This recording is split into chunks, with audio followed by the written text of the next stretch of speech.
looking at book will not help you in long term. Trust me. Try to understand.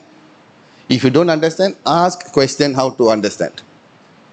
Okay? Close all your books. Close all your books. I don't want to see any books open. Just tell based on what you learn. Anything. Try to recalibrate. This is just for you to get into the mood today. Okay? How they are integrated?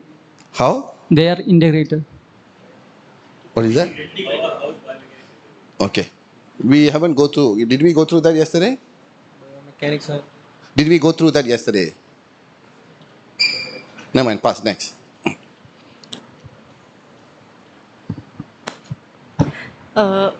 What are the components that can be assessed in anterior view, and Okay. Sagittal how to view. collect data Okay. analysis? Very good. How to use that fish app? How to use that fish? Okay. No. Please. Everyone must share.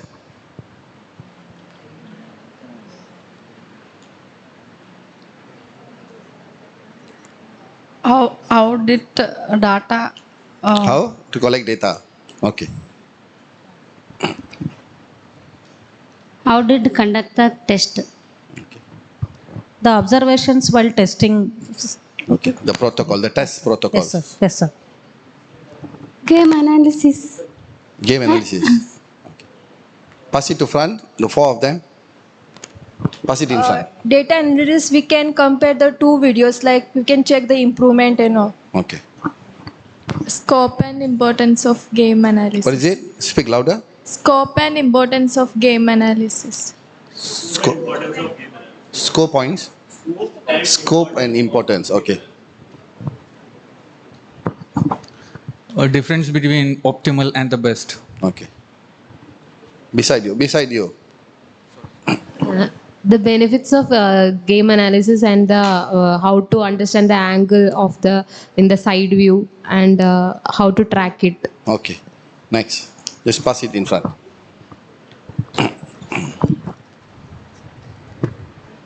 Sir, about using two different cameras for front view and side view. We cannot Okay. use one camera. Okay. The benefit of having two views instead of one view. How to tracking Auto method. tracking. Biomechanics importance. Okay. That is too general.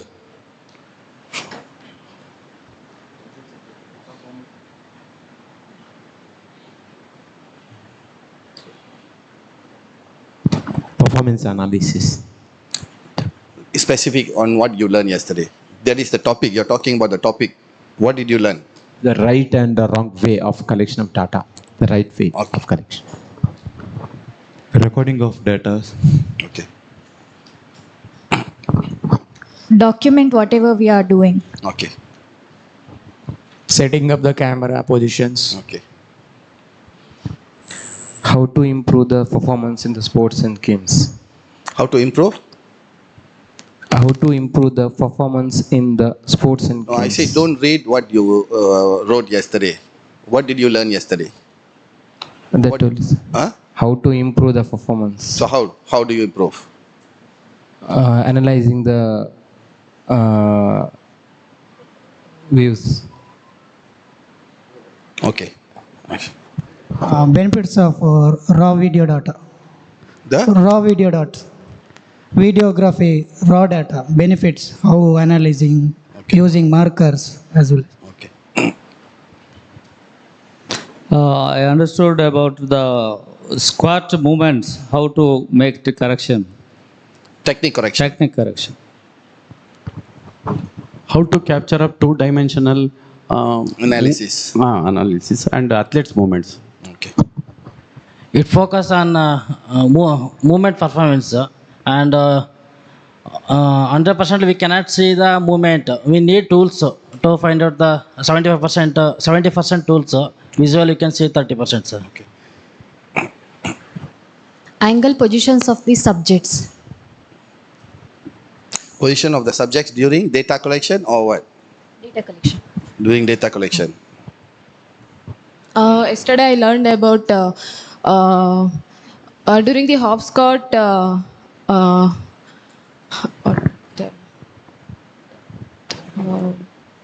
Our body posture, proper body posture. Okay. Proper body posture. Good. Okay. So, are we all into the mood now? You can recall what we learned yesterday. Today is just a continuation. We're going to do biomechanics also. What are the tools or equipments available in biomechanics? We're going to look into a bit of details on what are the terms commonly you hear in biomechanics, like kinematics, kinetics. Those are the common terms that you cannot run away. Whichever journal you read, or in order to better understand, interpret, there are words, scientific words behind it. Okay, so understanding that will help you when you do analysis or reporting to provide quality report and understanding better.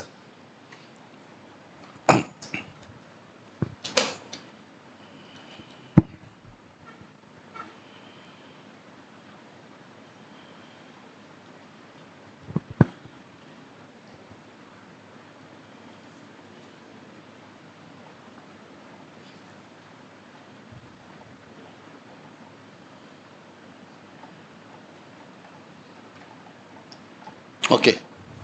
Do you all have any questions from yesterday? Any questions from yesterday? Anything you all don't understand? Because if you don't understand what we learned yesterday, we cannot move forward today. I don't want anyone to be in confusion state before we move forward. If you have anything, you can ask question. Okay? So we're going to look into type of assessment. What are the assessment?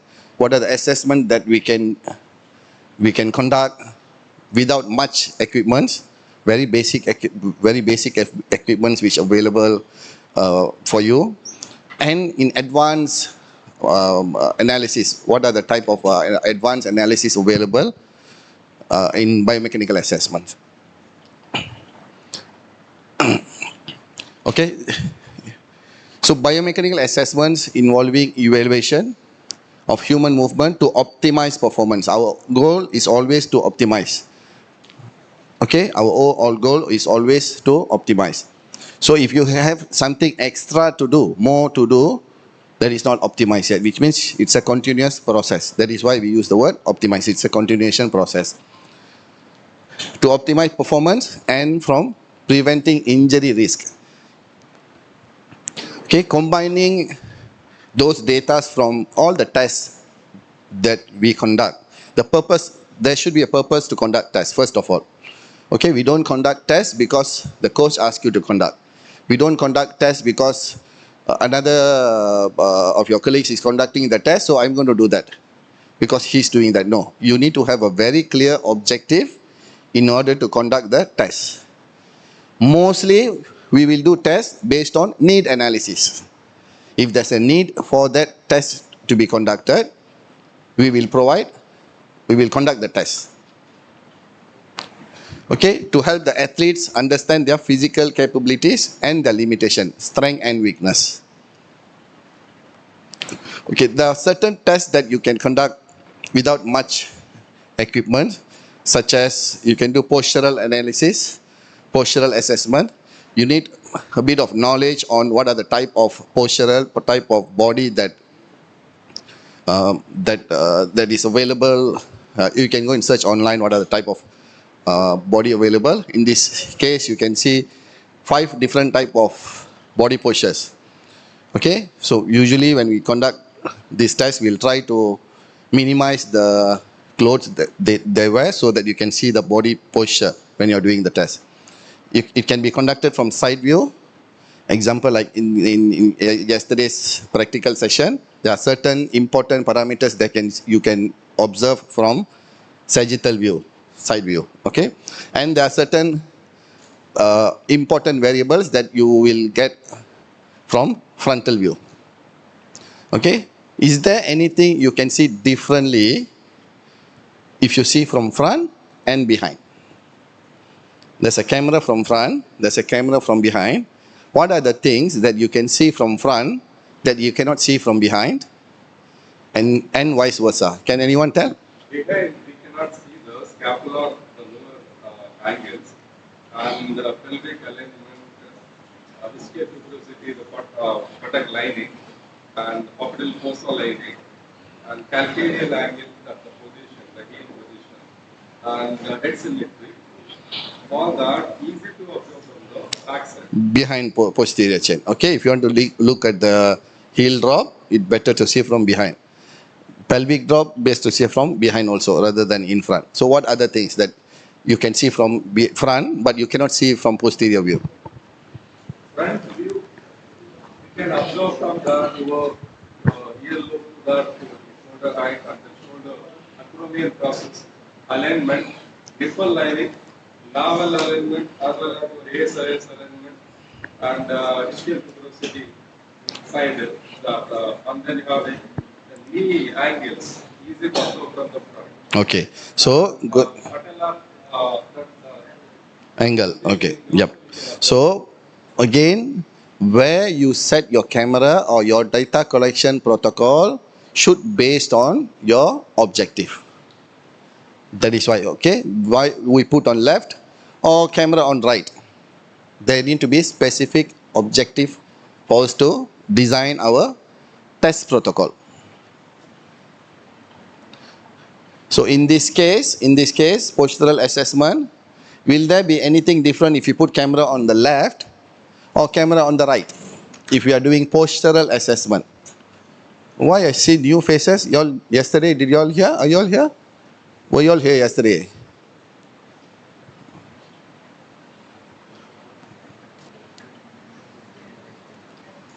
Any difference left and right? Yes. Which toward left or towards right? You can see from different view. Okay. So postural assessment, you need to have grid behind the, they call grid line to see the angle, to calculate the angle. Grid line, horizontal and vertical line. So you need to place here and then ask them to stand, and then you can take picture from here. You can export it to Dartfish, Kinovia, whatever software, and then you can calculate the level in order to have objective data. Because when we are working with athlete regarding postural issues, we want to do some correction exercise. So you want to know whether they are improving or not, rather than just subjectively evaluate and give feedback. The best practice is to calculate in terms of angle, in terms of displacement. How far are they from their center axis to left, right, front, back, and then after correction exercise, after maybe 4 weeks, 6 weeks, do another assessment with the same set of protocol, same distance, and then calculate back. And then you will see how much of improvements are there. Okay? Functional FMS. Any FMS? Anyone done FMS before? Okay. So I think you need to have certified, right? To do this? Okay. Okay. There are 7 type of exercises for you to conduct. If you can learn from someone who's certified, actually, if it's not actually you need to have certificate for that. You need to be certified. You can go for the course. If not, if you can do for your own athletes, there are a lot of available resources to learn how to do functional movement screen. So it will give you ideas on which joint have tightness, the flexibility of that joint. Okay, how about balance, upper body, lower body. Okay, it's called FMS screening, functional movement screening. You don't need much tools or technologies to do that, just the knowledge of how to conduct the test and reporting. The scale is, how do you scale that? So there are scales you give. So it's still subjective, but it will get the job done. Okay, if there's a bigger compensation or issues with muscle tightness, you can capture here. You don't need specialized tools to do that. If you have, that is better. If you don't have, you can move with this screening process. Okay. So apart from this, any other assessment that you think you can do to understand posture of someone? That yo-yo test, you have Y balance test. There are multiple tests. I'm sticking to this because we are focusing on functional movement of biomechanics. In terms of biomechanics, if you want to go into physical, there are plenty of tests that you can do. Okay, this relates because this will have effects on their movement, for sports specific movements. That is why I put this as example, because this posture will have issue. If you ask this guy to run on treadmill, you will see improper gait. So without correcting this, we cannot ask them to change their running gait. So you work from here and then move into running. Those are the set of testing that we do in biomechanics. Same goes to hip functional movement. Mostly when you are doing squat, you'll know how rigid is their, how tight is their hip muscles. You will understand from this test. Okay, some of tools available to conduct biomechanical assessments. Okay, I will go through a few of the tests that we have, such as force plates. We have motion capture system. Motion capture system will capture 3D humans motion in 3 dimension. Okay, what we did yesterday is 2D, 2 dimension. So the difference between 2 dimension and 3 dimension is you cannot see one movement you cannot see. Example, if I'm standing here, if you're capturing data from in front in 2 dimension, you can see my height. You can measure my height. You can measure my shoulder width. You cannot measure my depth. How thick is my body? You cannot measure from 2D. Understand? Okay? If 3 dimension, you will able to measure my height, my width, all 3 axes, X, Y, and Z. In this case, if I jump, you can measure my jumping height using 2D. If I move to the right, you can measure the displacement of my body. But if I move behind, with 2-dimensional, you cannot measure what is the distance I move behind. That is the limitation between 2 dimension and 3 dimension. So the limitation with 2 dimension is you are limited with 2, X and Y or Z. Okay, so by using motion capture system, anyone applied motion capture? Have used experienced motion capture system here? What are the system? Vicon, right? Vicon.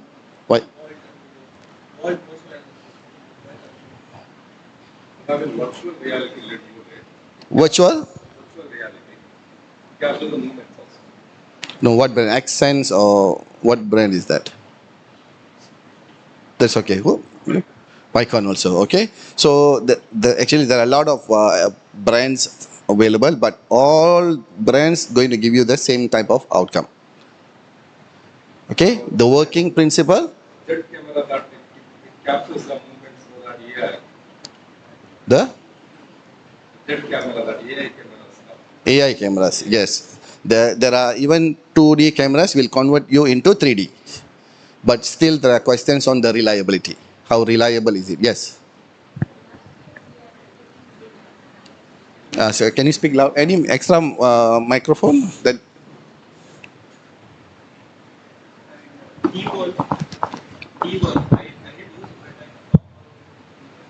there are a lot of questions. Last year you were conducted here Karnataka State Yogasana competition. There you used 3D, sir. 3D you were putting their cameras here starting the yoga competition. There is completely 3D. Just it's trial.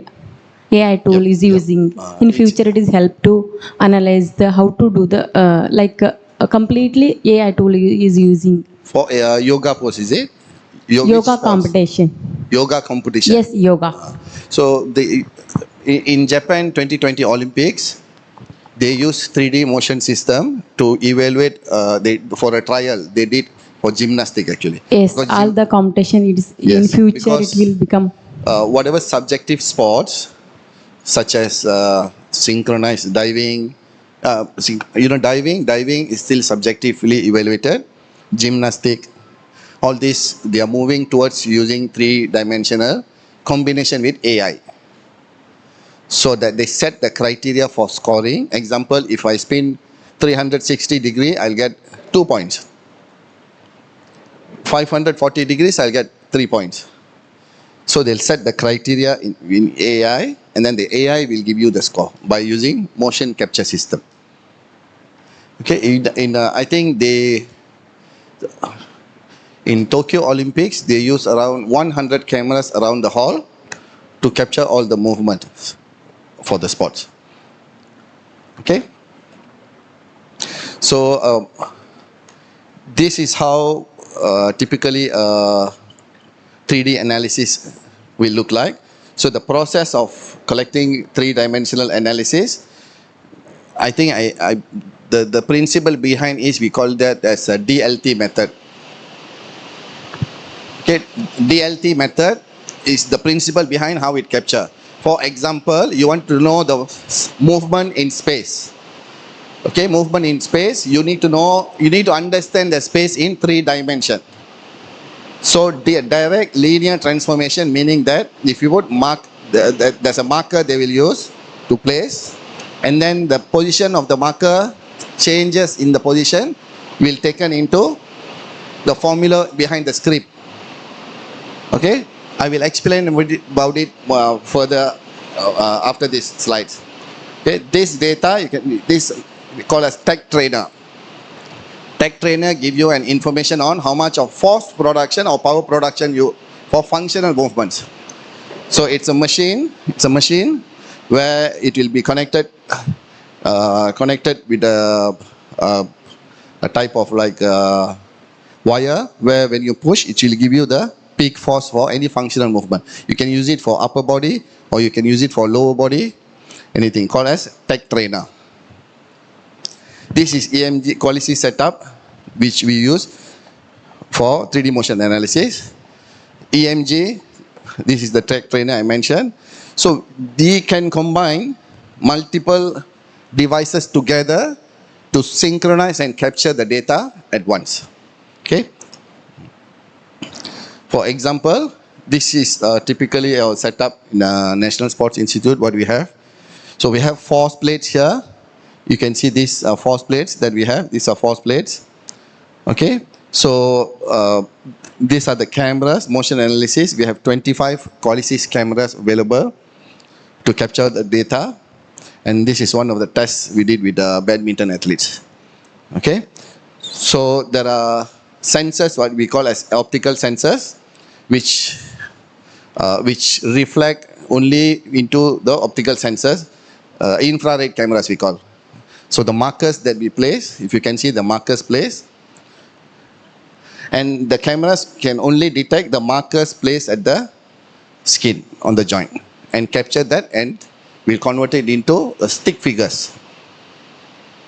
But there are also markerless system available in market. Okay, markerless system where they use AI-based tracking, like some mentioned.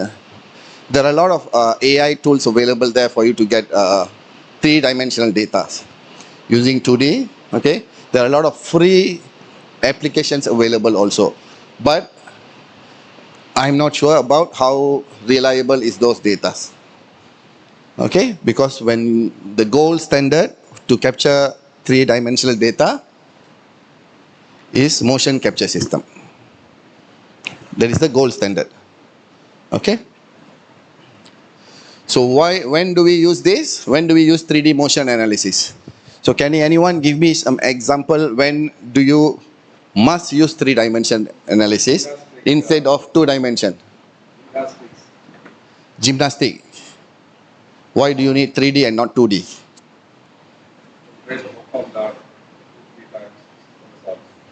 You can ask them to do and record from camera. You can calculate how many times they rotate.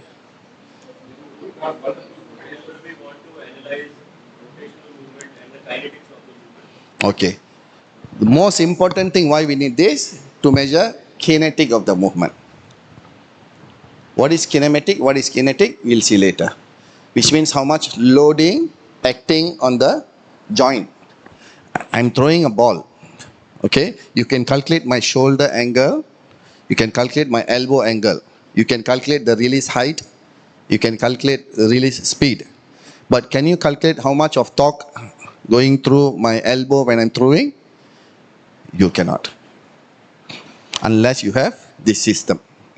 3-dimensional data. Okay. We can use this for rehabilitation monitoring. Usually we'll do walking gait analysis for post ACL reconstruction athletes to see how well they are recovering back and are they ready for return to play, RTP. So that is from clinical perspective. In performance perspective, we will look into any movements, whether it's kicking, throwing, jumping, even in martial art, what is the speed of that action, any performance related, and then from there we will look into the sequence of the movement and give some technique correction. Okay, force plates. Force plate is a tool or device made out of four sensors at the edge of the plate. There are two types of sensors. One is capacitive sensor and piezoelectric sensors. Okay, there are different brands available now. Now they have this. Depends on how many axis you want to look into, how many degree of freedom you are planning to look into. Okay, so it measures ground reaction force during activities, any activities, jumping, walking, running, and provide data on force magnitude and the timing of how fast you have contact with the force plate. Some of the assessment that we conduct with force plates are like balance assessment. If you are we all aware of sway analysis, sway data. Sway data is to see how much how good is someone's balance with single leg. Usually we'll try with single leg balance to see how much sway happening. Sway means how much their body is moving left, right, front, posterior, anterior, posterior, and sagittal, what is that, left and right? Lateral, medial lateral movement. Okay, medial lateral movement. So there are certain protocols to check on sway analysis. So why do we do this? Why do we do sway analysis? Is because one is to understand which joints help them to support more in terms of balance, and to understand the proprioception of that individual, which means there are tests that we do with open eyes and closed eyes. So how we are balancing ourselves now when we are standing or moving is by the sensory input that we have. That is why if you see people who's partially blind or blind, they will depend on some other sensory system. Kinesthetic sensory, which is touch. They know how to move because they don't have visual input. People who have good visual without any issues, it depends on the visual input, which automatically send information to our body to avoid. If you see a surface which is uneven surface, you know how to walk, how your body adjusts to it. It's all based on the previous data which is stored inside your system. Okay? So that is why we use force plates to measure balance, how good. So we have different protocols to measure balance or sway. So usually what we will do is we will ask them to stand with single leg and we'll record for 30 seconds by looking in front. And then we'll second test the same leg. We'll ask them to close their eyes. We put the blind and then ask them to stand without looking, with closed eyes. So you compare this with and without, with open eyes and closed eyes, you will get the difference between how good is your proprioception. The sensory system help them to balance themselves, static balance. There are also protocols for dynamic balance. You can use force plates to do dynamic balance tests. Some dynamic balance, while standing like this, they move down, touch, and then they come back. So you'll know how good is their dynamic balance in that case. And you can compare right and left. And you can, from there, using the data collected, we can design an intervention training. If you know that you want to improve, if you have a normative values, that is good. depends on sports, how well or how important is this balance for that sport.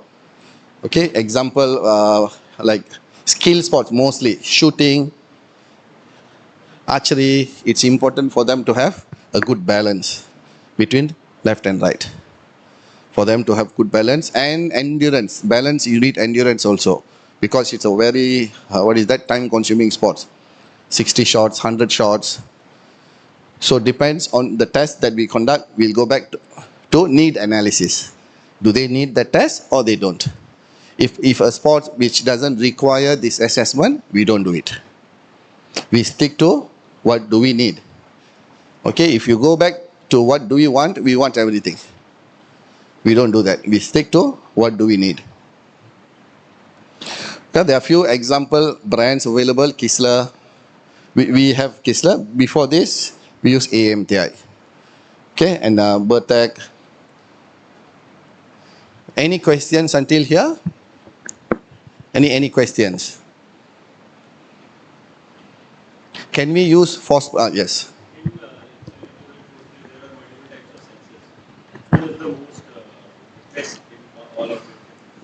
We use piezoelectric sensor that gives us it's small and light and the accuracy wise also, because you are using humans and not rigid body to test. It's if for mechanical means capacity is robust.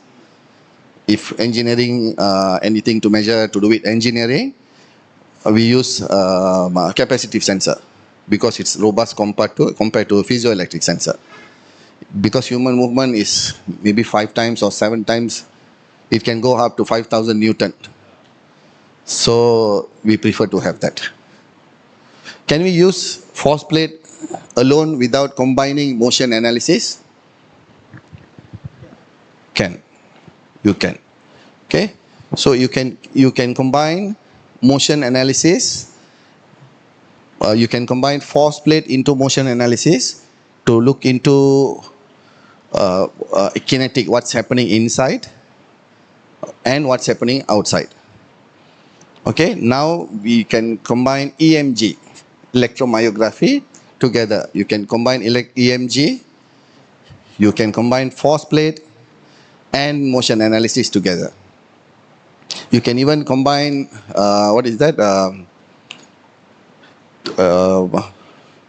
there's a glass where it will look at where are your gaze, to look at your gaze, where are you gazing before you do certain action. Okay, EMG, we will have hands-on experience. Okay, we are lucky that Mangalore University Physical Department Education, they have a set of EMG here. So we're going to experience this. So anyone who have experience using it, you can try it today. If you don't have experience using EMG, then you can observe and learn from it. Okay. So what can we get from here? It measures electrical activity of your muscle movement. Okay. It measures your signal in your muscle. So it gives you a pattern and activation of your muscle. So meaning that if I'm using that muscle for that phase, let's say I'm walking.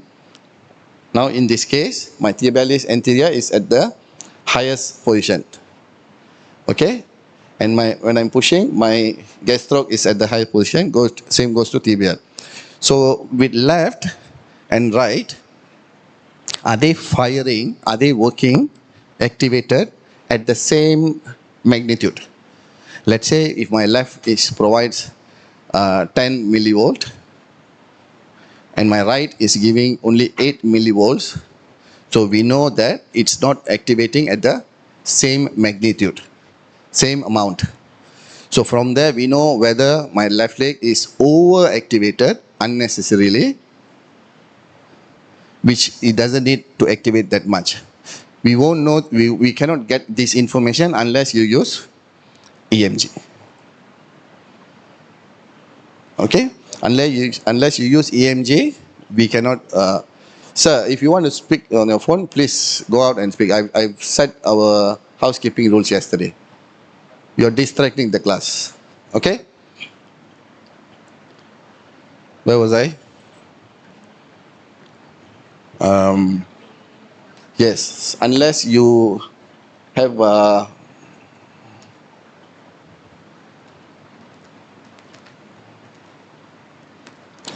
unless you fix this EMG in those muscles that involve in that movement, we won't know that information. We won't get the information. Okay? Okay. Can we recap back what we learned from today morning? Just anyone randomly recall back what we learned from today morning. I think 6 or 7 slides, right? 6 or 7 slides. Okay. Difference between 2D and 3D analysis. What else? What is that?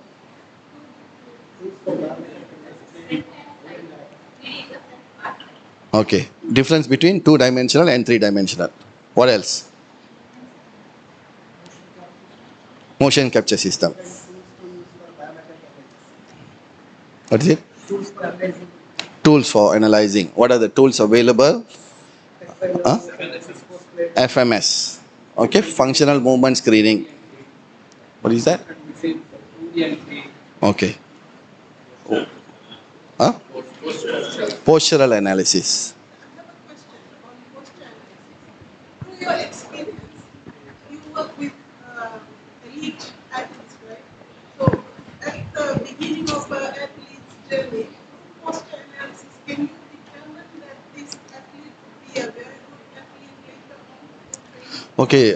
Through what we can do from the screening, if we call pre-season screening, or anyone new recruit joining national team, we have a certain assessment protocol. We'll do certain assessment like walking gait, running gait, isokinetic test, few tests to have their profile when they are newly joining. Why do we need that? Because in case if they had any injury and we don't know how their normative values, to get the normative values from them, how do they walk, we don't know. If their normal walking gait is in that such way, when they injured, we know what is the difference between the injured and before they injured. So coming back to the questions, can we predict whether they will be good with that sport? No, we can't. But can we identify the posture and correct it so that they can perform better and we can reduce the risk of injury? Yes. Because posture plays an important role when you're doing any movement. How much of load, weight you're putting on your knee joint, your hip joint, when you're doing any movement, the posture plays a very important role. In specific sports, you need the body to adapt in specific ways. So every sport will have their own kind of posture. So in hockey, they have commonly rounded Yep. If you have taekwondo or other things, Yep. kids are in a certain way. How much can we allow for the posture to vary from our ideal normal posture so that we can have just an eye out for it? Like, okay, this is going too much, just take care of this. How much is the range? Okay, who don't understand the question? Okay, you don't understand. So the question is, I'll repeat the question. So that, okay, the question is, there are certain movements when you do that for repetitively for long duration of time in your athlete's career, there will be some postural modification happen due to that demand for that sport. Example, hockey. If you're a right-hand player and you're doing this position every day for 10 years, you can see a bit of drop on your right shoulder. Okay, you will see that drop on your right shoulder. Any sports with jumping and landing, like wushu athletes, if you look at them, you can say board leg. Because of the impact, every time they do somersault, they land, jump, land. Multiple landing per day, per week, per month, and years. High impact movement. Even though there are platforms which can absorb certain amount of force, but still you can see the body different than. So usually now if I look at an athlete, 80% I can tell what sports do they play. Seasoned athletes, because of their posture. That is the question. So can we allow that certain amount of postural change. Can we allow? Okay, go back to if that makes any disadvantage for the sports, or that is not helping that sport. Example, if hockey shoulder, when your shoulder switch, your center of gravity will switch. When your center of gravity switch, you'll tend to put load on one side more than your opposite side. Then in long term, the high chances that you'll have knee injury, mostly low back injury. You'll have low back injury in 5, 6 years, 7 years. In your 7th year you join, you'll have that. If you don't do this postural correction at the beginning. And corrective exercise. Don't only train left, you train your right. If you're using right, train your left also. If you cannot ask them to go and play hockey in the left, you cannot do that. But there are certain exercises you can integrate along with their strength and conditioning training to compensate that, to make sure that they don't have that effect because of the training. Okay, so when you do need analysis, what do we need? This is one part of need analysis. Okay, what movement they do repetitively, which cause them to have this compensation on one side. Any other questions before we move on? Ankle? Angle. No, angle is kinematics. Angle you cannot measure because this only give you force from the ground reaction force. This is not to measure strength, this is to measure the force. Strength, we'll have another test after this. Isokinetic dynamometer. Okay, force plate will only give how much of force you are applying. If I'm standing here, what is the amount of force I'm applying? What is the amount of force I'm, how many Newton am I applying now? My body weight times into gravity, 9.81. Okay, if I'm 80 kilogram, 80 times, if let's say I'm 100 kilogram, my force will show, if I'm standing on top of a force plate, it will show what? Around 1000. 9.81, if you round it to 10, it will show 1000 Newton. If I'm standing on the screen, it will show 1000 Newton. So if I'm standing with one leg, 500 Newton, will it show 500 Newton? No, still 1000 Newton, because you cannot change this. Okay, if I have two force plates, I'm standing, how much will it show here? Two force plates. If I'm standing on top of two force plates, how much force will be here? How much force will be here? Total 1000 Newton. Huh? No, no, it will show 500 and 500 because my weight has been distributed into two force plates. So when we do sway analysis, sway analysis using force plate, this is one of the components when we look at. If he's standing straight without doing anything, is he biased towards one side or not? Mostly they will bias towards their dominant side. If I'm a right legger, I'm strong with my right leg, I'll tend to have this natural way. We do open eyes and close eyes also actually. It will give you a lot of information. Just standing there, recording them standing for 30 seconds for 3 trials with open eyes and closed eyes on top of force plates will give you a lot of information about that. Whether the sway happen in front or back or left and right, you can see, you can understand the chain of activation happening when they're standing. Where's their strength, where's their weakness, you can tell from that.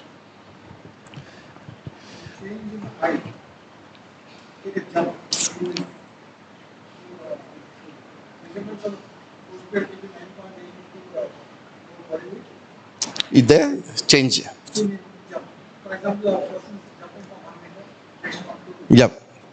Depends on the weight and gravitational. Usually if I'm standing and jumping, I'll get 3 times my body weight or 4 times, depends on how much of force I generate to jump. If I'm strong, if my lower body explosive power is good, I can jump higher. When I land, the force production will be greater, 3 times, 4 times of my body weight.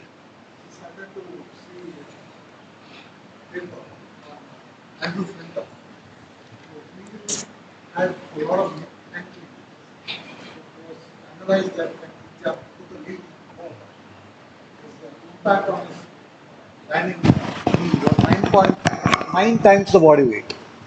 So, will it, what max, till what maximum can the... Is the microphone? Why is the microphone? What? When he lands on his feet, it was like 9 times his body weight. The impact was around 9.9 times the body weight. 9 times is very high. I've never seen anyone can do 9 times. Maybe I've never seen such strong athletes. Yeah, because that's what I just happened to see an article on that. That's why 9 times body weight. Yeah, because he was very huge in build and thing. That's the reason why he used to. Even huge, we are normalizing to their body weight. So size doesn't matter there when you normalize to body weight. Okay, up till what times the impact would be for a normal person, for an athlete? No, it depends. Like I said, depends on how much of force you are applying. Depends on how much strong you are. That is how the measurement will become. So that is one way we measure lower body explosive power. How good I'm improving in terms of my lower body explosive power can be measured with force plate. So when I go down and I start to jump, so it will give me information on my concentric force, concentric strength. How much I'm going. When I land, this will be a peak graph. Like you said, 3 times, 4 times, or 9 times body weight. Landing, there will be a peak graph, and how fast I recover to go back to my normal weight shows your eccentric strength there. RFD they call rate of force development. And when you land, how fast you recover from that. Lot of information. You see? Okay. Okay, a lot of information can be gathered. We use this for all clinical assessment, performance assessment, like injured athletes, ankle injured athletes. There are certain protocols that we do. Ankle injured athletes.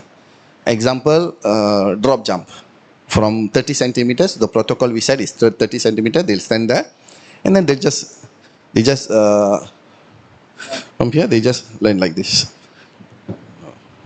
From here, they just line like this with one leg. And then how compare injured leg and non-injured leg. How much of force they generate, how fast they recover the eccentric force. We can understand from that. Okay, so if you don't have, yes. Landing.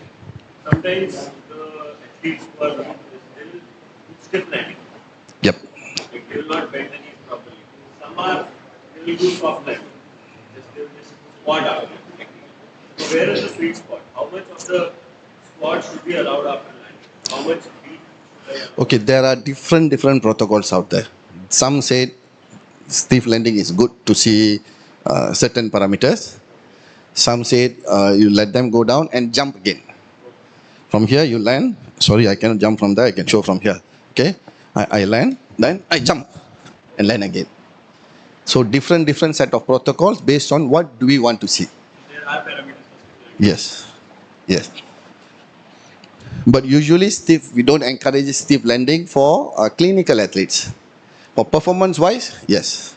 If you want to look into performance, they are healthy. You can ask them to do if required. If required. So different set of protocols for different objective. Remember, always go to the objective of that assessment. We don't do assessment because we have that. I have force plate, I'm going to do that because I have force plate. No, it doesn't work like that. Okay? Any other questions?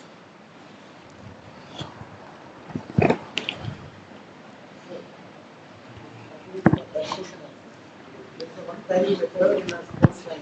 One? Training method is there. It's called depth jump. Depth jump.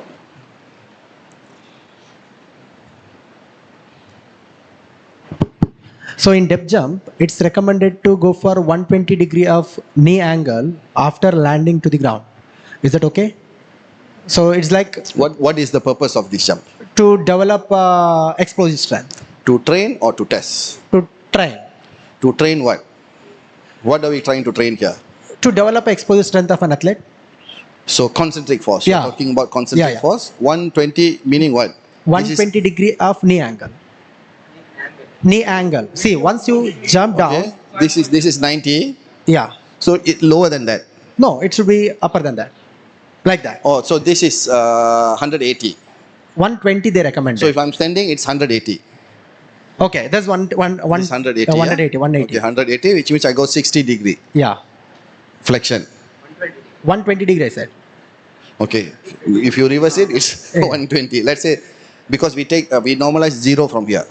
Okay, fine. Okay, so 120. What is the reason? To develop what I said, explosive strength. Okay, I think I mentioned this yesterday about which muscle generate peak force at which angle. So like I said, in order to jump, your glutes, your hamstring, your quadricep muscles plays an important role. Okay, of course your ankle, tibialis and gastroc plays a role during the chain of movement. But when you go down 120, 60, 120, okay, you are not activating certain muscles which will activate below that range. Because if you go 80 to 90, that's why we do squat at 90 degree. Because that is where the highest concentration activation happen at your VMO and VLO. So if you limit your range of motion there, you're focusing mostly on hip and not your knee. Because your hip is at that range of motion, you are training your hip muscles to explode for power training. So go back and look into at which range of motion, which muscle will activate at the peak, and you train from that. So you can also measure this specific muscle, which muscle activates at which angle, range of motion, using isokinetic dynamometer. This machine. This is my research assistant during my study. Okay, so we were measuring shoulder internal and external rotation. Why do we measure this? Coming back to your question, which if I want to smash faster, if I want to generate greater smash, at which angle should I train their internal rotation training? Because we do internal external rotation training for badminton, because shoulder plays an important role, one of the important role in order to generate. So do we train from here to here, or here to here, or here to here? So this is the graph that will tell us the peak torque happen at which range of motion. By understanding, and then the kinematic results, the lab results will give us the angular velocity movement. The speed of the movement, it will happen before contact. It's around 70 to 90 degree is where the sweet spot of the maximum range of motion, maximum speed of racket production at there. So this data, we take our shoulder angular velocity data where the maximal speed happen, and we take isokinetic data. If they are early activating, we modify the training accordingly. We don't want them to have peak force here. We want them to have peak force here. So whatever training that we do, we will adjust or modify the training so that they'll generate this peak force at the range of motion that required for the sports. Peak force production, will it vary from individual to individual? Yes. Yes. Mostly if they've been playing that sport, it will be close, very close. If someone comes from different coaching background, some coach prefer to train from young in a different way, another coach will train to, some group will have strength and conditioning combined with sport specific. Some will not have that, some will fully depend on court training or specific. Football means they only do football, they don't do strength and conditioning. So that is the advantage of this sport science, existence of sport science, to understand better on the movement, functional movement, specific movement, and then we measure it using those tools available, and then relate it to each other. We relate from the machine and this machine, and we understand the movement, and then we know what can help them to do better, perform better. Same score, same skill, peak force generation will be different from person to person. The amplitude will be different, even though same height, same weight, the muscle types is different. Some will have longer head for that muscle based on because of their body type. Some will have shorter, some will have different type of fibers, greater, the combination of muscle switch type, fast twitch, slow twitch fibers. So it will be different. Will the anthropometry also play a vital role? Yes. Yes, it does. But like I said, they won't, if not everyone will peak at 20-30%. If 60 to 63, another person is 65 to maybe 70, the peak force is there. Within that range, but we'll try to switch it to the best range of motion, where it should be, according to the sports demand. Because you know, after this, before this, it's against the gravity. I'm pulling against the gravity. Understand, this is gravity pull me behind, right? Against the gravity. So the amount of force my muscle is generating is greater because I'm doing something against the gravity. After this movement, I go towards gravity. The gravity takes place. So how can I apply greater force here? I'm not using the advantage of gravity here. Understand or not? If I'm pulling something from behind, let's say I'm holding weight, let's say this is 10 kilogram. If I'm pulling this against gravity, it is required for me to apply more force. Compared to from here, I'm pushing it down. I have advantage of gravitational pull. So why do I want to use all my energy at here?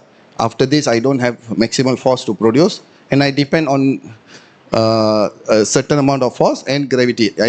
I should have peak force here along with gravitational pull to generate maximum output. Yes, yes. That is what it should be. That is what it should be. In case of rapid sports, when you measure the peak, that will tell you what time you should make contact. Yes. So in my study, I will share my study. Not today, I think day 4, I will share my studies. And I have another study to share with you all also using equipments. So where is we call sweet spot? Where should be the contact happen and at which range of motion, and what would be the elbow angle during that motion, and why is that? Everything. That is my study, one of the study. Okay? We'll move on. So this is example of gait analysis. Anyone done gait analysis here? Walking gait, running gait? Both? Both, okay. So we will do one walking gait today. End of our today's practical session, we will use that treadmills. We'll put behind. We'll divide into groups, like similar group as yesterday.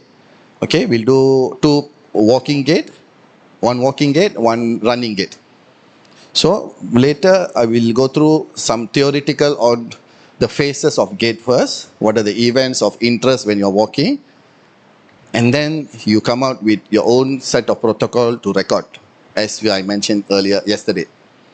You create a protocol, you record, and then you transfer it into your laptop, and I will tell what are we going to look at it. Okay? So you can see this walking. So the red color line, if you can see, is what we call as ground reaction force from the force plate. Okay, when someone step on the force plate, there will be some ground reaction force from force plate, and sample of knee angle. So usually with the system that I use here, we call this, I use Quality system. Okay, Quality system, which integrated with third-party software, which is Visual 3D. Qualysys is for me to capture the data, 3-dimensional data. I will export it into Visual 3D to process it, to clean the data, and to get the results out. So this is one of the results we can see. Okay, within that system, there'll be some normative values, some norms. This is how it should be. This is the angle it should be during this motion. During hip should be in what range of motion during this swinging phase. There are some normative values. You can see the gray color here. The gray color is the range where it should be. Okay, that's called normative values, the norms that it should be, every action. Okay, so the different color, different graph is different during different speed of running. So we can see if I increase the speed of running, is there change in this knee angle, flexion, extension? Okay, right, knee abduction, adduction, is there any angle? And then from here we know, okay, the knee is collapsing inward when he's running, when the speed is increasing. And then we until here we will report the corrective exercise. We will give let the physios handle. Usually the physios and us work very closely, hands on hand. Okay, mostly we depend on physios actually. Biomechanics, we depend on physios to do all this for us. Collect data collection we do as a biomechanist. Data interpretation we will do. Exercise suggestion we will let the physios handle because they know the best. Certain, if it's a specific movement, we will do the intervention. Any specific movement like volleyball, football, specific movement, we know which muscles required for that specific movement. We will recommend along with the strength and conditioning. When it comes to performance, I'm talking about performance. Clinical, we'll pass it to physio. Physio will see this, will explain to physio, and then physio will work on improving this part. Knee, left knee abduction. Positive is adduction, negative is adduction. Okay, so it's coming towards inward. So from here, they will do 4 to 6 weeks of intervention to specific training, and then we'll retest again. We'll do another test, and then we can compare the data from previous and pre and post test. There should be some improvement here. Okay, now there's a quiz. If I want to test vertical jump test, okay, I will call names. Sir, can I have the name list?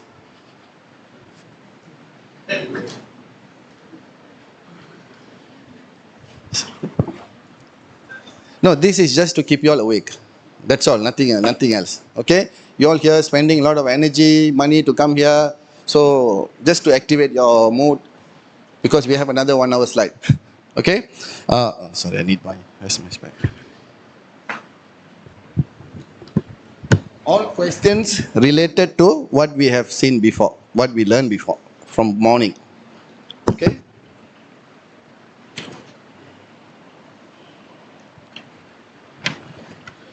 Fawaz Faisal.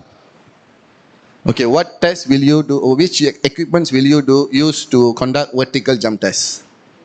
Force plate, very good. So how many trials will you do? Best of 3. Any specific reason?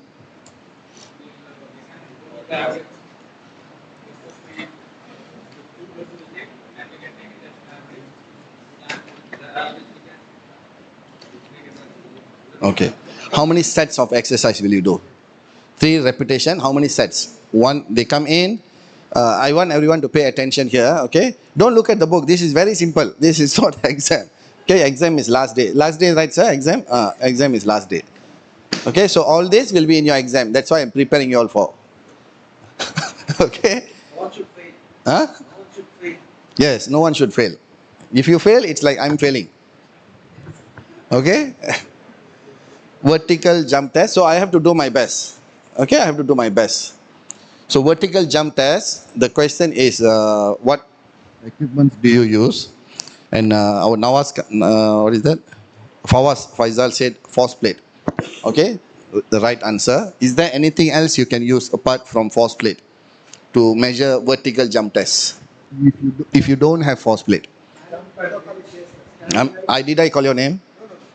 I said I will call it. Any other method if you don't have a force plate?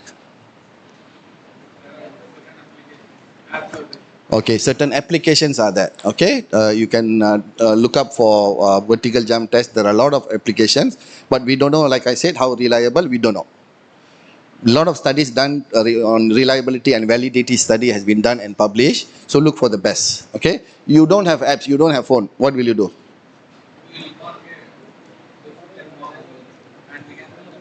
Yes, we go back to traditional way of measuring. You don't have force plate, you don't have apps, go back to traditional way, ask them to stand beside the wall like this, jump and put on the, we use a post-it note. You know post-it note?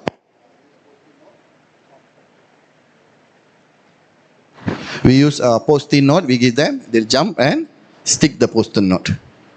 So before that, we already draw the line of height. That is the easiest way for you to measure without any equipments. I am not, because I only see few of you all have access to force plates. So how you can measure this? By doing this. Okay? So where will you measure? How will you measure? Let's say he jump and touch 2 meters, 2.7. So his jumping height is 2.7.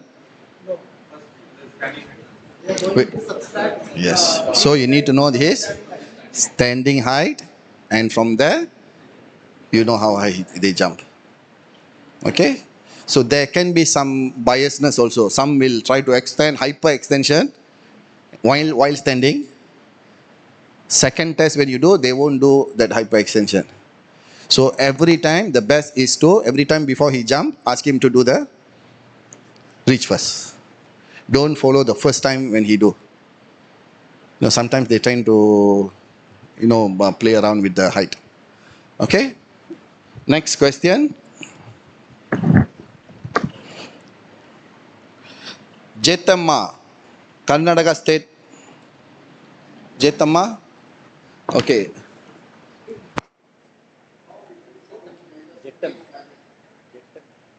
How will you measure sprinting time? You know, someone run? Huh? No, how do you measure? What equipments or tools will you use? If you want to know someone's time, running time. I can't hear you. Someone pass the microphone. Speak a bit louder. What is that? What will you use? What is that? Timing, sir. How do you measure? Timing, sir. Okay, stopwatch. What equipments are there outside there to measure? No, let her answer. What equipments or tools or machines out there help you to measure sprint timing? 10 meter, 20 meter, 40 meters. No, equipments. What equipment? If you want to teach, you come in front. But behind you, who's that? Come in front. I can see you teaching her from behind. Come in front. You answer. So what equipments? Okay, anyone? Yes. Timing gates. Timing gates is nothing. You can ask your, if you have engineering college here, you can ask them to develop for you. Very simple principle, developing timing gate. Okay? If you're working in university, if you have engineering faculty, you go to electrical department or electronic department, tell them I need timing gate. Okay? 3 or 4 timing gates. Okay? Because it's work on very basic infrared principles. Okay? You can do it very cheap. Very cheap. There'll be some question on the reliability of that data, but if you're going to use that every time, you don't have to worry about that. If you use that once and then next time you use another machine, then you have to worry about the data reliability. If you're going to use the same machine and again to retest, you shouldn't worry about that, because the same machine, whatever error it is, every time they're going to be the same error. Okay, work with your engineering department. Like we do that, whatever things that we, because university students, they need final year projects. And they want to do something that can be used in industry. This is called industrial collaboration. So we need something, they need something. So we will go and look for some grants for them, Give them the project. Instead of spending 10,000, we will get 1,000 grant for them. They will give us whatever that they can with that 1,000. And we are happy with that. This is how we collaborate within industry, sports industry. Okay?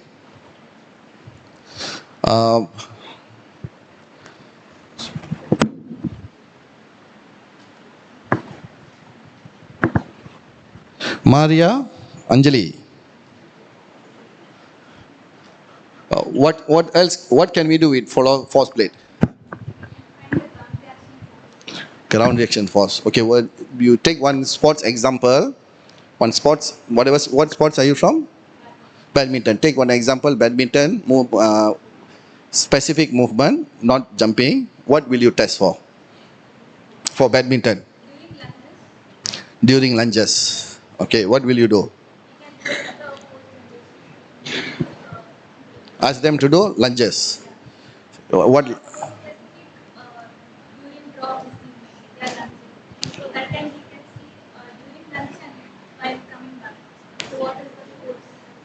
Yes. Yes. Yep. Okay, so force plate can be used for any type of ground reaction force. Depends on your sport specific. So in badminton, Maria mentioned that she will use that for lunge, During concentric action, eccentric action, when she is pushing back. How fast is the contact? Because in badminton, agility is about most of the thing. How fast you come back to the position after you attack the ball. So how fast they are reacting, and the concentric and eccentric force acting on the joint, muscles around the joint, ankle stability. You can measure through force plate. Okay. Isokinetic dynamometer.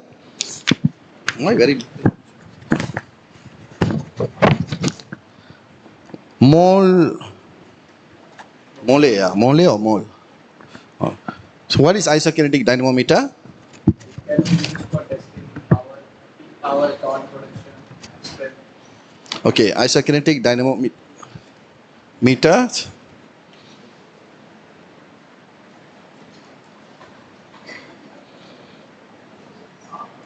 Okay.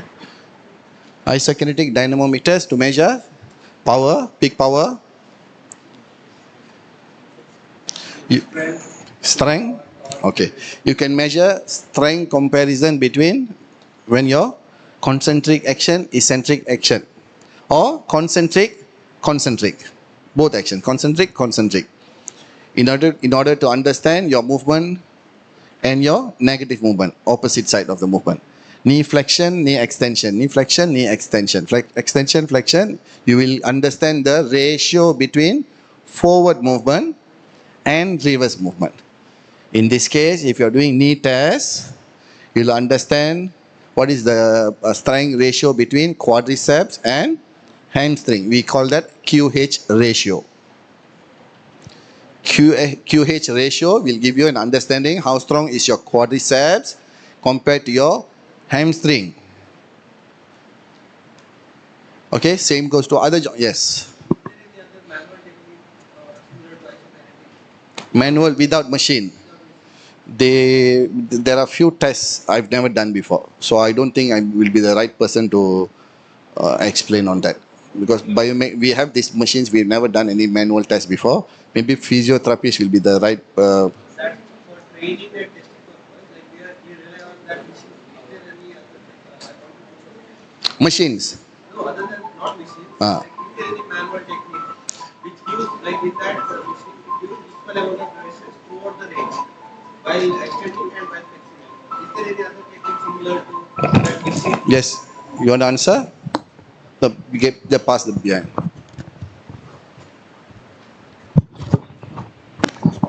What we use in our clinics is, there is something called as Active Force. Active Force is an Australian-made handheld equipment where... No, he's asking about without any machine, any equipment. Manual, any without any equipment. Manually is that manual MMT, that is highly subjective. They have 0 to 5 grades, which is highly subjective. But you have a small device Where, if, for example, if we wanted to check the biceps concentric on a Yeah, particular we have angle, that we one, can. the handheld dynamometer, Yeah, HHD. yes. That is still Kind machine. of, yes.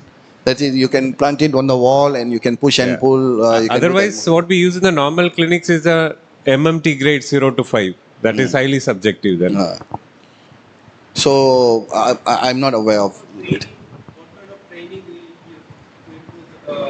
Similar to ice planet. Training, it's go back to quadricep.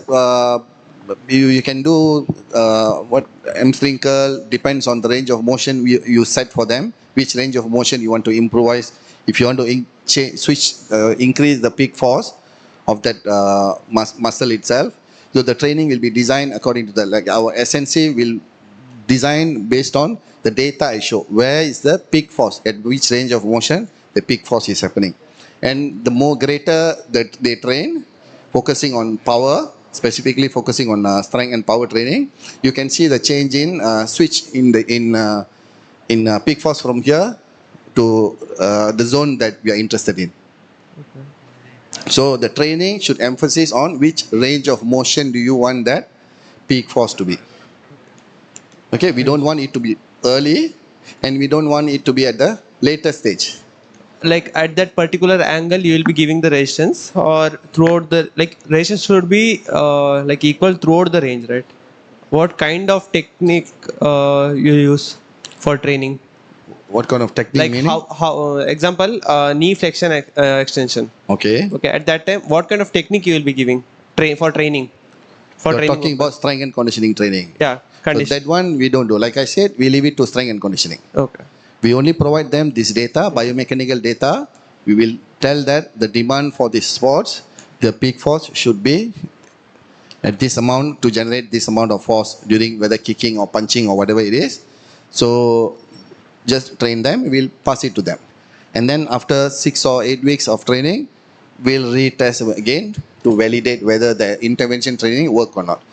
So that answering your question is last day, I will have some data to show you what are the training to improve explosive power, strength training, and how we integrate this data with this data. I understand your question. What type of training? There are a lot of training they do. Even with resistance band, pulling, with pushing. Yeah. So you will, because but resistance it varies, no sir. because Like, you as see we when you are stretch, pushing on something, you are putting load. Yeah. At the same time, something is pulling you behind, along with the load. Okay. So your concentric action will be more. When you are pushing down, will be less. Okay. We modified that training. Okay.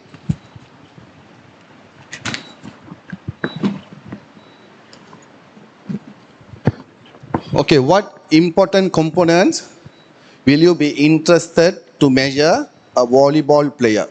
There is one of the question that this Friday, Saturday you're going to answer. Okay? What are the important physical components which you will be relate back to biomechanical markers, biomechanical data? What do you think you will measure and what are the machine you will use? Okay? Let me call the name. Or any volunteers? Huh? Explosive jump for a volleyball player. Okay. Is that the key there? Is that the most important key parameters for volleyball? How high I jump, will that matter? Okay. If for the spike, let's say he's the striker, is it?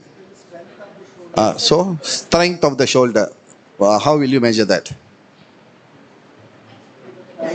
Isokinetic dynamometer. Okay, we go back to, yes, jumping explosive is important because no, I'm talking about the most important thing. You see, when someone jump and they are trying to kill the ball, why jumping height is important? To create the steeper trajectory. To create steeper trajectory. So we'll give them advantage on the speed of the ball. But without this movement, the ball is still going to be slow. So working on that shoulder, particularly this movement, at the right range of motion, he need to produce the greater speed, velocity, force. Okay, understand?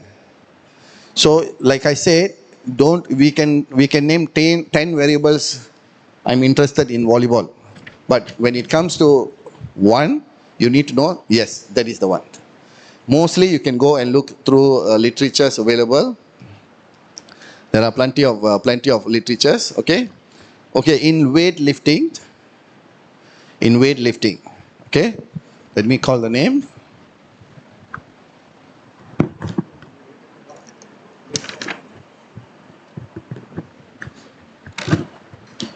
Purushottam. Sir, oh, you already answered just now. Never mind, sit down. You already answered. Dr. Shailesh Kumar.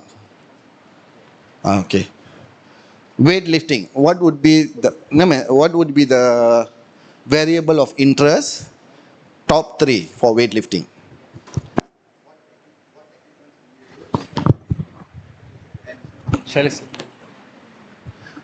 What equipments will you use for a weightlifting biomechanically? Force plate. What will you measure in force plate?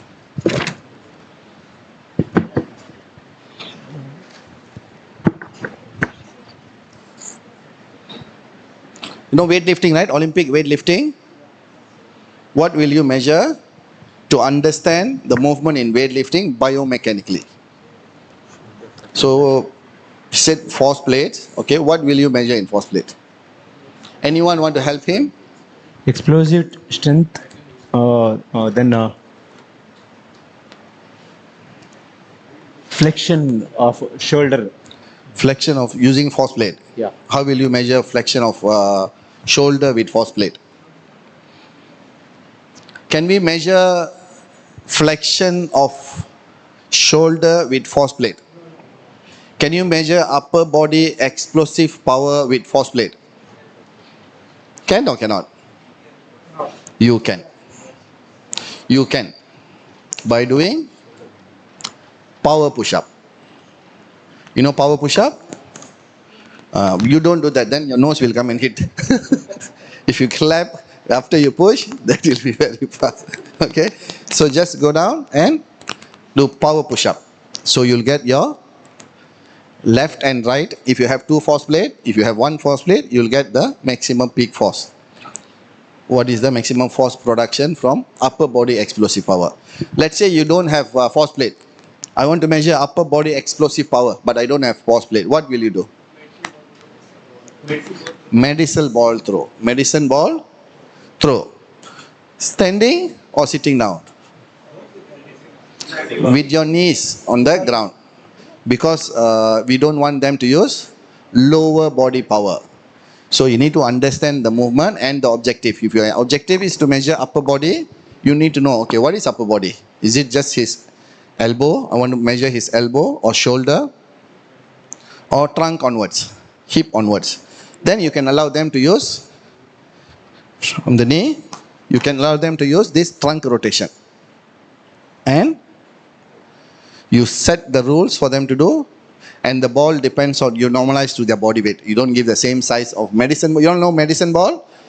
You don't give the same 1 kilogram medicine ball for 50 kilogram athlete and 100 kilogram athlete and compare them. You cannot do that. Okay, you normalize to their body weight, whether 10% or 5% of their body weight, and then stick to that every time. So let's say they put on weight during next, let's say they put on weight during next session. Will you use the same ball? 80 kilogram guy, for post test, he's 85 kilogram. Will you still use the same medicine ball weight or will you change it? What is that?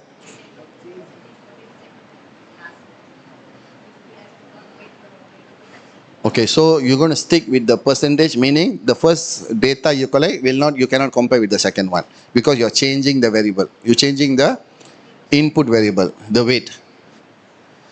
So you should stick to the ball. We go back to the objective. You want to measure his explosive power.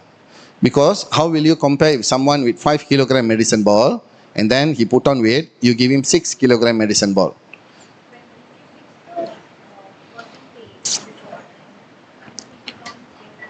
Yes, okay. Another method of doing it is, let's say I'm 80 kilogram, I'm throwing 8 kilogram medicine ball, 10% of my body weight, okay? And I reach 6 meters, example, 6 meters. I normalize that 6 meters to the weight. What is the ratio? I normalize it with the, and then next time when he put on weight, I still take 10%, I measure the distance and I normalize to the weight and distance. So normalizing means in relation with that weight, what is the distance? Okay, if 8 kilogram, I throw 8 meters, so 1 meter per kilogram. Understand? So you normalize it like that. So every time if it does change, you still come back to what is the ratio for per kilogram of distance. So you won't have this issue.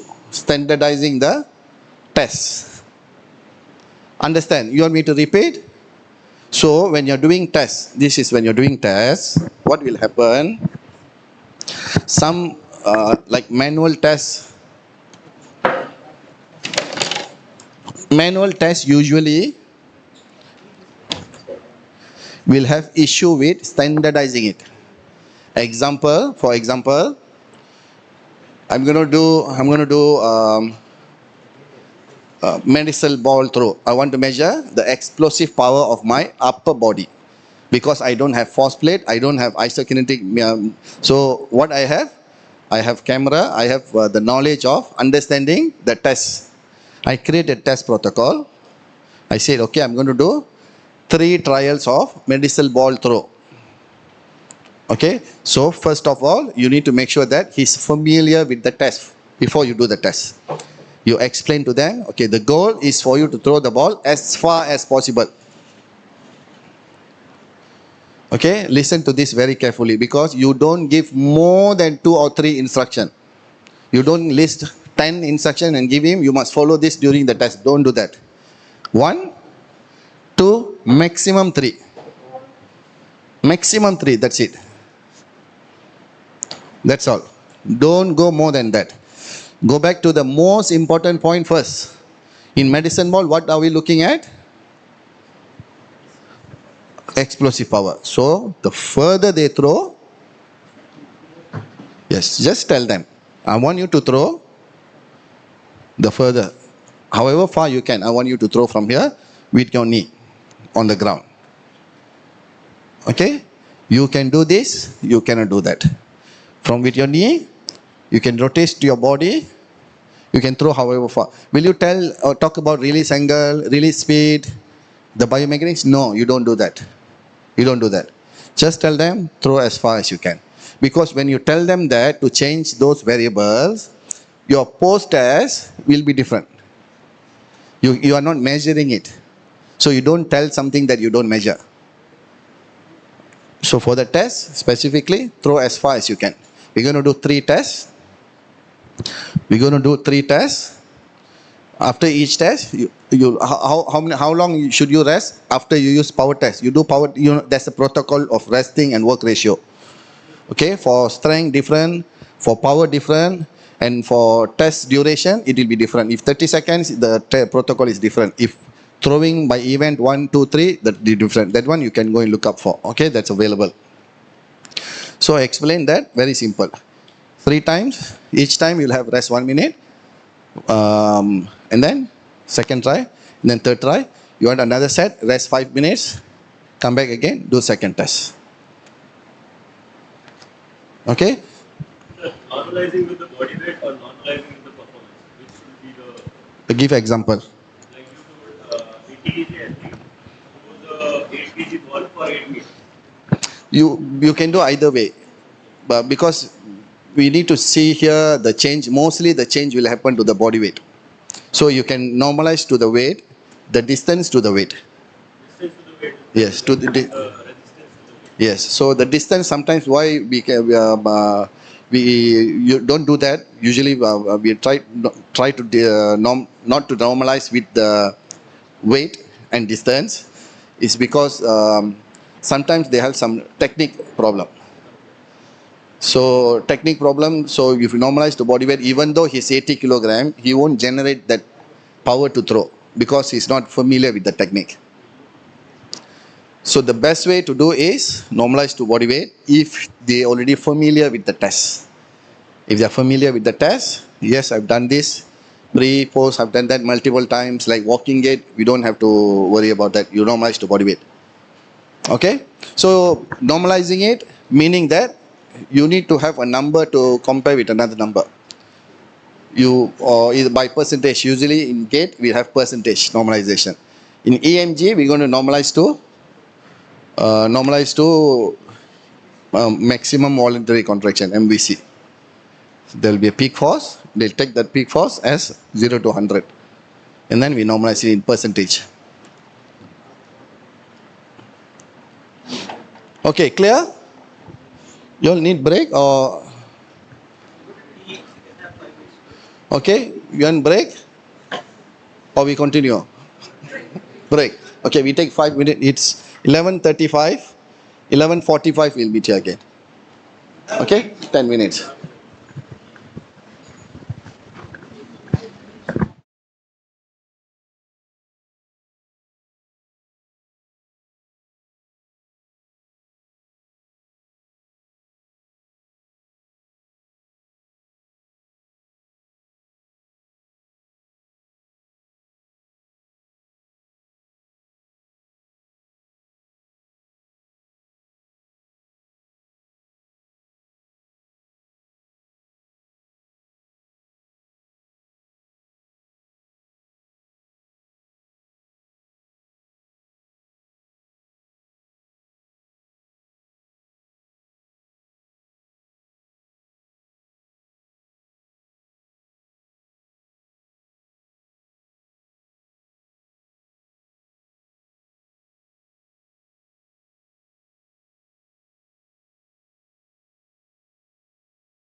on how to do, how to identify someone's strength and weakness. It can be any from any sports, any movement.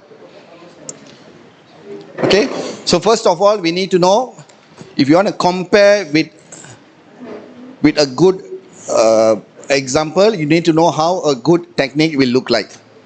You need to have the norms, we call it normative values. You need to have norms to compare with.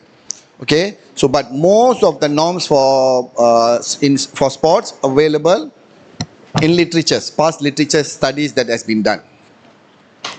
So you can use that as part of your comparison study. Okay, so example of normative values. Okay, what is the best vertical jump height for a volleyball player? Okay, if anyone who's working with volleyball athletes, you need to have these numbers. What is the best jumping height, explosive power for a volleyball player? So you can look up for literatures available which has been published before. You can take the norms, but you need to make sure, you need to be very careful with choosing the norms, okay? Because it can vary by positions of the players. So if you are looking for some strikers, what do you call them? Strikers, is it? The spikers. So you need to go and look up for data from spikers from other countries. That is one, okay? Number two, they can be spikers, but they are junior athletes. But you're comparing with your senior athletes. Cannot. So you need to go and look for senior, if you're looking for senior athletes. But if you're working with junior athletes, you need to go and look for norms for junior athletes available in through literature. Okay, and then gender specific. You cannot compare males with females. Males. Number 4, age. They can be categorized as elite athlete, but when you look at the age and standard deviation, maximum minimum 20, meaning that plus minus 5. So there are ranges from 15 to 25. But your athlete already 30 years old. So you need to take into training age into consideration when you are looking for normative values. All these factors important. We cannot take from some other background and compare with us. First, sport specific, gender specific, anthropometry if possible, age, all this, and then if it makes sense, okay, I can compare this with, I can take this as the norms to compare with my athletes, then you conduct the test. Clear? Is it clear? Yes, position specific. Like I said, if they are spiker, whatever position, if you are comparing a defender, if it's a defender, you're measuring the speed of the ball kick. You cannot compare with a keeper or striker because they tend to have more accuracy than a defender. If you want to compare accuracy, you don't go and compare with another position player. So you need to be very specific on your objective. The norms should be very specific. You cannot generalize footballer as footballer, hockey player as hockey player. They have different position where their strength can be different. Pass accuracy, the powerful shot, different, all different. Okay, so when you are doing literature, and can you change that? If there's, let's say, one example, okay, this is open question. Let's say I go and find, I'm looking for literature, and it shows that jumping height is 5 meters. Same as my population. Demographic, everything, same. Okay, 5 meters. I collect my data. When I measure, they can jump 4 meters. Example, So I compare with 5 meters and say 78%, 75% or 80% compared to elite athletes, and I'm targeting them to improve 5% by 4 weeks or 6 weeks. Moving forward, right? After collect, we do something to improve them. And then while I'm doing that, there's another study published saying that elite athlete with same gender, all this, jump 5.5 meters. What will I do now? If I'm targeting that intervention of 10% improvement, comparing with that 5 meter previous data, you all get me? Can understand? One study shows that elite athletes, same like mine, can jump 5 meters. So I want to compare my athlete, how good are my athletes compared to this study. Because both of them, same sports, same gender, same age category, same training age, everything. Okay? And then when I do the test, my athlete can jump 4 meters only. So I do a report, I give it to my strength and conditioning SNC specialist, and I tell them, okay, can we make him improve his jumping height by 10% in 8 weeks time? Okay, the work has been done, going on. And then there's another publication coming, showing that, let's say from Tunisia, example, a volleyball players can jump 5.5 meters. Will you change what you're planning now? The 10% is different, what? 5.5 compared to 5. Because previously you're working the 10% based on 4 meters and 5 meters difference. Now the 5 meter already become 5.5 meters. Will you change it or you will stick to the plan?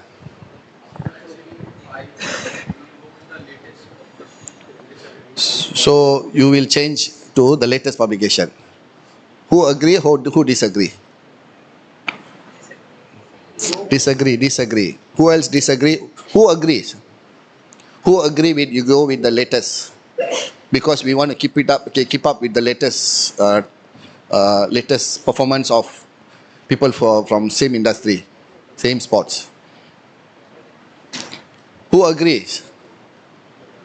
Who don't agree? Who don't understand the question? Don't understand the question. Okay. Now, come, three of you all. Three person come here. Just come faster. 1, 2, 3. Three of you all come. Just come here. Faster. I'll show some example. Come. Just come up. Okay. Now, I am a sports scientist. He's my player. He's my athlete. Okay. I'm working with Indian national team, volleyball team. He's my spiker. Okay. So jumping height plays an important role. So I want to know how good is he currently. But when I do the test, it shows that he can jump 4 meter. Jump down. Jump. Okay. That's okay. So jump. Okay. Now I measure. I have 4 meters. So I compare these 4 meters with what? With what will I compare? Okay. Now he is a sports scientist for Pakistan team. Or you're from where? Fiji? From Fiji team. Okay. He is the sports scientist like me for Fiji team. He previously has done a test with him. You jump. Okay. And then he report, my athlete can jump 5 meters. So I go and look for, then I saw his publication. Oh, then age same. Because in methodology, they report age, testing procedures, everything, all the data are there. So I look at him. Oh, why Fiji athlete can jump 5 meters and then they are good with that sport. Usually I will go and look for the country which they are good with that sport. When I look for, I don't go and look for a country which is not good with that sport. I don't do that. If I know this sport, I'm good. I know this sport this country is very good with this sport. I'll try to go and search the keywords I use for that country when I search, because that will be more meaningful for me. Okay. So he reported. I look same age, same gender, same training experience. He's been playing for 10 years. He's been playing for 10 years. Okay. So I think, okay, I will compare. He can jump 4 meters. He can jump 5 meters. This is an indicator showing that he need to improve. 1 meter. By 1 meter, because they are very good with that sport. They are winning a lot of medals, a lot of championship they are winning. Okay. Now, I want to train him. Okay. So I don't go for that 1 meter. There should be progression by time. So I target 4.3 meters, 10% or 20%, depends on you, 4 meter to 5 meters. So when I'm doing training, I'm training him, he's doing all the training. Another guy come and publish from another country, Brazil, says that their athletes can jump 5.5 meters. So now I'm in the middle of doing the training him to improve the 10% or 20%. Should I change that 10%? Because just now I compared to 5 meters. Now I have 5.5 meters. Should I change the 10% to 5.5 meters or stick to 5 meters? The 10% of improvement I want to give, should it be I stick to what I plan or I change based on the current performance of athletes? Yes. That's all. Thank you. Thank you. The training? Training protocol will change because training protocol means the duration I have to change or I need to change the load because my demand is higher. Same, all same, everything same. Jump height, they 5 to 5.5 Brazilian, you got kilometer 5.5. yes. Now you have to set a target of 5.5. Yes. But you have to check whether the training protocol is the same or is it different. Not training, testing protocol, you mean? No, training also. For the 2 teams that are in. No, they are not training. They only report the jumping height. Then you have to aim for 5.5. Okay, now you see, when we already start a program, you cannot change anything. Ethically, it's wrong. You know, research ethics, we have need to get approval from research committee, ethics committee. Whatever that you say, no, research or practical, anything. We go back to, that's the reason why research exists. Because they want us to do, practitioners like us, to stick to the rules that they set. That is why this documentation all exists, for a reason. So when you already tell the athletes and coaches that I'm going to do this, and middle of the way you go and change something, they will lose trust on you. What this guy, yes. What this guy suddenly saying this, suddenly come in saying this, so your credibility will be questioned. So my advice, stick to that project until you complete it. Look at the results, and if you think there's need to be improvement on second phase of your project, use that for 5.5 for your second phase. Okay, this is research ethics and the protocol that we set, we stick to that. Not very rigid. There can be, if they cannot come, you cannot scold them. That one will be that. If suddenly they don't come for training, they will be injured in between. All that will happen. But the main ideology that you need to stick to that. We cannot suddenly, because if you change to 5.5, if the following week another guy published 6 meters, what are you going to do? Yes, keep changing. So, because this happened to me, that is why I'm sharing. Okay, during my process, my third, fourth semester, there's another literature saying something other than what I have cited. So when I consult with my supervisors, they said, no, when you start, this is your plan. You stick to the plan. But during your chapter 6, you know, the recommendation and all, the limitations, you can talk about this. Your limitation of your study, you can talk about this. During my time, this is the, yes, this happened when this Indian athlete who smashed the Yonex one, the doubles players, you know, the smash speed. So because I cited a different maximum smash speed during my research proposal. So I set that as the guideline. 400 kilometer per hour, I cited, okay, my athletes can smash 320, 360. So I compare with that. Suddenly, there's another literature in my third, fourth semester. Not literature actually, it's commercial company did that. It's not published. Commercial company said that they did with this new record. It's been live, right? Okay, so that company mentioned that the performance is some number. Then we ignore that because it's not in academic world. It's not, haven't published yet. So even though someone can do better than what some I cited, we ignore the same case like this. Okay? Any other questions? Why there's no questions from behind? Should I change? Should I go there and take my teacher, ask them to turn there and make them the first row? Yes. What if we don't find normative values for certain parameters? Again. What if we don't find normative values for certain parameters? Okay, then within the population of your athlete. You have 10 athletes, you see which athlete perform the best, you take that as your norms.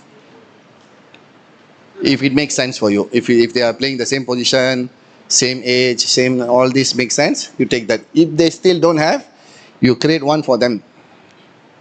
You do 3 trials, 2 sets. Out of 6, take the best. You want to improve 10% for next.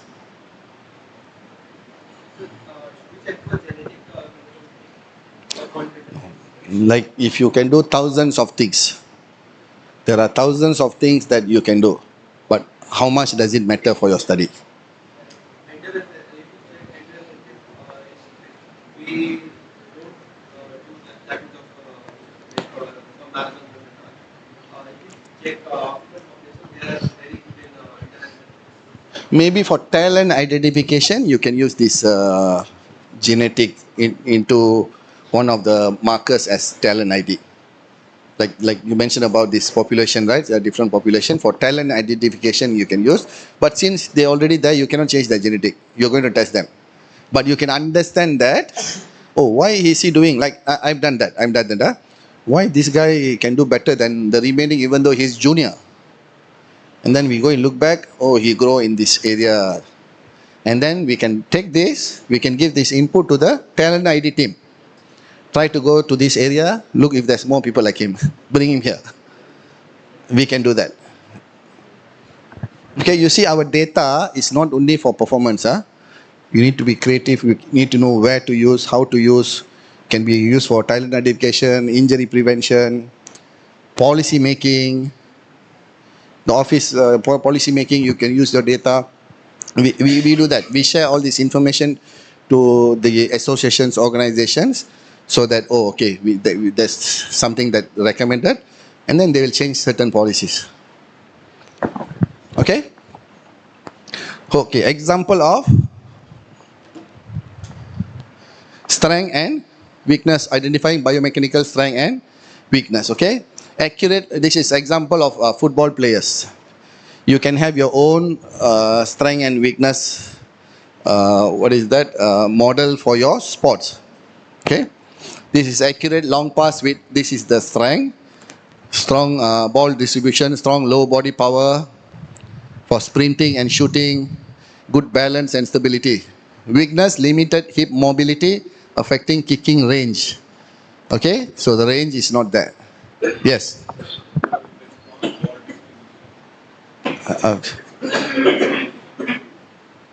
I cannot hear you. Where is the microphone?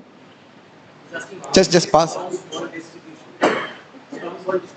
How much pass you make distribute when you receive the ball? Number of passes. Okay.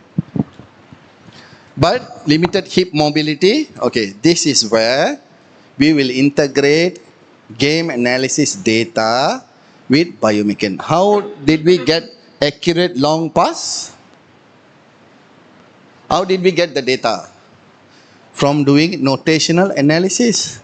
We take the video, we see number of passes. Okay, how many pass, how many short pass, how many moderate range, how many long distance. And then it seems this guy has long pass, accurate long passes with strong ball distribution, okay? Strong low body power for sprinting. You have GPS to track, or you can use number of distance they cover. What is the distance they cover? You can even do time motion without GPS, with video itself, because you know the size of a football field. Hockey, you know the size. So you can calibrate the distance, you know how fast you track them, how far they run, how every time. And then you know the formula for speed, right? Distance over time. You will get the speed. So from the speed, you know how many times they sprint, how many times they walk, how many moderate pace from that. Okay. Limited hip mobility affecting kicking range. Okay. So asymmetry in acceleration between left and right leg. Reduced dribbling speed and control. This is example. This is not from real data. This is example. Okay. Okay, so data comparison, sprint time between 10 meter and 30 meters compared to elite benchmarks. You see, this is what I'm talking about. You need to mention here the benchmarking, the normative values that you're creating from which group. Okay, it is important for you to know you are getting the data from the right person to compare. Okay, passing or shooting accuracy versus national level average. Okay, VO2 max. So if you don't have VO2 max, what test can we do to replace VO2 max if you don't have the machine? Beep test, yo-yo test, 2.4. Okay, any test to understand better. Okay, their range. Okay, you can compare with their data. Okay, so can we have a short work here? Just draw something like this. Okay, relate to your sports. Just 5 minutes work. Just draw strength, weakness, data comparison. Relate to your sports. Give two strength, two weakness, two data comparison. Come on, start. Do it now. Just 5 minutes. Do it whatever sport you want. Your wish. It can be anything. Okay, it can be individual sports. Okay, it can be like if it's a combat sport, good attacking skills. Okay, and then strength I can put as punching speed, high punching speed, good punching speed, and then weakness I will put poor defense. As simple as that. Just for you to understand how to generate this.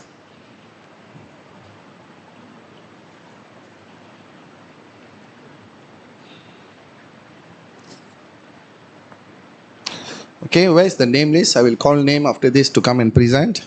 Yes.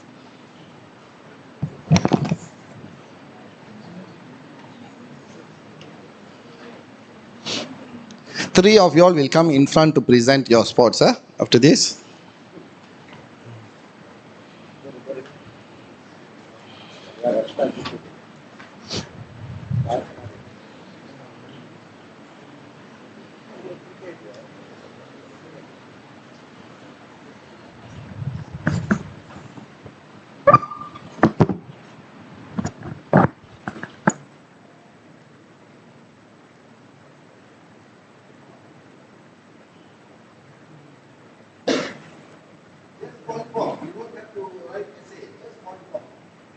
Just for you to understand what is strength, what is weakness, and how to compare the data.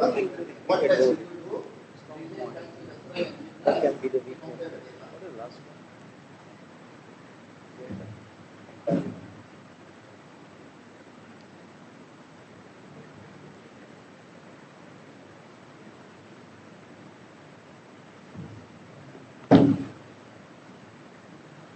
Just put a table like that. Say table is equal to the table, S3, and then make the points.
He's from the department, sir. He's from the department. Yes, sir.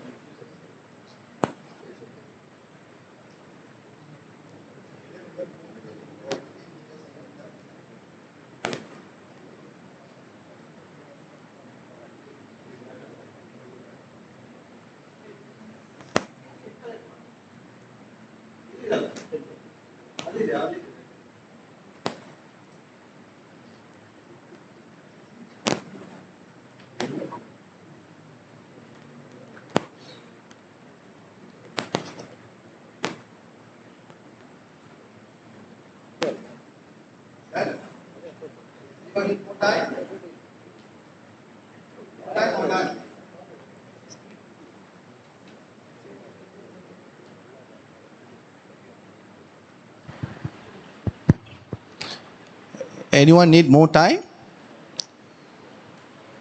Or done? Who's not done yet? Who's not done yet? Okay, all done? Okay, good. So I can just very simple 30 seconds come in front, explain what is identifying biomechanical strength and weakness, name your sports that you choose, tell two strength of your players, okay, two strength of your player, two weakness of your player, what data you will compare, okay, for your athletes. What test will you do? Anyone want to volunteer first? Come here. No, come. Come, one more. We need one more. Come.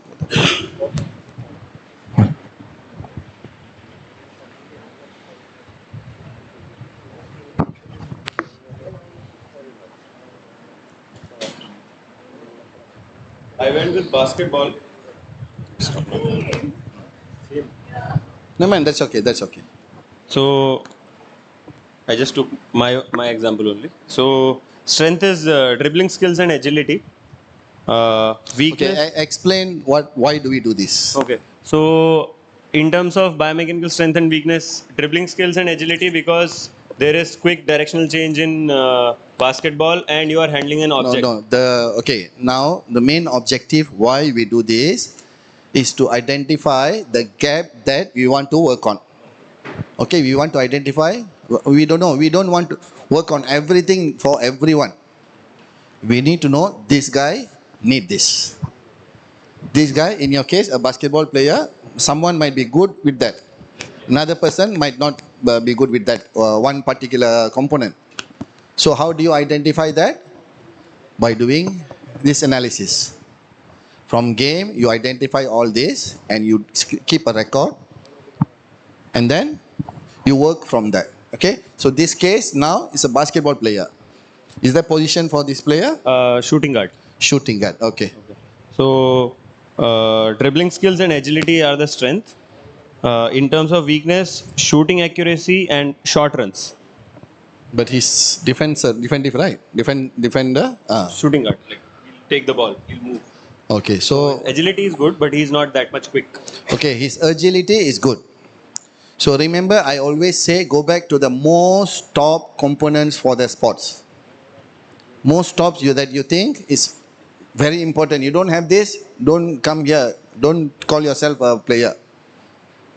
Okay, that is that important. That component that you're going to choose must be that important because we don't have time to look into 10 or 20 parameters. Very important component for that sport, for that position, for that player. Okay, so in this case, agility in basketball, is it important? Yes, very important. Very important. So, when he look, the agility is good. Good or average or very good? So agility is good. Agility is good. But short sprint, short run is not that good. That is the So weakness. the speed or what? Short runs? Acceleration. That acceleration phase. Your speed? Yes. Okay, the short distance speed is Short distance speed is not good, and Explosive, shooting accuracy, that is shooting accuracy not good. Okay. And then? So the data comparison that I would like to have is sprint 10 meter and 20 meter, because it will focus on the weakness of short runs, and repeat sprint index, which will tell me how he will perform under fatigue, like how his shooting accuracy. Repeat the data comparison again. First is sprints, Okay. 10 meter and 20 meters. Okay. Second is repeat sprint ability, basically how Like yo-yo test, he's handling the fatigue. This is something like a beep test. Yeah, something like So a that. beep Yes, test. yes, yes. To see how How quickly he fatigues and so how this his is more shooting like accuracy but drops. that is more like endurance aerobic capacity. Yeah, something along those lines. But your weakness is not endurance capacity. No, it is shooting accuracy. And then why you do this test? Because as he fatigues, initially his performance is fine. As he fatigues, it drops quickly. So I want to know how it is, like how much it is affecting his performance in shooting. Okay. Now he measure the strength. He identify the strength. He identify with the weakness. But I am not happy with the data comparison. Because his weakness, he mentioned that about accuracy. Am I right? Yeah, shooting accuracy. Shooting accuracy. He didn't say shooting accuracy at the end of the game or second stage or third stage. I told you, you need to be very specific that one word can change everything. Because when you say accuracy, he cannot perform from beginning or at the end. If he mentioned that at the end of the game, then what he said is right.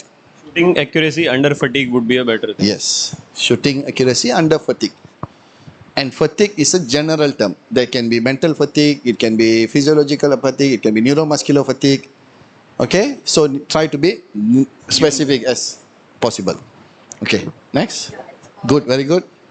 It's the same sport, but maybe the position of the player can be changed. So I just did some changes here.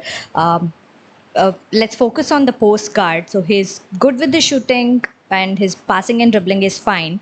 He's good with free throw, but his weakness is endurance, and he needs to work with the explosive part. The shooting guards usually goes for the rebounds, and he's unable to get the rebounds soon. And when it comes to endurance, maybe once the ball is being passed back to the backcourt, he has to come back to his home court and then do the rebound collection. The test that can be done, I can't really get the specific test for the postcard, but we can compare with the notational analysis with the national player who does play in the same position. So that can be done. How will you compare? What normative value will you compare? Maybe consider one game and try to get the number of rebounds a player who plays in the postcard collects in the national level and compare it to the player. Maybe if we consider a university player, we can have the analysis, like comparison between the national player and the university player. Okay. You are comparing what? The number of rebounds. Yes. Number of rebounds. That is more on tactical and technical. You are not measuring physical there when you compare. Yeah. Unless you are measuring, remember, we need to be specific with the test, right? Yes. Can. With the endurance test. Yep, endurance. So, whether his reaction is slow because of that endurance. So, a lot of factors can be there. That is why you need to be very specific. Very specific. Okay? Good. Next. Who else? From this side? Maybe only you.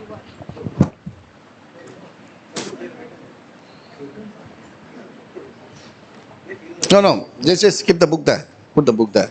This is what you have in your head, not on your book. You should have everything on your head. Just tell what you know.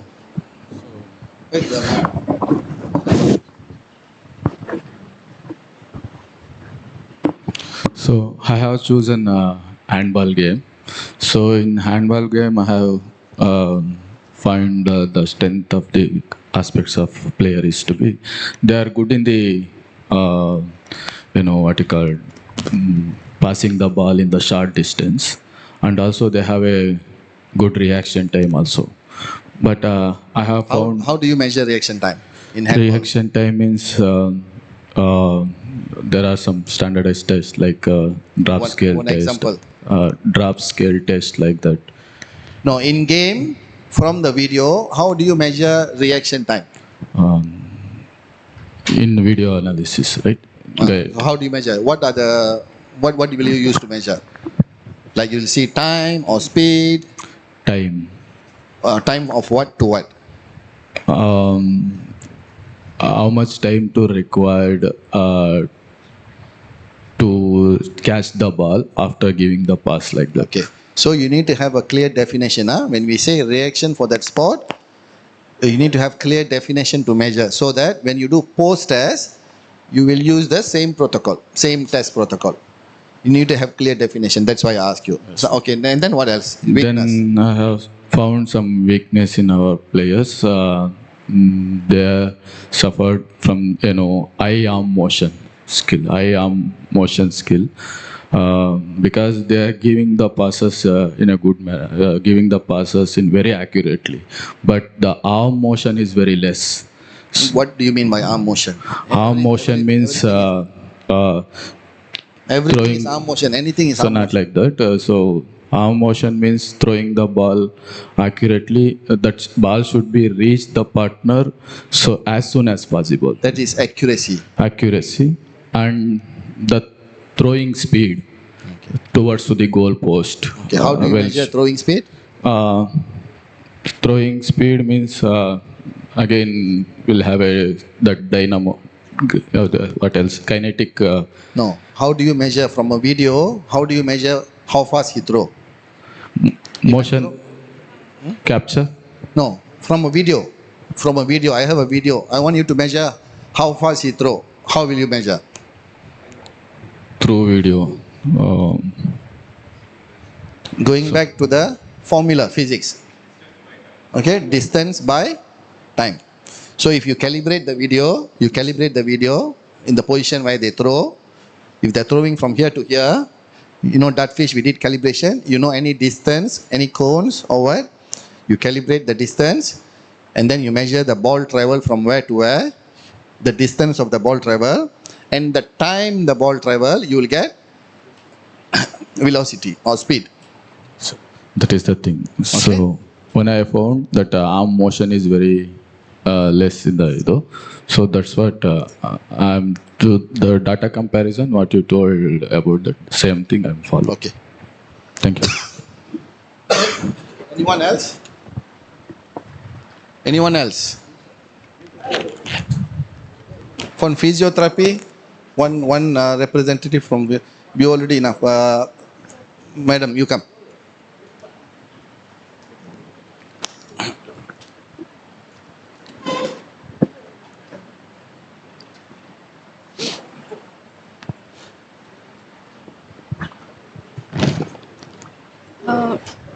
To go with the comparison, the sports you choose?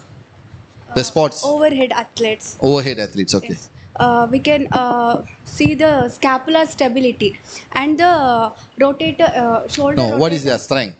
We are talking about this strength and weakness. Data comparison. No, what is the strength of the athlete?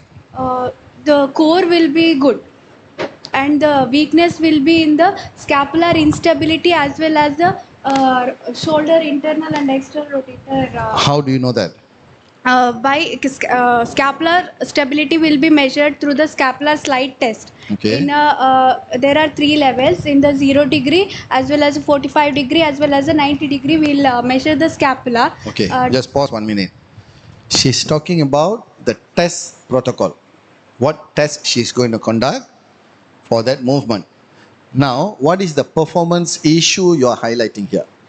Remember, we are talking about performance here.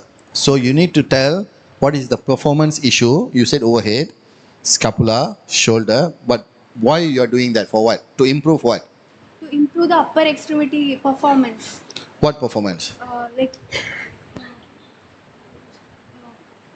rebound. Okay, you see, you need to be, she's doing the right thing. She's skipping one part.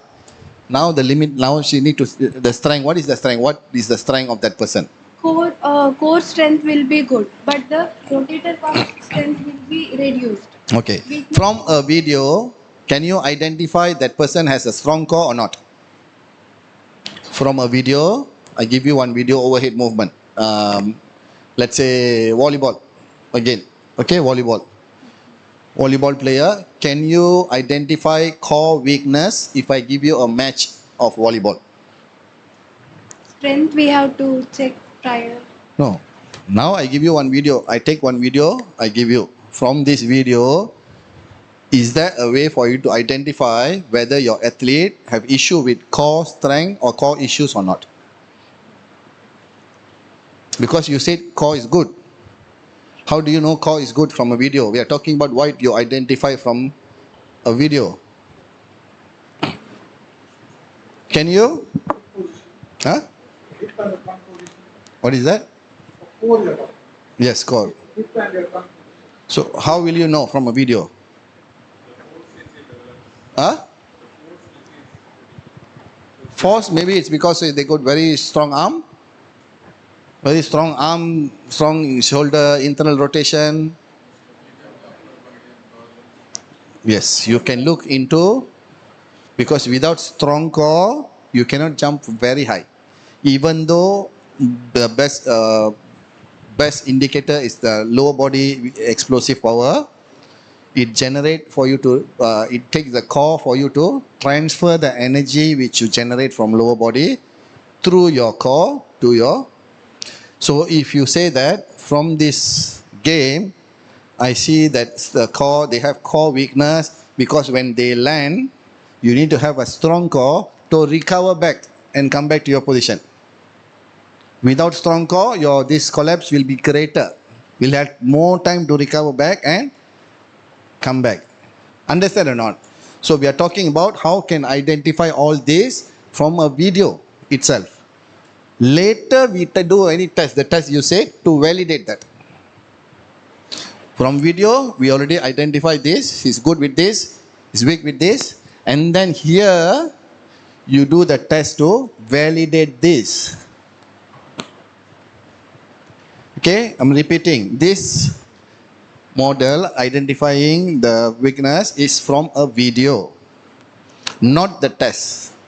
In a game, you identify, and then you come with this from the data of your analysis, and then you do data comparison. You have this data, your hypothesis, you said that he has strong core because his reaction to recover from eccentric to concentric is slower. Then you do the test to compare with other athletes or any elite benchmarks. Okay, one more. Next, what is it? And Core and scapular stability. Scapular stability. And the shoulder rotator strength. Okay. The strength. What is the good strength? What are they good at? These are the weakness you mentioned, right? They have issue with this. What are they good? They're good with what? So remember, I always start with good. You don't start with bad. You don't tell your athletes you are bad with this, you're bad with this, you're bad. Start with positive things. Tell them you're very good with this. I'm really proud of what you did with this. But I think you can be better if you work on this. That is how we communicate. Important, very important. Okay, when we talk to this. Okay. Anyone else?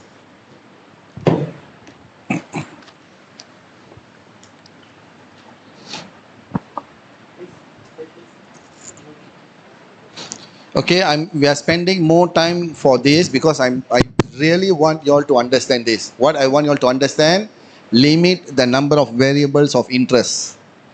Limit it to the most important thing for that sport. Okay, and then how will you identify the strength and weakness from video? Because that is the resource that most of you all can have. You don't have access to all the machines, all the equipments, so no point. I can spend another hour talking about how to use force plate and motion analysis. How are you going to go and do this if you don't have the tools? So this is very simple. By identifying the mechanism, by understanding the mechanism of that sport, by being creative, you can come out with this model. You can work on that. Next game, you can have KPI, key performance index for them. Relate to this.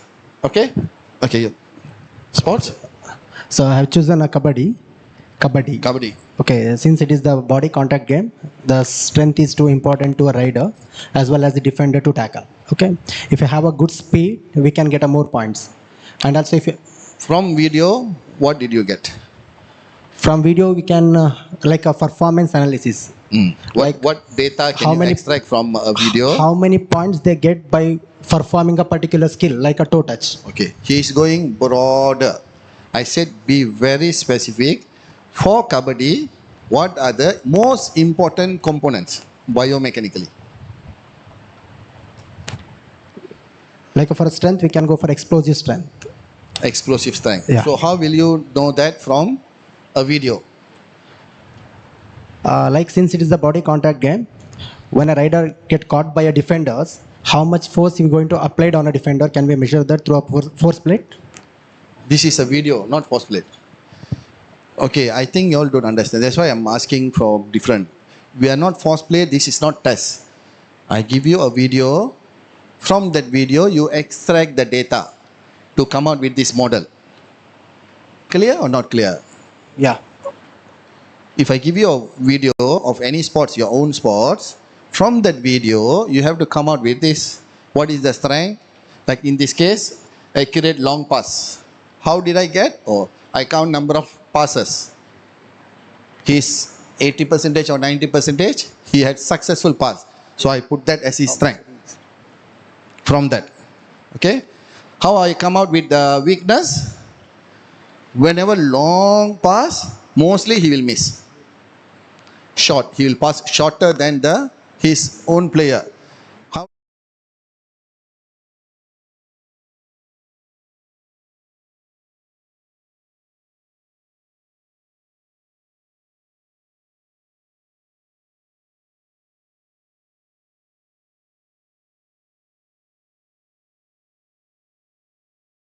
Video of kabaddi going on.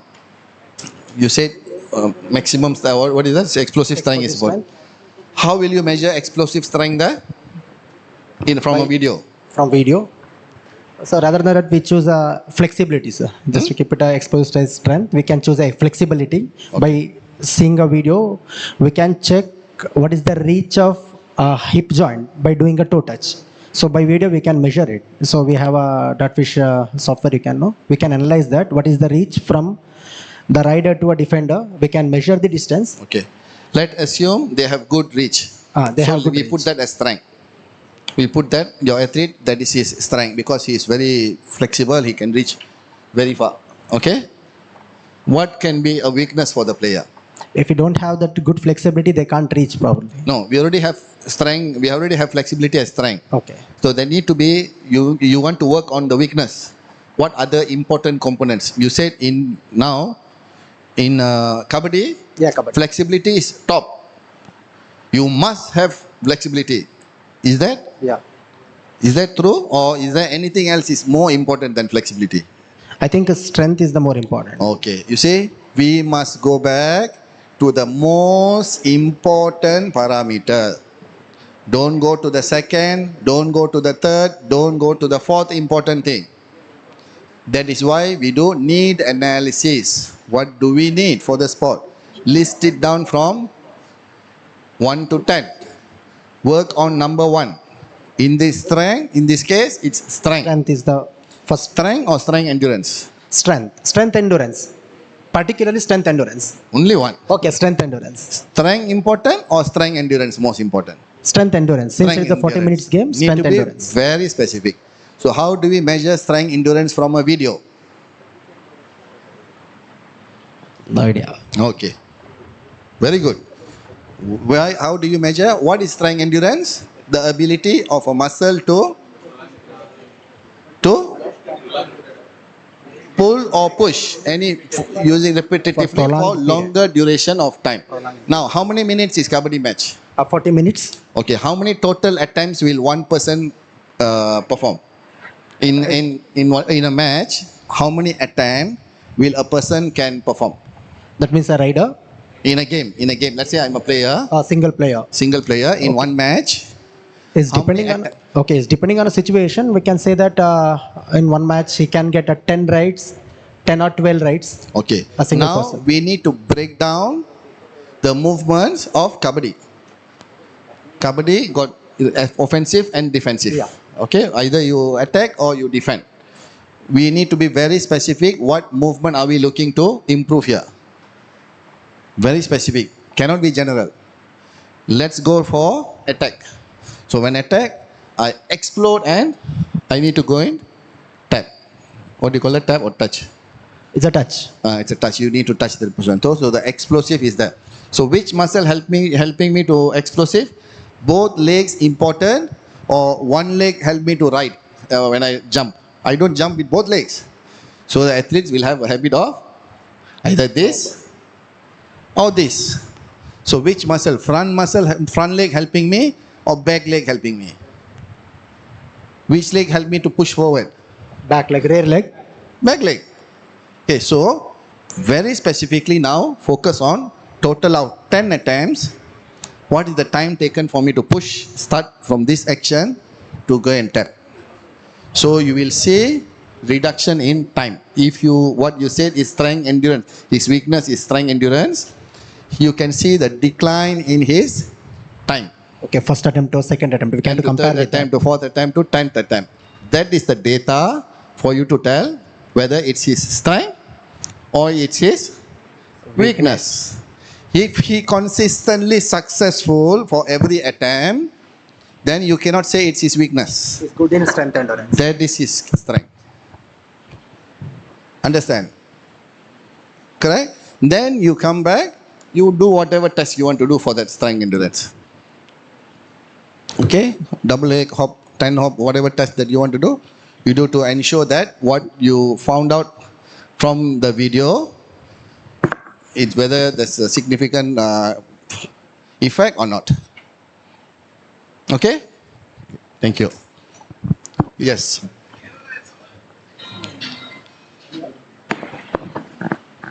Last one, huh? Thank you, sir. So I have a situation here, considering drag flick in field hockey. So, like if you see a biomechanical analysis of a video. You're presenting this or what? Sorry, sir? Are you presenting this? Regarding this. Okay. I was able to figure out strength, but from video, if I see there are any less... hockey coaches here? Hockey coaches? Hockey coaches. Maybe you can try to answer his question. Sir, no, considering a drag flick situation, sir, if a person is able to do a proper movement pattern, but he is able to generate less power,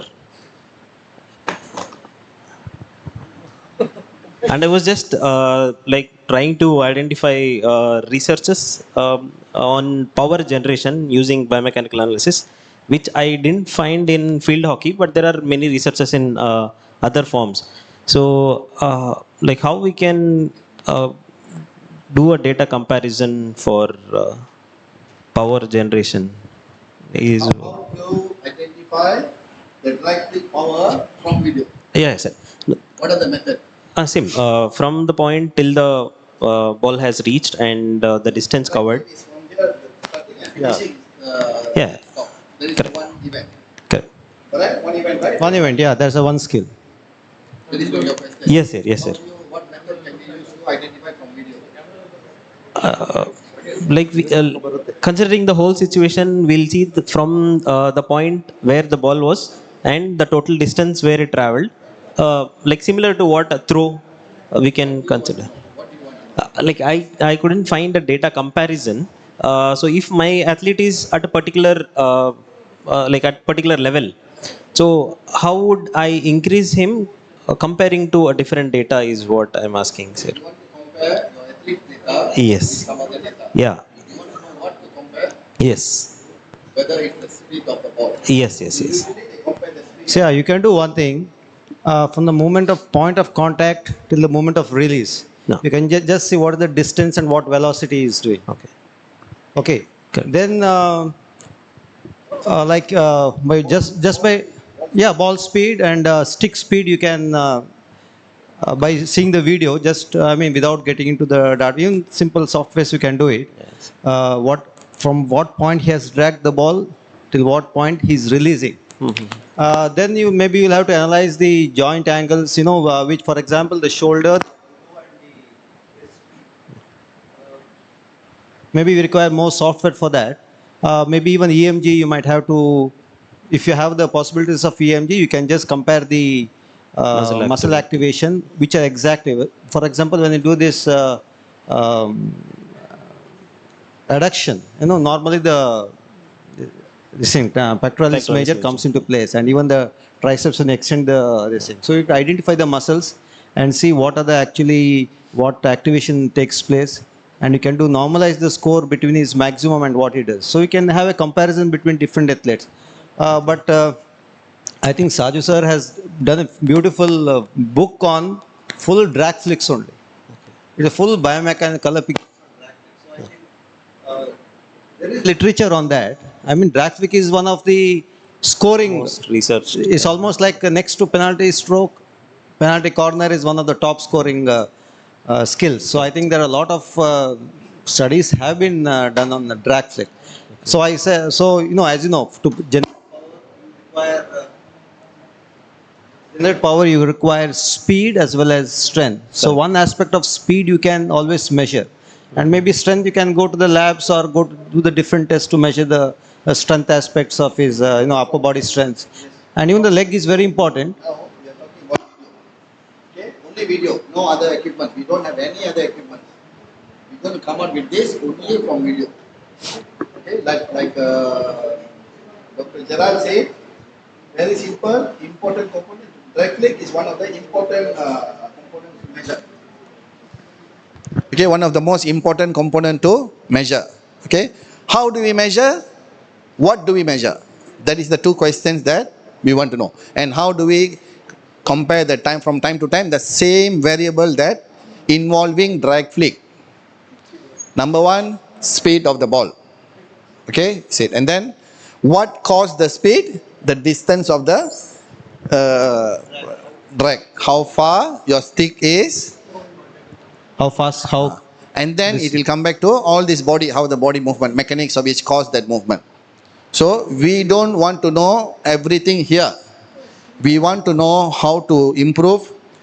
After data comparison, we're going to do intervention work.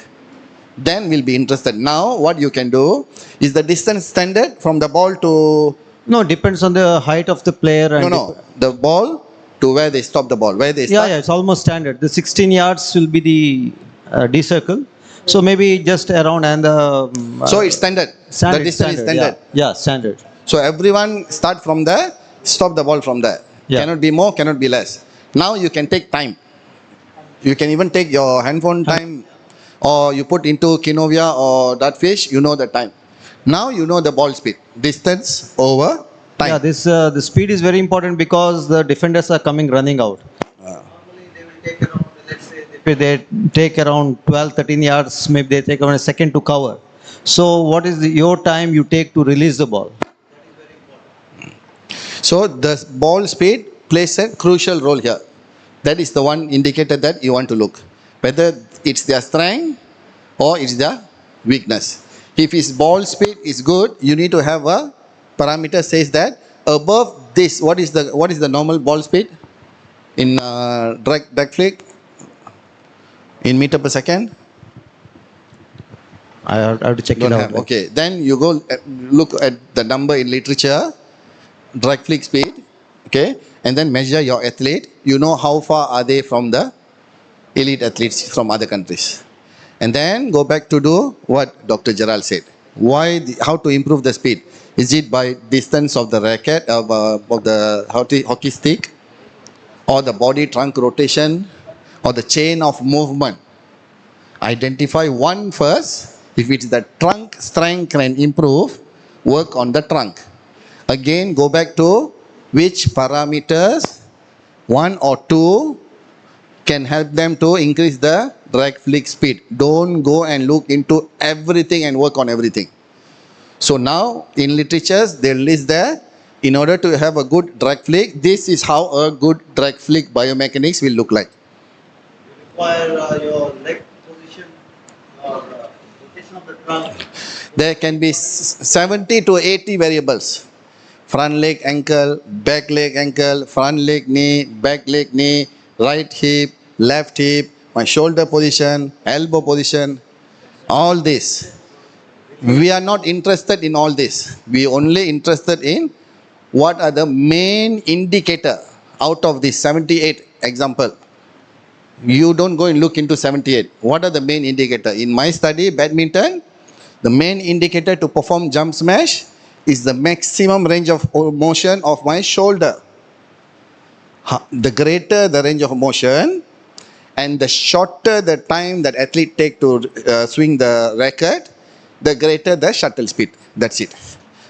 Even though there are some trunk rotation, 0.6, 0.7 correlation, some others, we ignore that. We only work on the major factor which contribute to that movement. We didn't look at how far he jumped, how fast he jumped, how he land, how he did this. No. We only work on one parameter which highly correlate to that particular movement. Focus on that only. Okay? Take the video, identify the main parameter you want to measure. Okay, ball speed. I want to improve ball speed. Compare with elite benchmark.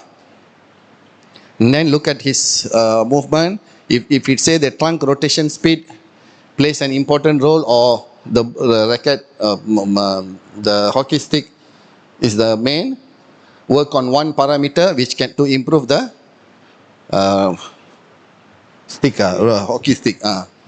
hockey stick speed. Just like you said, That's it. badminton, they require this motion. Same thing in black flip, you require this. So the more Yes. you drag, the more Yes. power you can get. So, The more fast you get, the more you can beat the opponent. yes.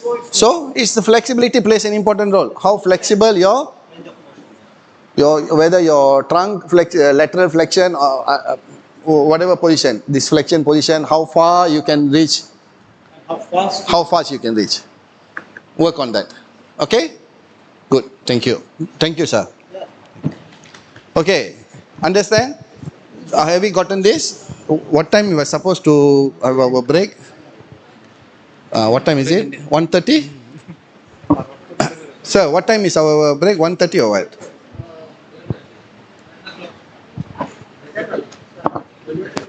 No, we got 3 hours today. 10 and 1. Okay, 1. Okay, so we'll move on to see one example. Okay, the tools that can help. See, in this case, multiple tools available. Like I mentioned, if we don't have the tools, we have to be creative. Don't think that just because I don't have the tool, I cannot do this or that. No. 1:30. Today is 1:30. 3 hours. 3 hours. 10 to 1. We started 10 today. Third hour is 1.5 hours. Third session. 3.5 hours. 3.5. 3.5 hours. The third session is 1.5 hours. We are shifted from the fourth day.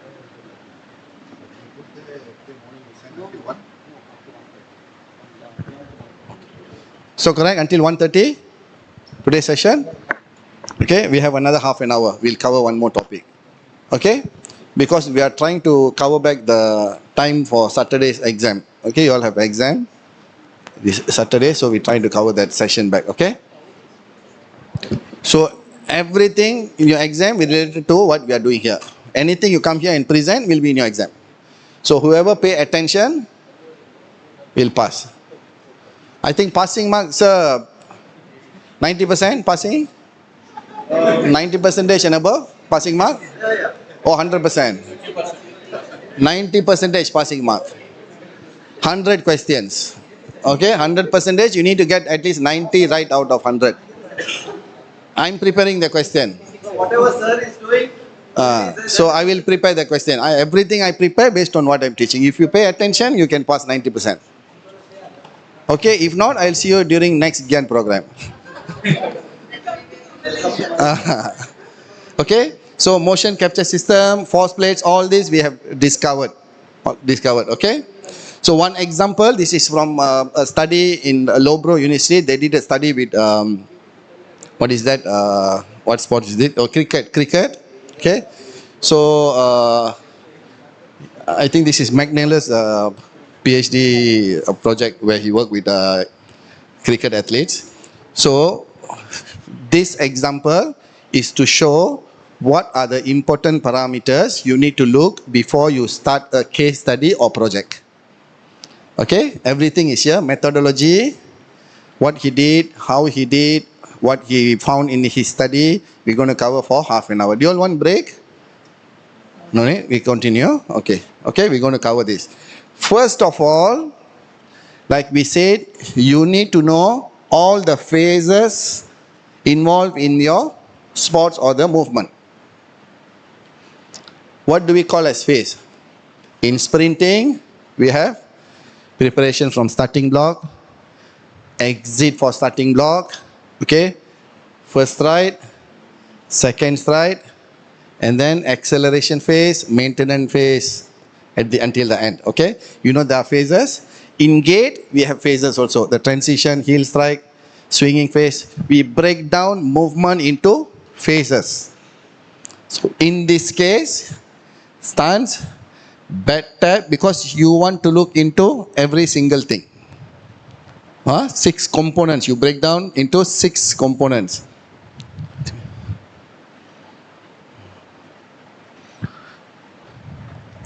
In order to, before you start any project, you need to understand this. You need to understand the phases that you are interested in. Okay. Later on, you're going to work on only 1 or 2 phases which really contribute to that movement. Like my case, when I start my masters, for my badminton smash, masters is in smash also. Okay. I looked into 68 variables. Why I looked into 68 variables? Like here, stance, I break down into knee angle during the stance, shoulder angle during the stance, trunk angle. Okay, this position.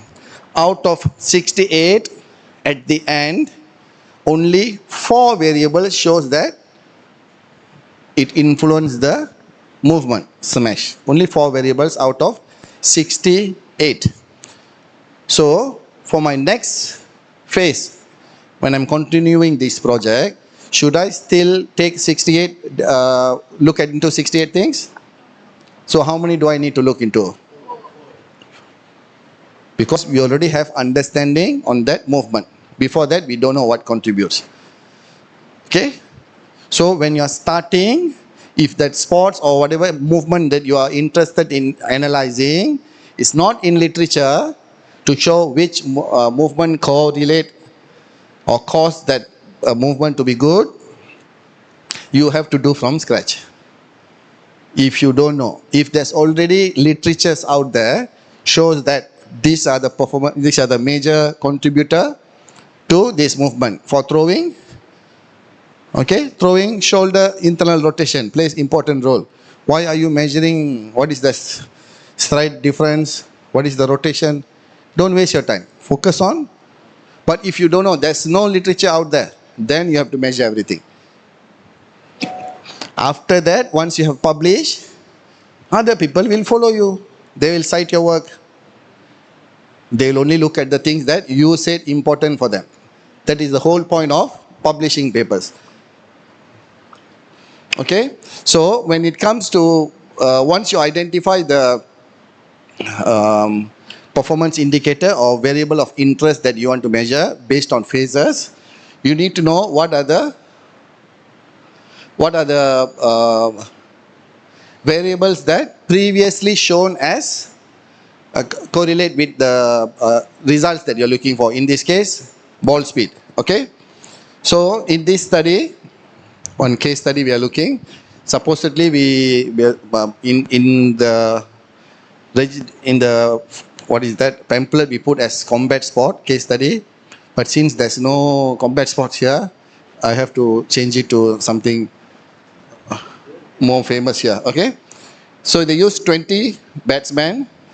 So the subjects comes from club to anyone have gone through this research before?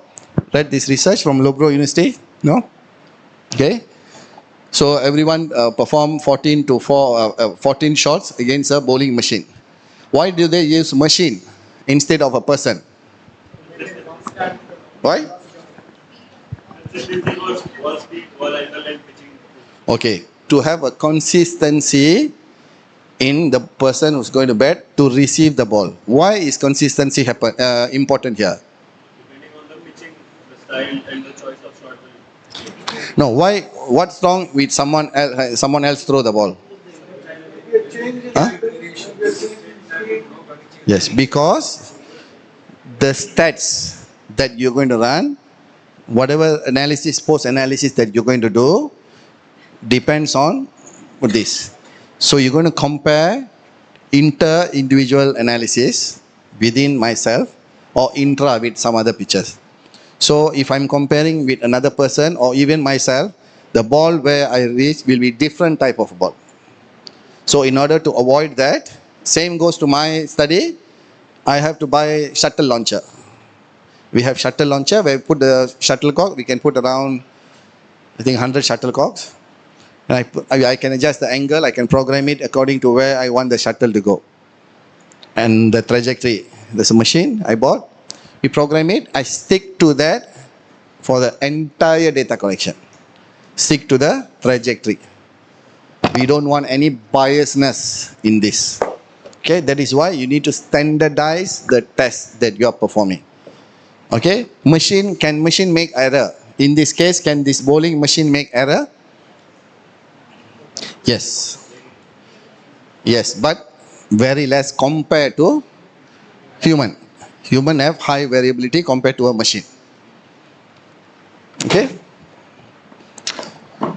So they looked into 28 kinematic parameters such as elbow flexion extension, center of mass displacement, X factor. X factor is what? X factor is the trunk rotation. This is flexion, extension. This is lateral flexion. This is they call as X factor. Okay, this the one which is splitting between your shoulder and your hip. This rotation. Huh?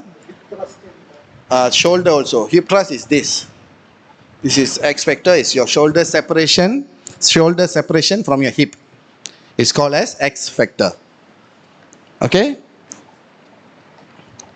COM, center of mass displacement. When I'm standing here, my center of mass is here. When I'm moving, my center of mass move along with me. Okay, when I stand. Front knee extension. Okay, flexion, extension. A downswing duration, wrist cocking angle, bat angle, bat COM position, bat speed. Okay, they looked into 28 kinematic parameters. Okay, who can guess which parameters do you think in cricket batting do you think plays the top one position? Like we always discuss about what we want to look into, something that really matters, right? Who can take a guess? Is it the execution of the stroke? Yes, execution of the stroke. Speed of the bat is Speed of the bat, number one. Agree? Please, everyone, I want everyone to contribute. Okay, I know everyone is hungry, but Let's do this. Okay. Okay. Bed speed, X factor. Number one, number two, or number one, number two? Active factor number one. Okay. X factor depends upon the stroke what you play. No, very simple. Don't confuse everyone. X factor or bed speed? Mine is the bats. Okay, that's it. What else? Who else? Who else? What else? Okay, we have one participant said bed speed directly contribute to greater ball speed. Okay, another participant said the X factor will determine how fast the ball going to move. Who else? Think, anyone don't know how it's played? Everyone know how this movement is played? What else? Who think wrist cocking angle? So wrist cocking angle plays an important for what? Direction. Direction. Which is accuracy. Come to accuracy. Which direction I want to send the ball. Okay? Okay. Now, we already know what parameters we want to look. But what instant, the key instant in this meaning, at which position, I'm going to look all that. How many? 28 parameters. Okay? This is example. So, key instance, start of downswing, you break down your movement into key instances. Okay? You break down your movement into key instances. Example, in my case, this is, I call this as preparation phase with the racket. Okay? When the shuttle is launched, I call this as preparation to jumping phase. And then when they are already here, I call this as backswing phase. They are going backswing. Okay? We are talking about the key instances. Okay? And then forward swing. And I end my phase at one event where the shuttle contact with the racket. And I didn't look into the follow through. Because follow through will got something to do with the injury prevention, injury perspective of biomechanics, and not performance wise. Because after contact, there's nothing about performance. In this case, okay, I'm not saying it's not important. I'm saying that I stick to my objective. My objective is to look into performance. So the key instances: start of downswing, start and end of forward stride, impact. That's it. Okay? They use YCON system to collect the data. They process the data. So how it happened is they put markers, infrared markers, 3D capturing markers. And then after they capture, they process it using some other software. Okay? So this graph shows that off-center impacts to slower balls. Okay? This is the racket. What is that? Bat. This is the bat. And in every sports which involve racket or bat, okay, there's always a place where they call as sweet spot. Sweet spot meaning that if you hit with the right amount of speed or force at that position, you will generate greater speed. Okay, can it vary? Can it be different with different racket? Can it be vary compared to different racket? Yes. Depends on the weight, the area, but mostly it will be within this range. It cannot be here. It cannot be here. Because of the physics we are applying in biomechanics. The amount of force that we are applying. Okay? So it shows that this the sweet spot where shows that closer to, you see they did this virtual bat phase markers where it contact. So all this correlation comes closer to this area. Okay. So what caused bat speed? Okay. Now this is the answer that that we ask you all. Okay. 38% of that ball speed contributed by X factor. X factor which I mentioned. the pelvic and thorax separation at start of downswing. Okay? This is compared to normalized to 100%, normalized to 100%. So meaning that 1/3, more than 1/3 of the contribution. Okay? And then X factor, lead elbow extension. Lead elbow extension. Okay? X factor combined with lead hand extension. Are you all following me? First X factor 38%, but when you combine with my lead hand angle, it become 52%. Okay, you know how we get these numbers? There's a statistic correlation statistics that we can do to get this. Okay, and then if you combine X factor with a good kinetic chain, follow up with your lead elbow extension and wrist uncocking, it will come to 66%. 66% comes from 3 biomechanical markers, movement. So if you want to train someone now, out of 28, what will you look into? Racket speed, bat speed comes from this, because everything go back to what you generate in order to create the, like shuttle speed depends on the racket speed. Ball speed depends on the bat speed. But what biomechanical markers cause that bat to be, have fast movement? This is the combination from this study. So now, how is this? Why do you think it's important? Why do you think, who think it doesn't make sense here? This movement, why you think it makes sense or not? If you think logically. Come on, understand? So because if you see X factor, that is where the first initial movement starts. Trunk is a bigger portion, big muscle, big segment, can generate very high force if you rotate the trunk in greater speed, okay, compared to this. And then followed by your hand extension, your elbow extension, and then wrist.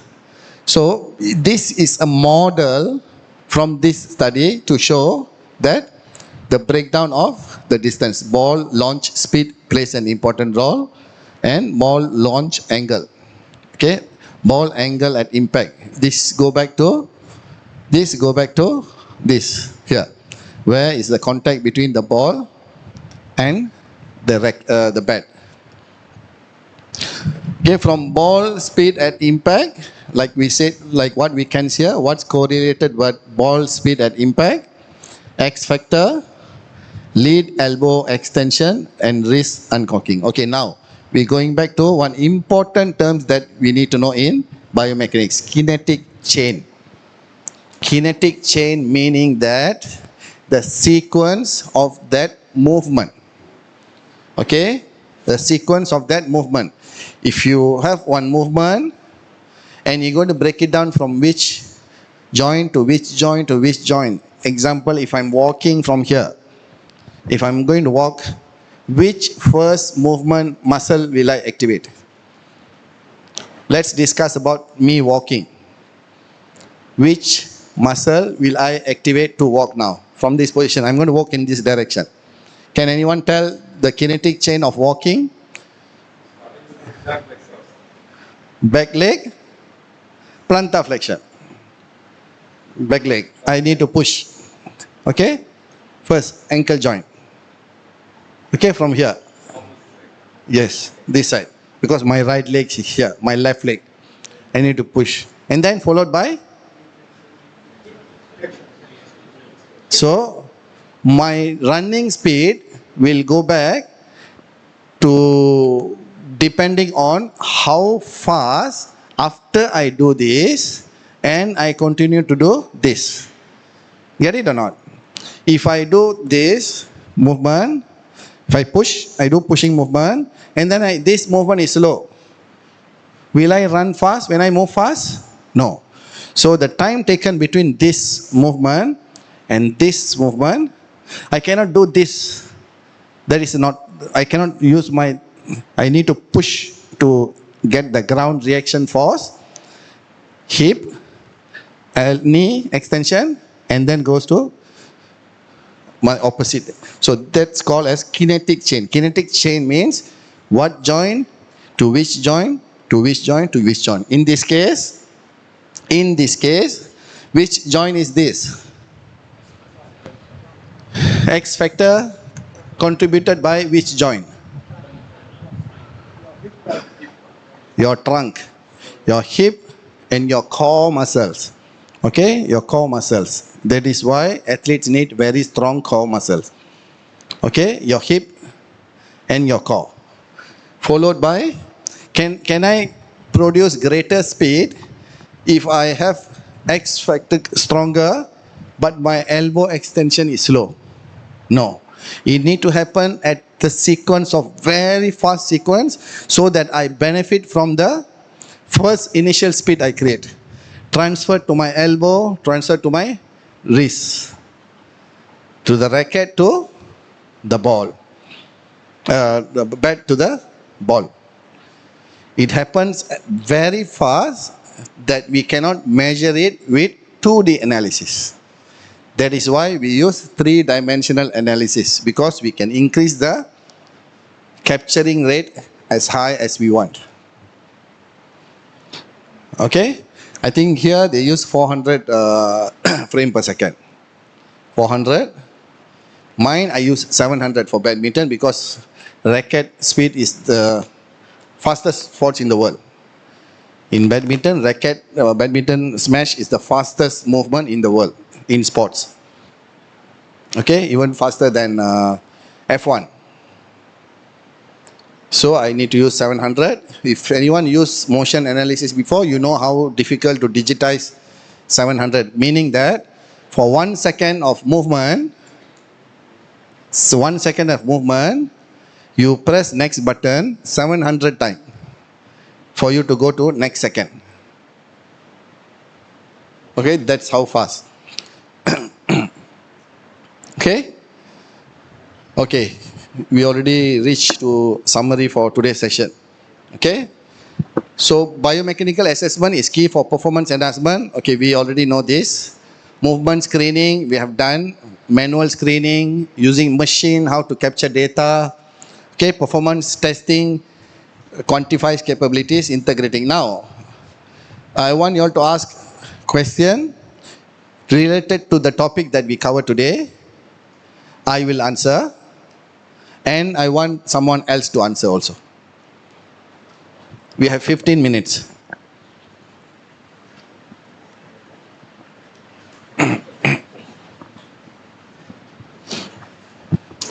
Come on. Because later, after this, after lunch, we're going to do similar to yesterday. Yesterday we did squat. Okay, first 1 hour, first half an hour, I will go through what is gait analysis and all. What are the key events that we need to focus? What are the parameters of import? So you're going to ask any of your group members to walk on the treadmill. They will move the treadmill there. Okay, just record 3 or 4 strides and then make them run few trials, side view and behind view, like yesterday, similar to yesterday. Export it into Dartfish. Then we'll calculate the angle or whatever we want. Stride length. Remember to put something as, you have something as, what is it? What we missed yesterday? What did we miss yesterday? Calibration markers. We didn't have calibration markers. We use someone's height. If you can put something as calibration markers, that will be good. Okay? Now questions. If no, I will ask question.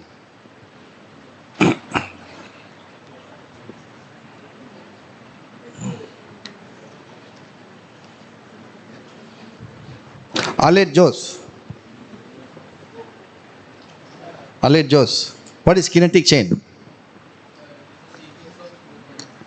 Sequence of movement.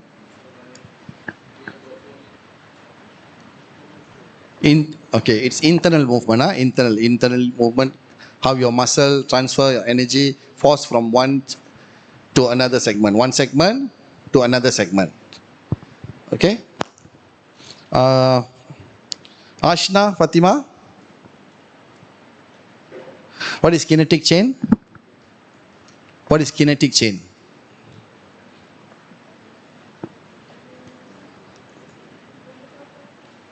Kinetic chain. What is kinetic chain?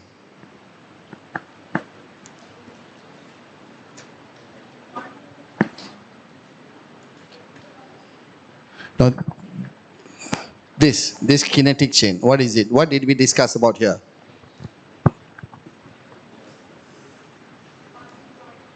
Huh? I cannot hear. What is it? I think you said the right thing. What is it? What? Stages of movement. What is it? The sequence of movement. So the force and transferred from one joint to another joint until you complete the movement. Where you start, because you start from here to throw something. You start from here to throw something. Let's say shot put. I'm not throwing like this. I'm not only using my arm. I'm generating force from this pushing, ground reaction force. From here, where will the force go? To my trunk, to my upper body arm, and then to the ball. That the whole sequence of movement is called as kinetic chain. Okay?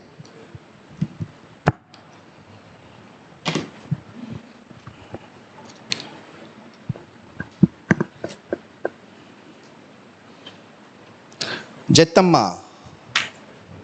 Who is Jettamma? What is kinetic chain?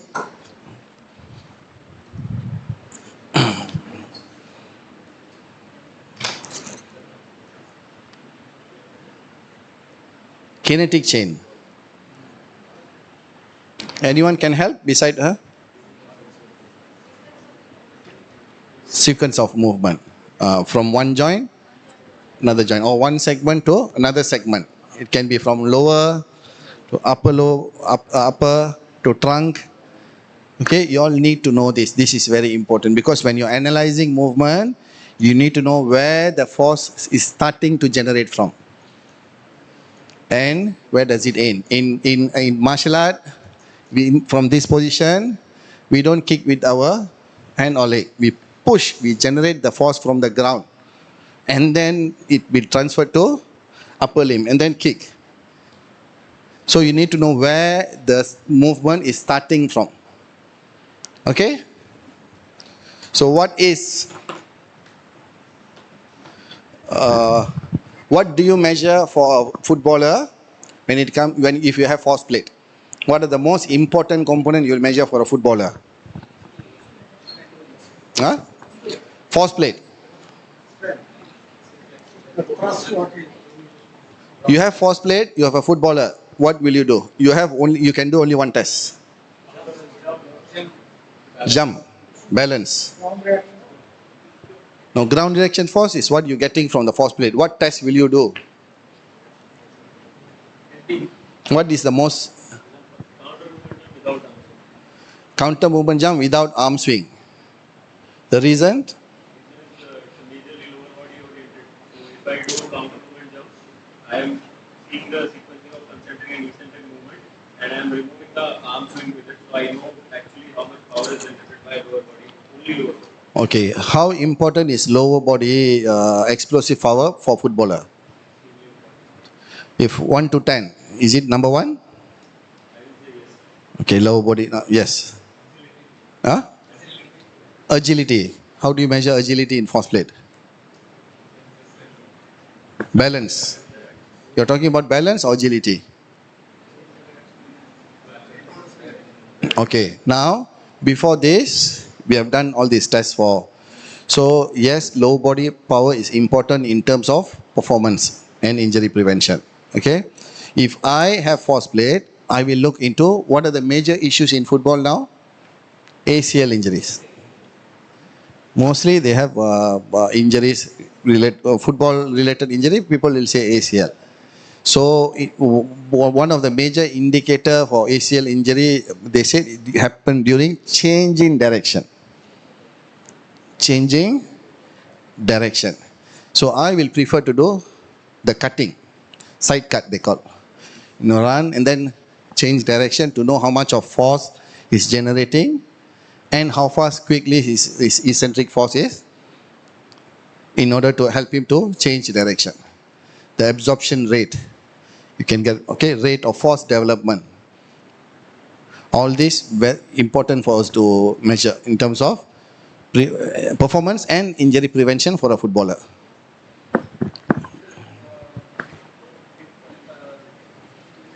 Change direction will be doing.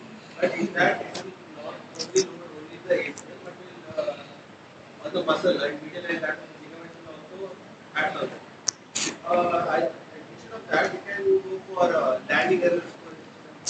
We can do 10 or 20 of tests. From literature, they are standardized from LGMU, Liverpool John Moores University. They came out with this, the best protocol for measuring football ACL injuries. So, LGMU, Liverpool John Moores University. During my master's, I had studied on that ACL. It prevents anti-transmission of the tibia. Okay, using IMU sensors, I just Is this related to this topic? Okay. and you said like I used IMU sensors in the post plate, okay, and 3D. And now I'm analyzing. Did you integrate both? Yeah. Integrate IMU and force plate? Jump height I was using the post plate. I was using jump height, okay, and using IMU sensor, tibia transition I was using, okay, and 3D like from mechanics. IMU, what is that? Tibial rotation. No, I know. What did you measure from that? Okay. When you're landing, at that time tibia will just slightly move forward and will be controlled by ACL. You will exactly have to know how much load your ACL is getting. Okay. Because in that small instance, muscle will not get activated. Okay. Okay. So this is, you are talking about internal movement which occur during the movement. Okay. Because ACL it prevents that anti-transmission. Okay, so your question? Like you said, instead of like Yes, only force plate. I don't have IMU. What will you do? that, so for ACL I said, ACL instead of like energy test, you can for IMU. No, I said we only have force plate here. What test will we do? I don't have IMU. That's why the question is, I only have force plate and I have a footballer. It can be counter movement jump, it can be vertical jump, it can be drop jump. There are many tests out there to measure give you indicator on the athlete's status, physical status. Like you said, if you have IMU, you can put the IMU, but how good is IMU compared to motion analysis? The gold standard is motion analysis. You can assess for like how landing is, whether it's a soft landing or stiff landing. Like I said, you can do thousands of tests with force plate. But if I ask you to choose only one, the most important one, what will you do? Which one do you think the most important that you can measure now and track throughout time with the same test protocol, which will have very significant effect towards the athlete's performance? You know where I'm getting? I'm getting to a place where you don't have much time. If you're talking about one time, I'll do 10 tests, one athlete. I can do 10 tests for one time. If you have 20 athletes coming in every week, in order to do 20 tests for one athlete, for 20 athletes, and then next Monday they'll come and knock your door again. Understand? So, you need to identify, this is what we call as need analysis. What is the most important component in football, which I can measure using force plate. It should be relevant, if possible, to performance and injury, because we biomechanics, we look at both performance and injury. And to easily track that every time, not complicate things. You put IMU, I've used an IMU, that's very strong signal interference, EMF, electromagnetic force interference there. So that's why we put it one side. Because I think some now they have worked on the what is the quality of the. When we tried, we are not happy because we have motion analysis. We try to do comparison with IMU and mocap because motion analysis is the gold standard for 3D analysis. Lot of artifact signals there with okay, yeah. Anything else? Like you told, direction change. So, in comparison to running and then cutting, drop, shift. Yes. Drop, shift, left. Which one I will you think there are few. If you go and read the paper from the ACL, there are a few protocol, not only one. There are few to at least give you some indicator whether that athlete is carrying risk for ACL injury or not. The markers, what are the markers that you can look into, and then you can collect the marker for that athlete. You can compare with them. You know, this is the use of people doing research. Someone do research, they give us some information, we use that to test for our athlete, and then we see how far are they, or how close are we. This is how we use. Then we share that in terms of publication, so that other people who in our ecosystem can benefit from the study. Okay? Anything else? Any questions? No? What do you think a ratio for a footballer, ratio of his hamstring and quadriceps when if he does isokinetic test? If he can do 100 pushing, eccentric, hamstring concentric, what do you think the ratio will be? What do you think? If I can do 100 this, if I do this, can I do 100? The strength, I'm talking about the strength ratio, strength ratio. 50. 150 or 150?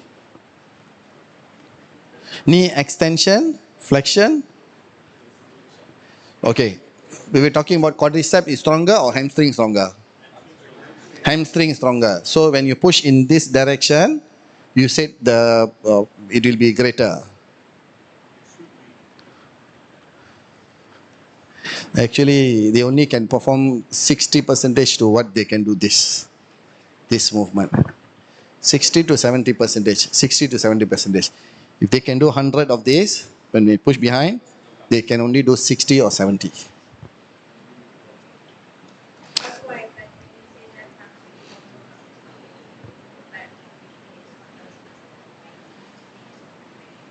What is that?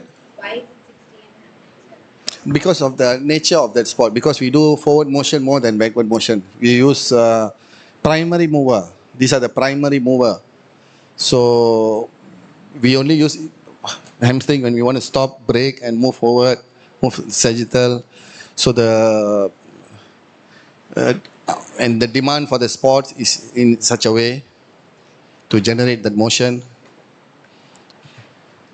Okay, so in your sports, try to collect all this data and create a profile so that you know all this physical capacity that your athletes need to have. Whatever sports that you're working, you need to know what is the ratio, strength ratio for upper body, bicep flexion extension, bicep to tricep ratio, shoulder internal external rotation.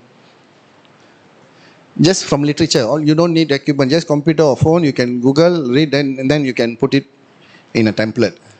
So that in future, if you're collecting a data, you know, or how far are they from this.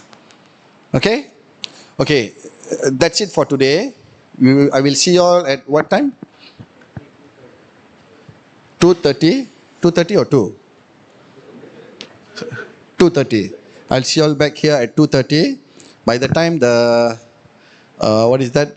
treadmills will be ready.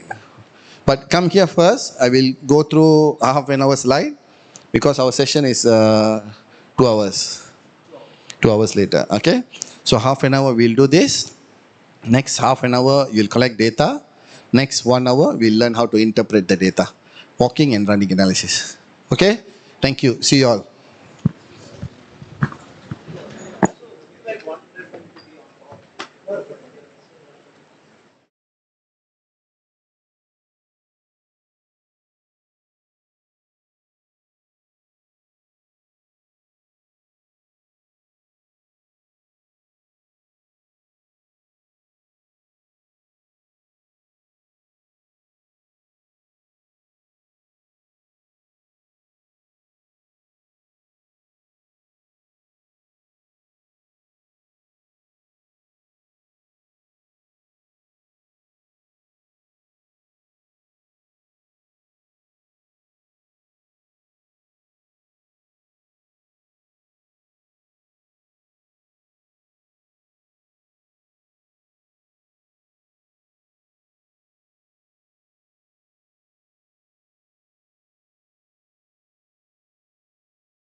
So we are here now for our second practical workshop for this GIAN program. Okay. So yesterday, let's recap back what we did. We did 3 type of exercises, common exercises: squat, lunges, and push-up. We learned how to record, how to set the protocol right for recording, and then how do we export it into your laptop, open it in Dartfish, in workspace, calibrate it. We need calibration in order to get all the measurements right. So the system need to know what is the dimension between this pixel to this pixel. Only once we do calibration. Okay, calibration. There are 2 type of calibration. Okay, if you are measuring, example, you want to measure someone's height, jumping height, you can pick a distance from vertical calibration, we call. Okay.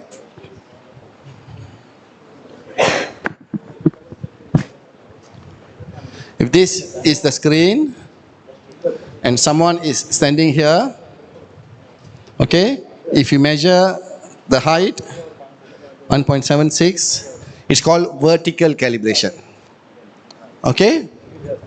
If you put a cone here, 2 cones here, and you measure this cone, let's say 5 meter, it's called horizontal calibration. Vertical calibration, horizontal calibration. Okay. In Dartfish, in Kinovia, you have this option. You want to do vertical calibration or you want to do horizontal calibration. But in Dartfish, we don't have that. If you want, you can do vertical calibration, because that's the difference between paid and free application, open source. Okay. So now, today we're going to look into walking and running gait analysis. Can you go to your phone? I just shared a link. Just look at it. It's a few second video. Just look at that before we go through our slides.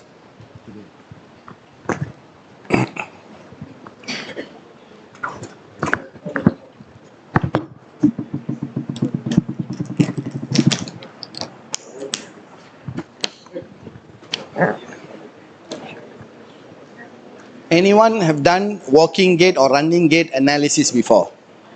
Walking gait or running gait analysis? Done? Anyone don't know what is walking gait? What is gait? Gait analysis, G-A-I-T. What is gait analysis? Gait meaning that you are looking at the walking technique, quality. Okay, walking or running technique, quality. There are certain ways of walking the right way so that we don't injure ourselves, or to understand better on our muscle action during the performance, walking performance. So any movement, like I mentioned earlier, there are phases in movement. There are phases. That is what I shared with you all. Those are the phases in walking gait. Okay, now we go into our slide. Okay, the objective of today's practical session, okay, is to understand gait biomechanics for walking and running. Okay, so we will capture footages later using your phone like yesterday, what you did yesterday, and export it into Dartfish. And then we will look into biomechanical markers to have a better performance and what can cause injury because of wrong walking gait.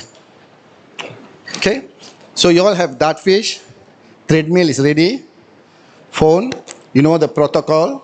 Okay, once we finish this theoretical session, we'll go into groups and start recording. 1 or 2 person, you can start recording. Okay.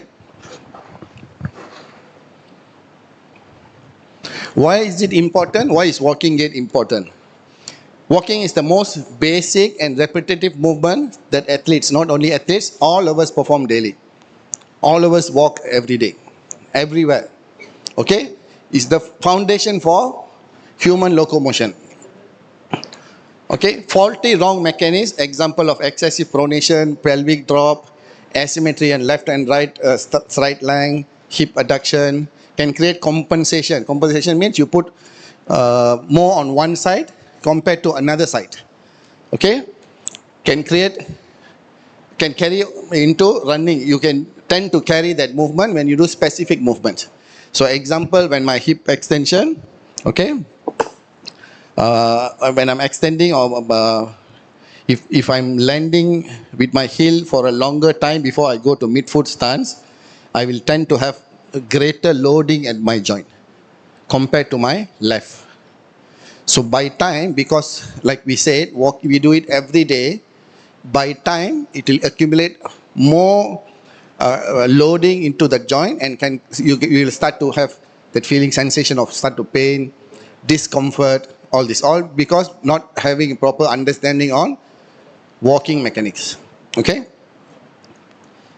Good walking gait equal to efficient force transfer and joint alignment. Okay, let's look into early indicators of dysfunction. Abnormalities like limb asymmetry or reduced range of motion. Like I mentioned, knee extension is less. I'm having this not fully extended knee. Okay, can also cause serious injury when you are doing high intensity tasks. Okay, coaches and sport scientists or biomechanics can detect weak glute muscles, pelvic drop during mid stance. We will look at it later. Okay, and limited ankle dorsiflexion. This flexion during early heel rise, or there's difference between left and right leg length.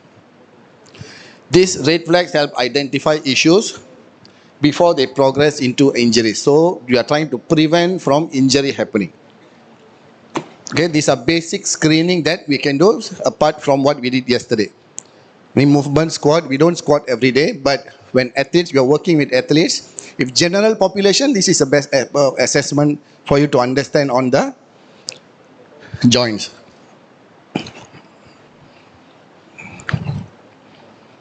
Okay, I will play a video.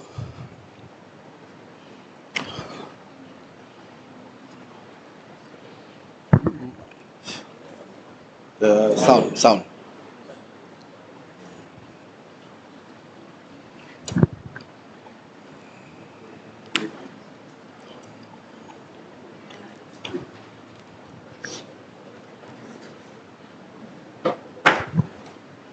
Thank you.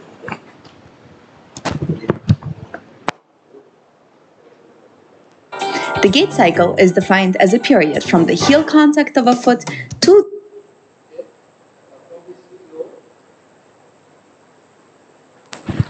from this video, 3 minutes video, I think 3 minutes across to 4 minutes, we'll try to understand the phases involved in walking gait.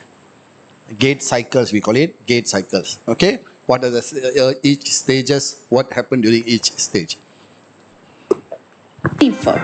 Gait is divided into two phases: the stance phase and the swing phase. The swing phase composes. Okay.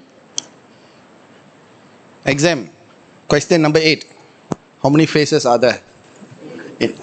Okay. A 4, B 2, C 3, D 6. Which one is the answer? 2 phases. Okay. Just giving you all clue. Okay. How many percentage is stance phase when you're walking? Total gait cycle, while the stance phase comprises 60% of the total gait cycle. Let's define the events that make up the stance phase. The first event is initial contact. What is the first event of a gait cycle?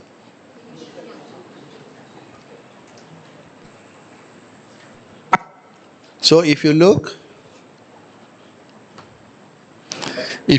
a gait cycle, why the screen is not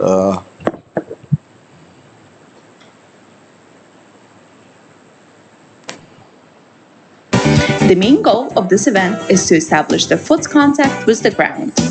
The foot flat at 8% is an event where the full plantar surface of the foot contacts the ground.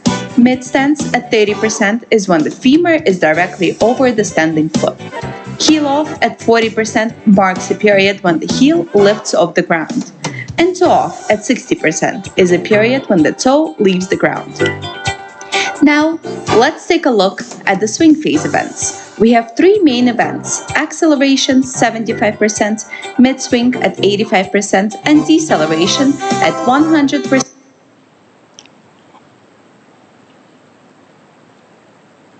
And toe off at 60% is a period when the toe leaves the ground.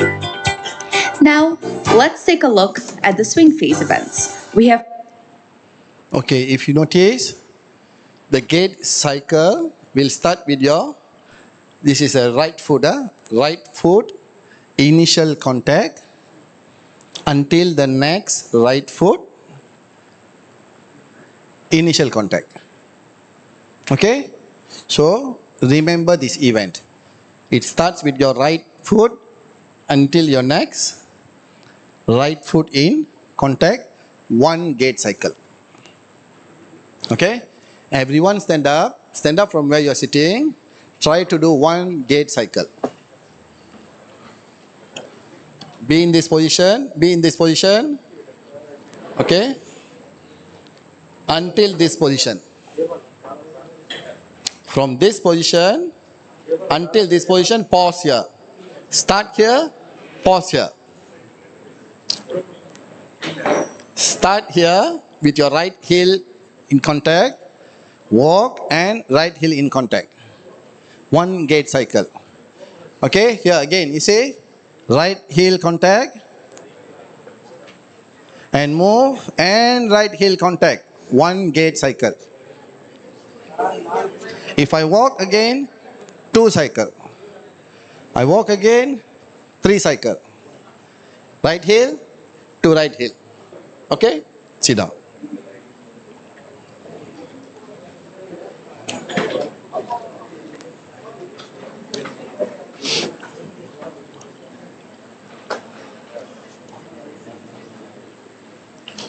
Okay, now another question. It's the first heel contact is the 0% when you normalize 0 to 100%. So 0% is your right heel contact. What happened during 100% of your gait cycle? 0% of this gait cycle is your right heel contact. What happened during your 100% gait cycle? Heel contact again. Because you're completing it. Remember, we said this is the end, this is the beginning, this is the end. 0 to 100%. Complete one cycle, one gait cycle. So we're going to look into what will happen during this one gait cycle. What are the stages? Okay, when I ask you during 30% of gait cycle, what stance is it? Mid stance. Okay, why is this important? Because during every movement, you're looking at different joint contribution. Later we'll compare with right and left. Okay, different muscle plays different role, eccentrically, concentrically, okay, during different stages, different events. Okay, this is one event, another event, another event, another event. This is one cycle, one phase. One phase, when you say phase, it's between event to event. Okay, there are few events in one phase. Okay, any questions until here? Can I ask a question like, what are you expecting to be here? After toe off, your right leg will go what phase do you think? Acceleration 75%, mid-swing at 85%, and deceleration at 100%, completing the gait cycle. Finally, let's take a look at the ranges of motion. At initial contact, the ankle is in neutral position. As the foot lowers to the ground, the ankle moves into 5 degrees of plantar flexion. Okay, which joint are they talking about? Which joint? Ankle joint. Ankle joint, this is considered as neutral position, like what we are standing, equal to what we are, okay? Neutral position. So imagine if you put EMG at tibialis anterior, will you have signal? Will you have signal? You will have signal because of the contact. Okay? But the greater signal will be at later stage because you already have contact. Okay? Now this is 5 degree of plantar flexion. Moves over the foot, the ankle dorsiflexes to about 10 degrees. In the last two stance phases, the ankle undergoes plantar flexion. At heel off, the ankle is in neutral, and toe off, the ankle is maximal.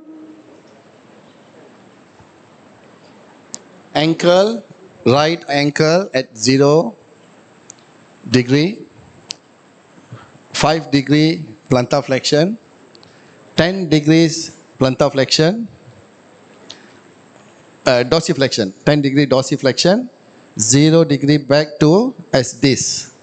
Okay, plantar flexion and 20 degree plantar flexion. So you will look at this, later when we are doing the running analysis, walking analysis, walking gait. Okay? To about 20 degrees. At the initial contact, the knee starts off neutral, just like the ankle. Then, for purposes of shock absorption and energy conservation, it moves to about. Okay. When did when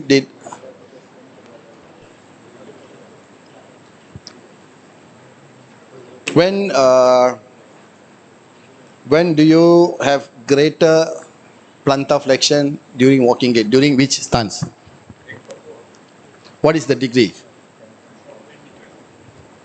Again, watch again.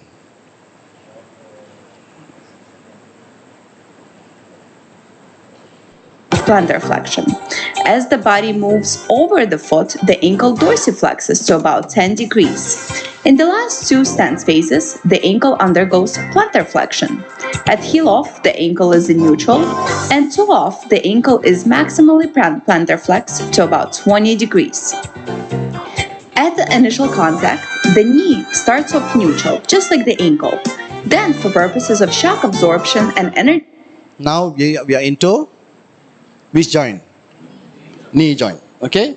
Just stay with us. It's only 3 minutes 50 seconds video. You will learn a lot from this. Try to understand this because this will be useful for data analysis later. Moves to about 15 degrees of flexion. At mid-stance, the knee doesn't quite fully reach the locked out position. Once again, for purposes of energy conservation, it stays at about 5 degrees of flexion. At heel off, the knee is back to neutral position and then slowly undergoes flexion to about 30 degrees to prepare for acceleration phase of the gait. The hip is flexed to 20 degrees at initial contact. Notice that it moves from. Okay, now we are into hip joints. Flex position to extended position through the stance phase, and from extended to a flex position in the swing phase. At foot flat, the hip is flexed to about 15 degrees and neutral at mid stance. At heel off, the hip is in 15 degrees of extension and reaches its peak extension range of motion at toe off. When does it reach peak hip extension? At which event? Which event? Toe off. You can see here. During toe off, it reach 20 degrees extension. Okay? Don't worry. All these numbers won't be that. It won't be that, will it?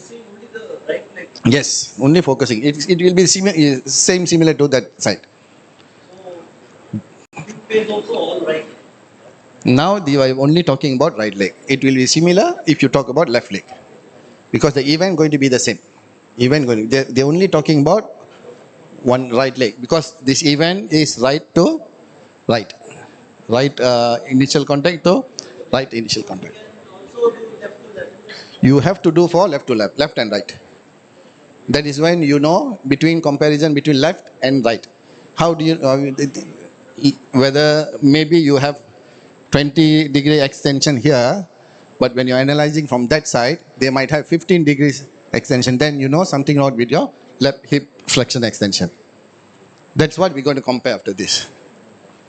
Okay, this is for right right leg. Since we are talking about right leg, but this will apply same to left leg, both sides, because the event going to be the same. Left heel initial contact, left foot flat foot, mid stance heel is going to be the same. Okay. Yes. If not, you cannot calculate this angle. This angle, you cannot calculate. The swing phase range of motion. From acceleration to deceleration, ankle dorsiflexes to clear the ground.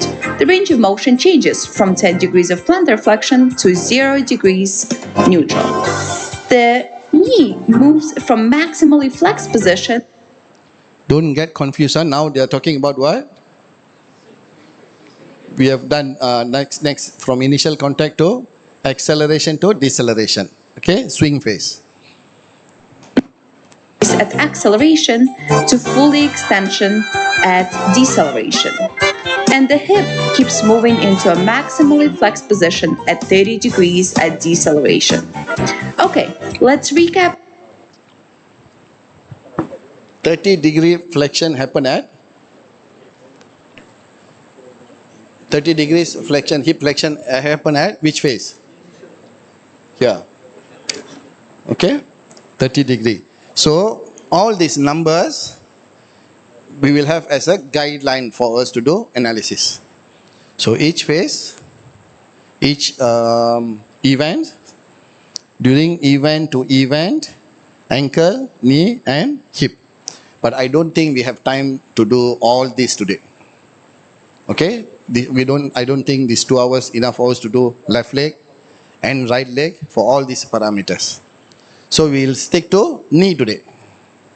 We look into knee angle. Okay, but obviously you can plus minus, but this is around that. It's a standard. Wherever you go and see gait, this is the standard for normal walking gait population. Okay. When it comes to running, it will be different. Now we are talking about walking gait here. During gait. The ankle has to be able to dorsiflex to about 10 degrees for mid-stance and plantar flex 20 degrees for toe off. The knee has to be able to fully extend for initial contact and the heel off and flex to about 60 degrees at acceleration. The hip has to be able to move from 30 degrees of flexion at deceleration to 20 degrees of extension at toe off. I hope this video was helpful. If it was, give it a like.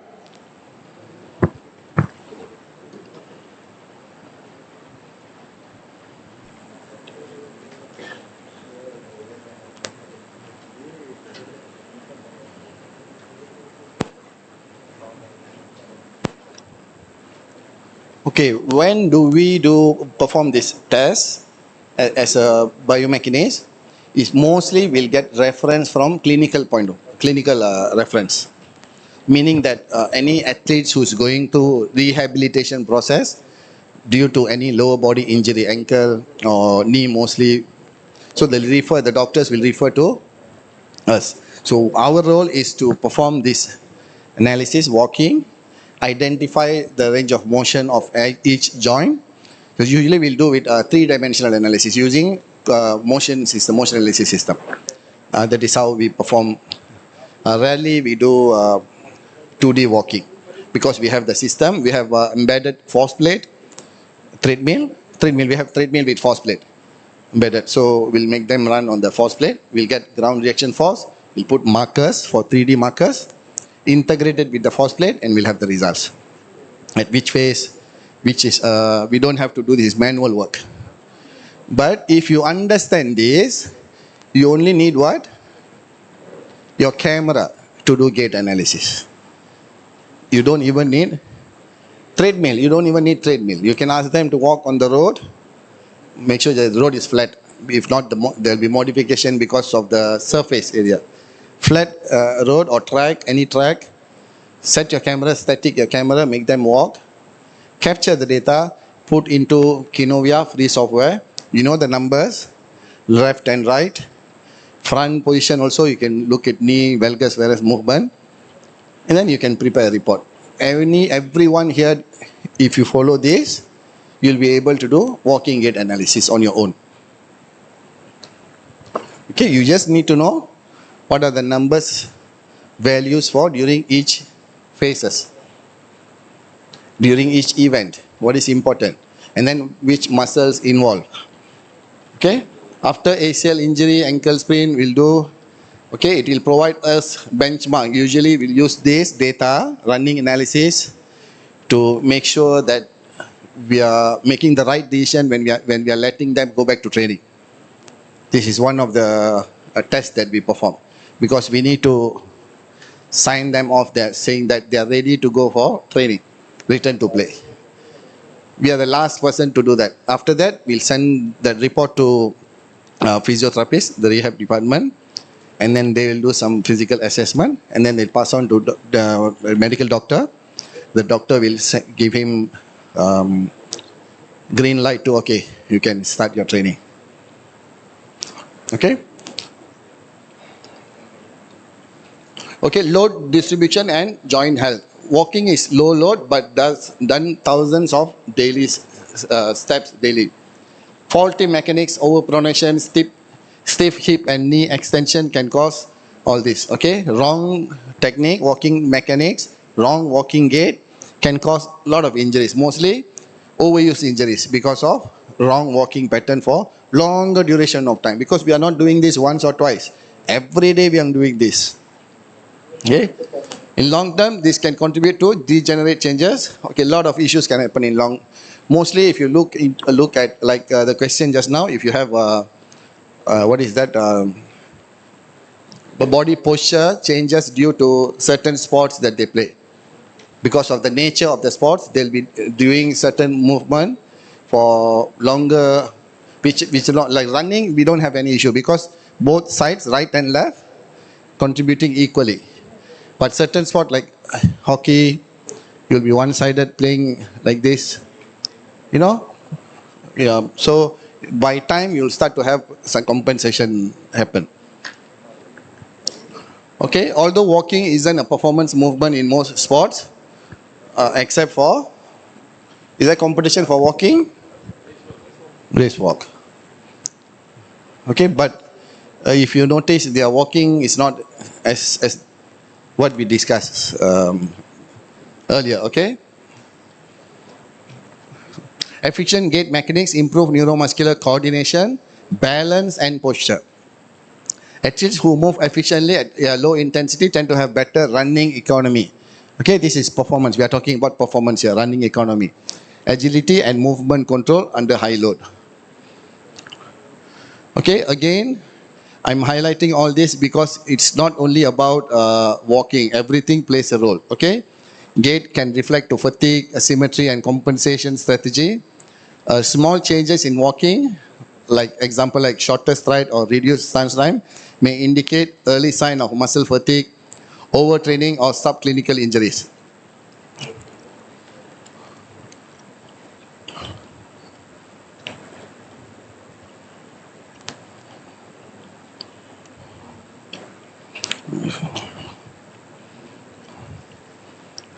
Okay, this will be the, what is that? Every joint's range of motion during each phases and events. Okay, one to another one.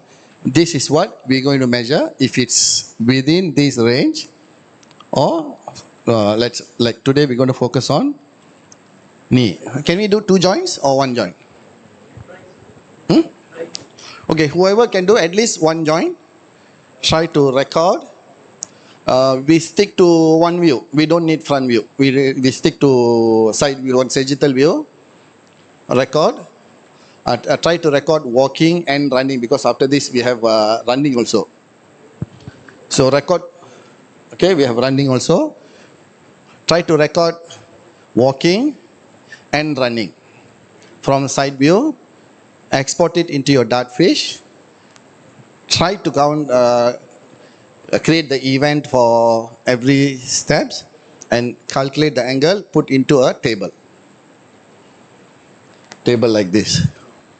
Okay, so you'll have initial contact, heel strike, 1, 2, 3, 4, 5, 6.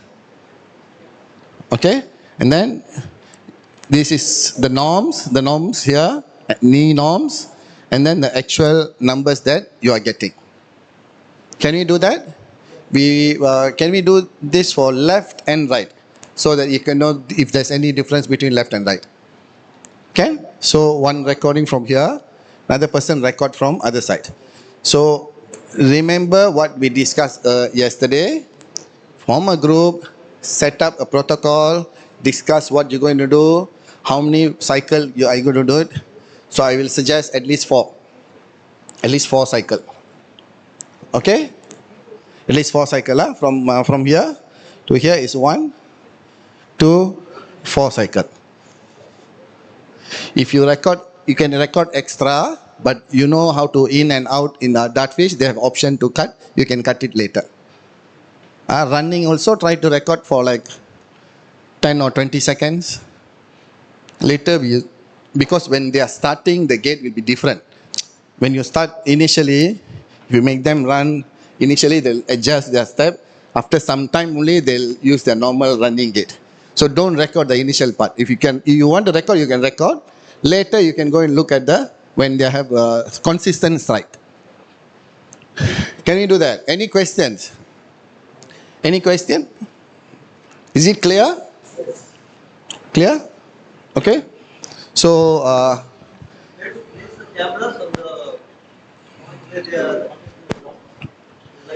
yes, because you know what you need. Remember, we go back to the objective of the analysis. What analysis we going to do? Okay, we're going to look into knee. Do you need upper body? You don't need. You don't need upper body. We are focusing on lower body. But do I record? Will I record? Yes. I will record.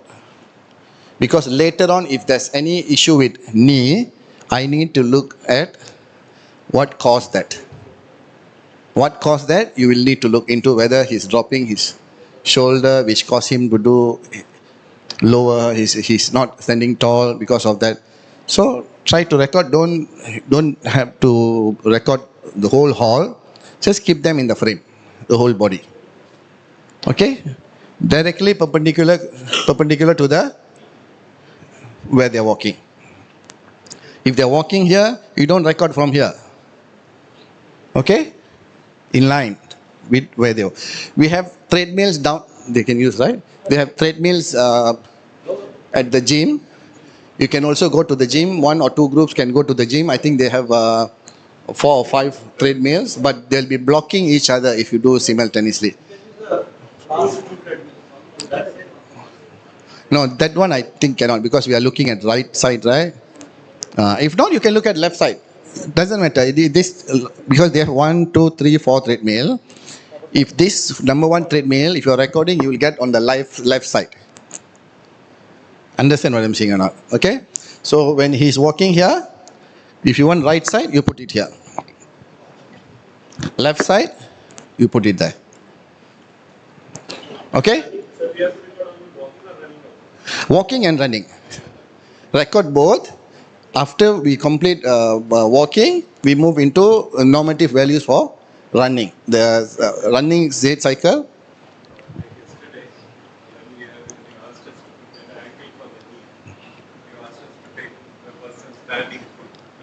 Calibration. I mentioned that earlier. Just now when I mentioned, try to put something to have calibration. 2 water bottle with measurement, 2-3 meters. You can put 1 water bottle here. Measure 1 meter. Put another water bottle here is enough. Later in the system, you know that is the distance. No, yesterday we did that because we did vertical. Knee, we don't need calibration. But if you want to look at straight line later, you will need that calibration. So if you don't have calibration, if you know the distance between this and this, I've done that. I've done last time a lot of recording without having calibration. Anything as long as you know that is the distance. Yesterday we used the height because we don't have anything else to calibrate. So we use the person's height. Anything that you know the number, the distance inside the video is enough for you to calibrate the space. Okay, you can put 2 water bottle, or you take something, stick here and stick something here. You know the distance, that is fine. Any questions? Okay, whoever don't understand can wait here. Whoever can start, you can go and start there and here.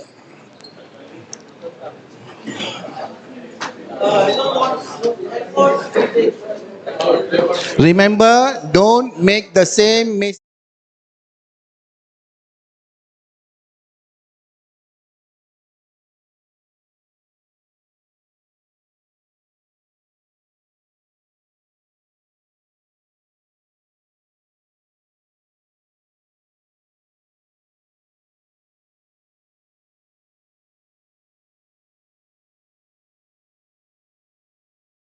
So you're only looking at angle. No, you can. Because when they are not floating, you know. When the lake is here, this lake is here. You know the distance what? The length, the distance? Anyhow, they're going to put, there will be the double contact. There will be, even running also you can. When the toe off, we put a line here. And then when heel strike, and then you know the distance. Straight line.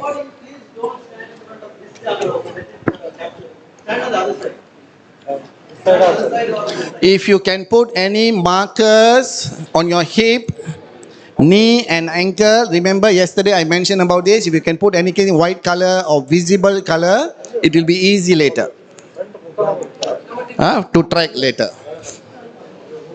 Okay? So what way we can put? But don't wait.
It's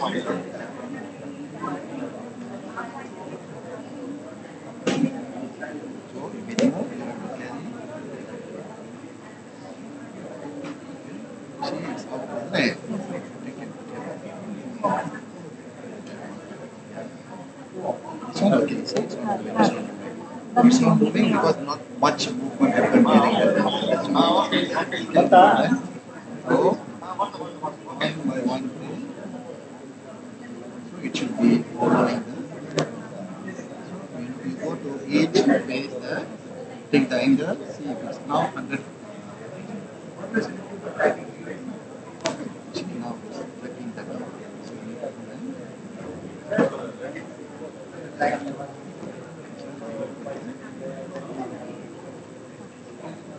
so it happened because the hand already blocked the marker message. That's why we need to be very careful. This is not actually 160. When someone's ending today, anatomical finger is 0 or D because there's no any angle there. Ending, you can observe is ending at 180 degrees, knee extension of his knee. So in minus 180, you minus with the number, you get very low. Or you can try this invert angle.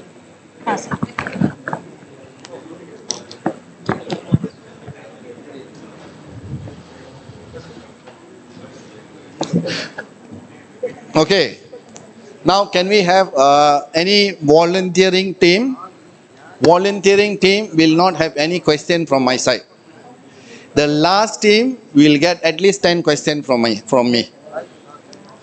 The first volunteering team, I will not have any question for you all if you volunteer yourself to come. But the last team will have a lot of difficulties. So who want to volunteer?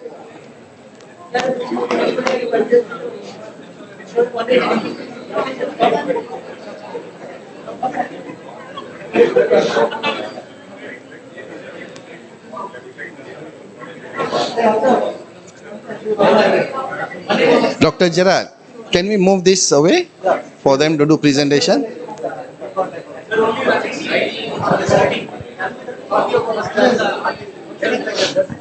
We don't. We are done with this. They're just going to present.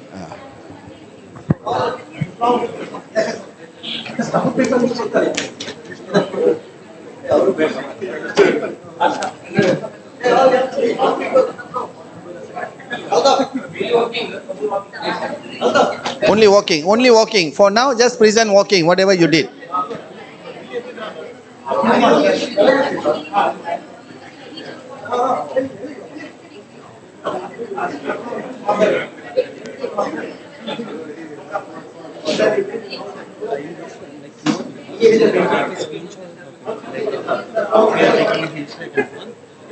Every stages we can do screenshot in this house. Add still shot.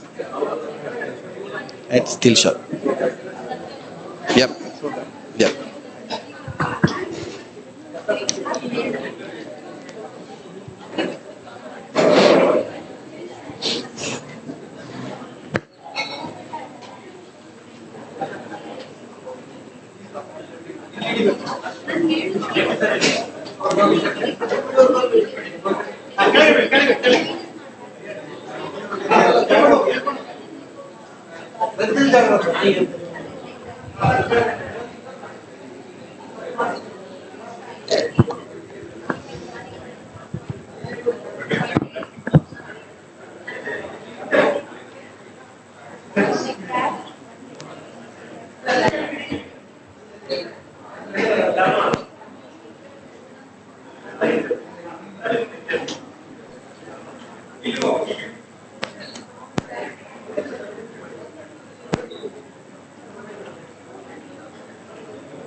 Come.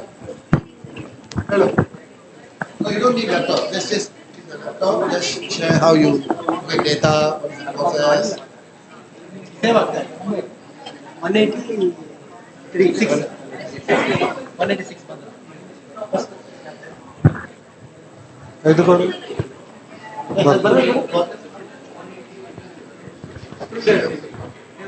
Hey, have you finished? Finish. You can come back.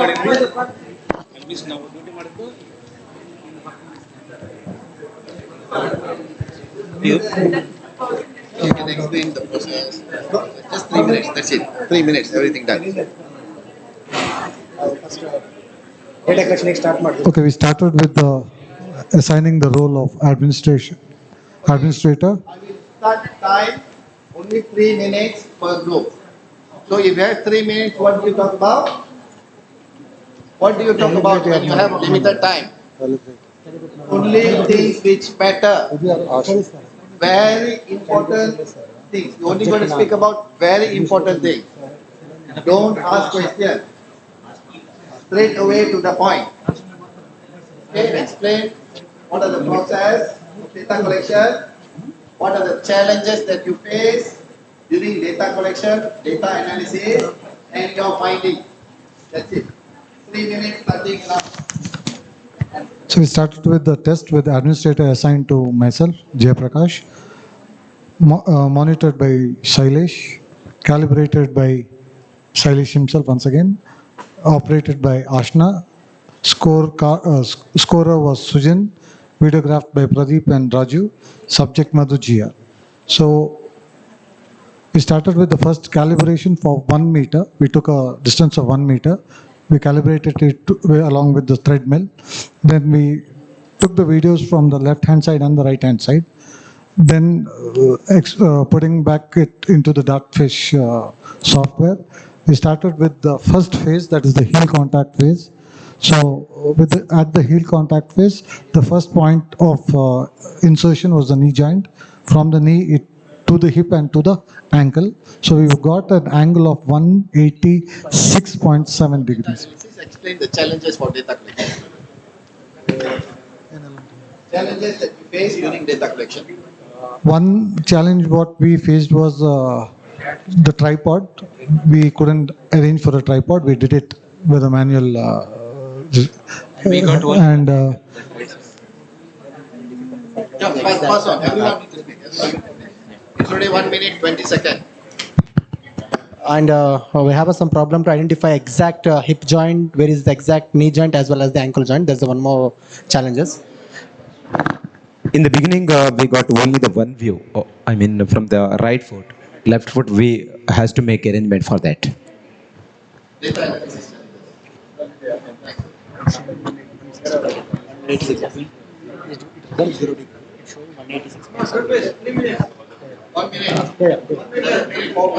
The angle of the knee joint, it should be in the initial stance 0, as well as the ankle joint and knee joint should be 0. But as per our video, we're getting 180-degree angle. That is a challenge we are facing now. Data analysis and Results. that's the same. We just finished with the heel contact, the first phase. We started with the first initial phase. We started with the initial phase, then second phase, like that. Phases, different phases. Yeah. Sorry, wait, sorry here. There are different phases. So, 20 seconds. So initial content. First we find the initial content and next is the food. Yeah, distance we are to go with the coordinators. We just finished to do result. Okay, that's it. Thank you. 5 out of 10.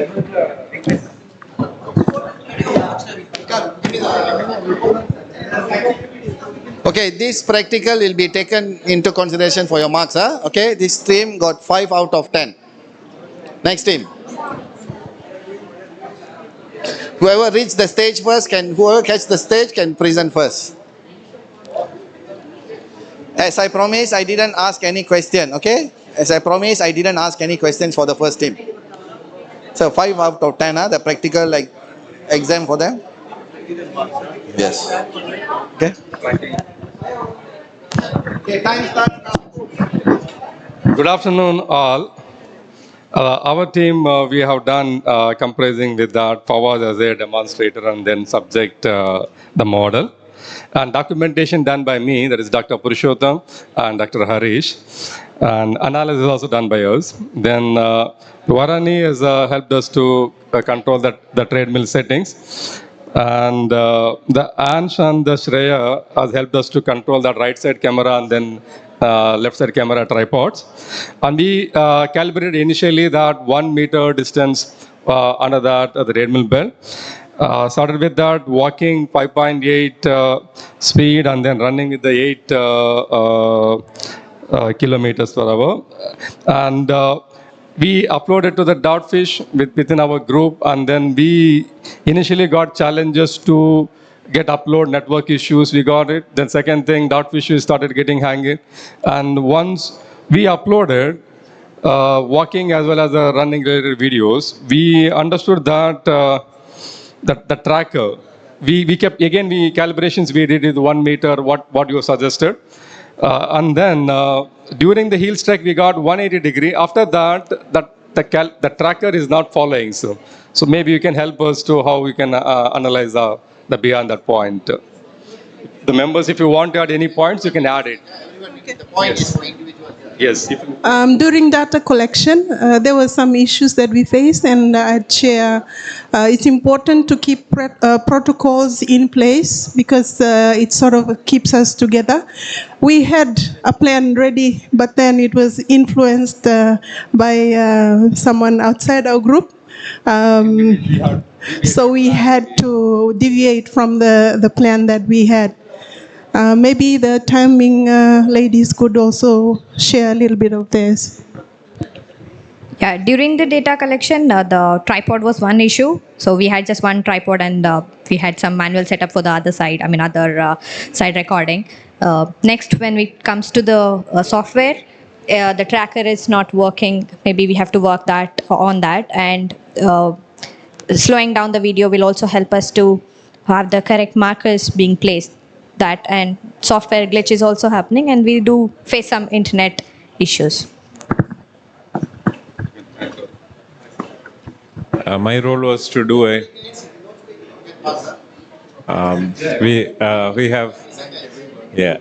my role was data analysis, but since the tracking, it is not tracking, that was the issue, so I couldn't analyze the data. But what I could have done is I would have paused the video in between and tracked it every angles.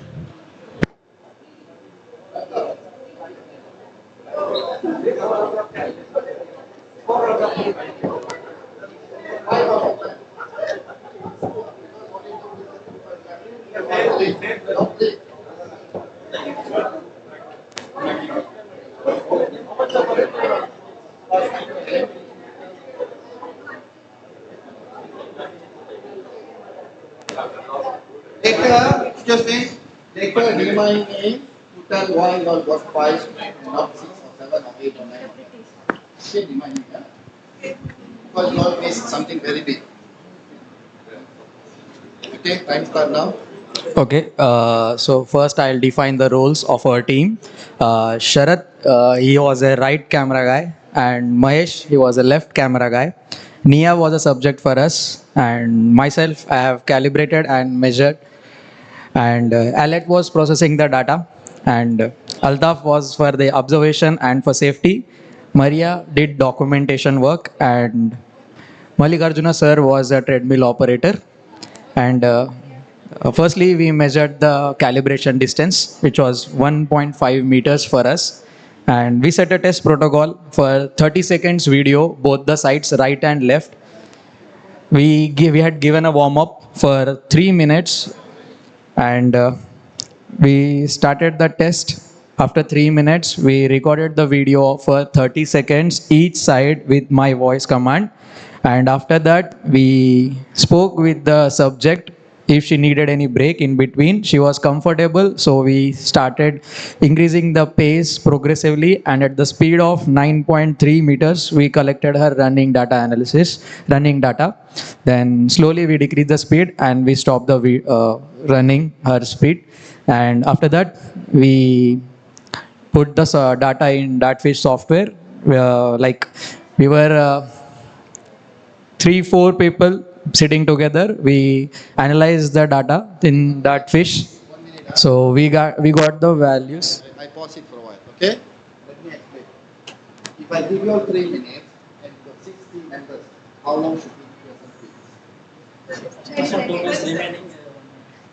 If one person take 1 minute and 30 seconds, what are you thinking about the team members? They can't talk. Where's team teamwork here? Exactly that's what happened there. Exactly that's what happened here. You took the mic, 1 minute and 30 seconds. Now your time management, data management. Management is more important than your technical work.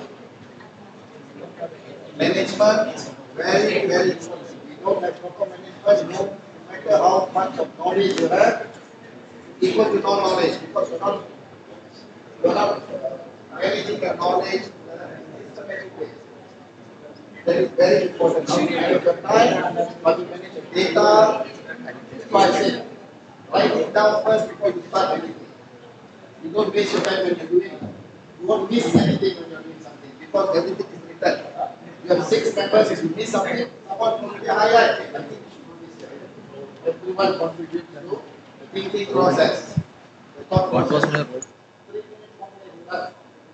Not to talk about, don't talk too much. Straight away to the point. Okay? Another 1 minute 30 seconds for Sir, actually it was like I will be speaking for 90 seconds and rest of the team will be speaking for 20 seconds. My duty is observations. I observe this treadmill where it was, and we set the cameras and all. Challenges, what are the challenges? I asked you to talk about the challenges that you face and how you overcome them. Challenges is coordination between the 2 cameramen. So how you overcome them? To giving the command ready 1 2 3 like that. We did command and we set the all those things. Thank you. Come in front. Why all of you going?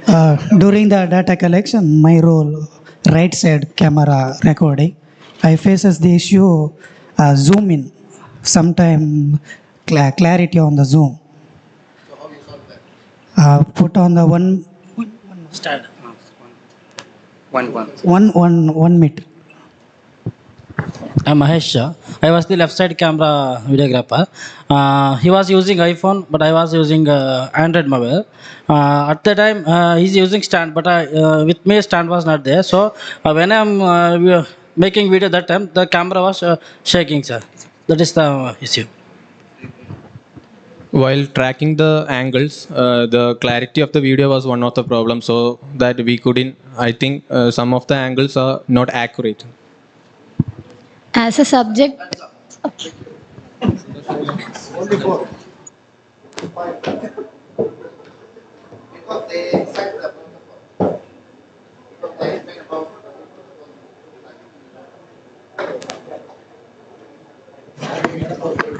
Hello. Okay, you have 3 minutes. Okay, so I want everyone, all of us to get more than 5 marks. Okay? So our data collection comprised of 9 people. So we set 4 gate cycles as our place, and 5 kilometer per hour as a walking pace, and 7 kilometer per hour as a running phase. So we did 3 trials, and it was recorded by Zaki and Varshita. Our participant was Vasudha, and we set our markers over her knee, ankle, and hip. We gave a warm-up for familiarization of the instrument for 90 seconds, and gave rests in between the 3 trials for a minute. For us recording, like for starting for editing, it was tough because our video quality was slow, that we found difficulty. then subject's minimal cloth, they were, her pant was little bit it loose, so it became difficult. As you said, what is that? Skin tights is necessary. We face that issues, and also we didn't got a measurement tape starting. We faced that issues also at starting. Uh, Secondly, the marking tape, it was so loose and we can't identify in the tracking also. The video was not so clarity. I was taking video from the left side. As we didn't had the tripod, we had problem in that by focusing or anything. And also we had a problem facing counting at the same point. We have to start the recording. So we came help from the other staff. So on the count of 1, 2, 3, we started and ended at the time. Okay. While capturing, we had that same a problem with the command that start the video. Okay. Then we are not that familiar with the dart feed to use the dart feed. Dartfish familiarity was not there. It was difficult for us to see the all the phases of the game. Okay, we faced another challenges like when we do the data analysis, like lack of proper video clarity. So it's difficult to create the proper angle. So as we were lacking with the Dartfish application, so we could finish only few of these components. Like of the initial contact, we could have finished toe off, flat foot, and the mid stance. So there was no time for us for finish of the heel off. Okay, the degrees which we have taken.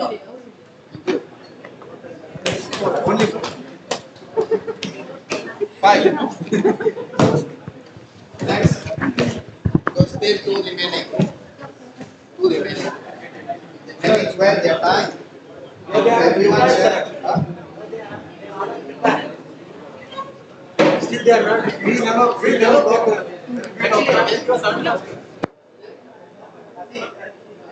ಅವ್ರಿಗೆ ಎಷ್ಟು ಆರ that is your bad luck you got picked first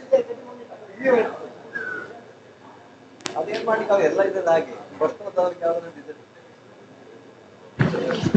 Hello. So I am treadmill operator. First we framed the parameters for the test.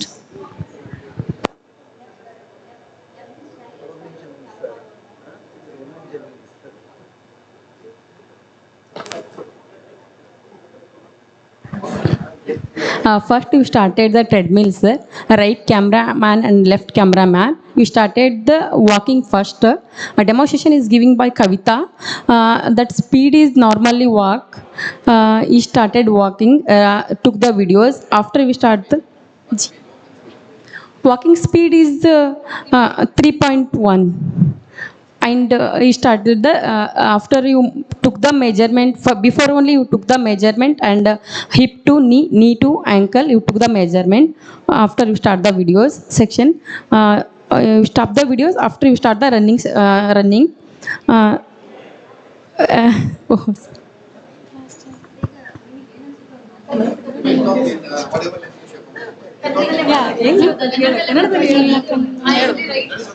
yeah, he Sunita took the left front right side cameraman.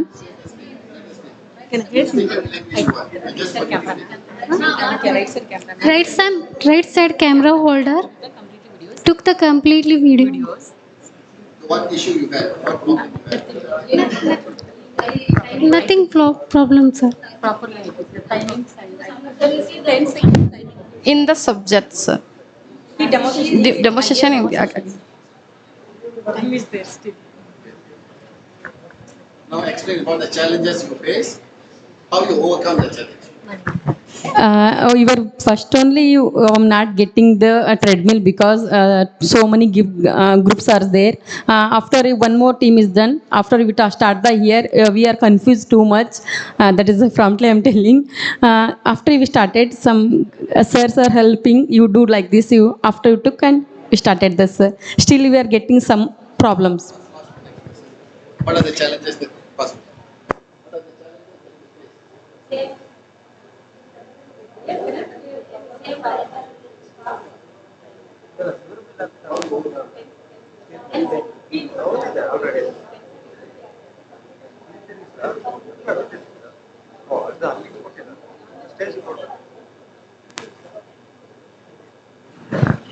So actually the costumes were the problems while collecting the data, sir. And actually we are new to this. So we tried our level best to conduct a test and first time experience on the treadmill, sir. Why you Yes, sir. choose 3.1 for walking it? Why the speed is 3.1? Why did you all choose 3.1? She's comfortable about 3.1, so walking. So you did the test based on how she feels comfortable. Yes, sir. So we don't know how to run in treadmill. So first time we are, so that's why, yeah. Thank you. 5. Next. Next. The last team. Last team. Last 2 more teams, right?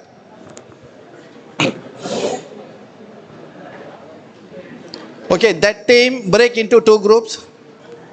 Break into 2 groups. Break into 2 groups. One team come in first.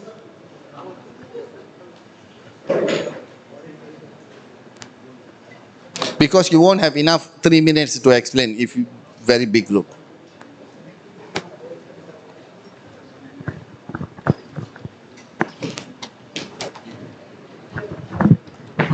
Same 3 minutes. Same role. 3 minutes starting now. Okay. I'm Dr. Venkatesh. So in this project, I involved as a subject. That's the thing.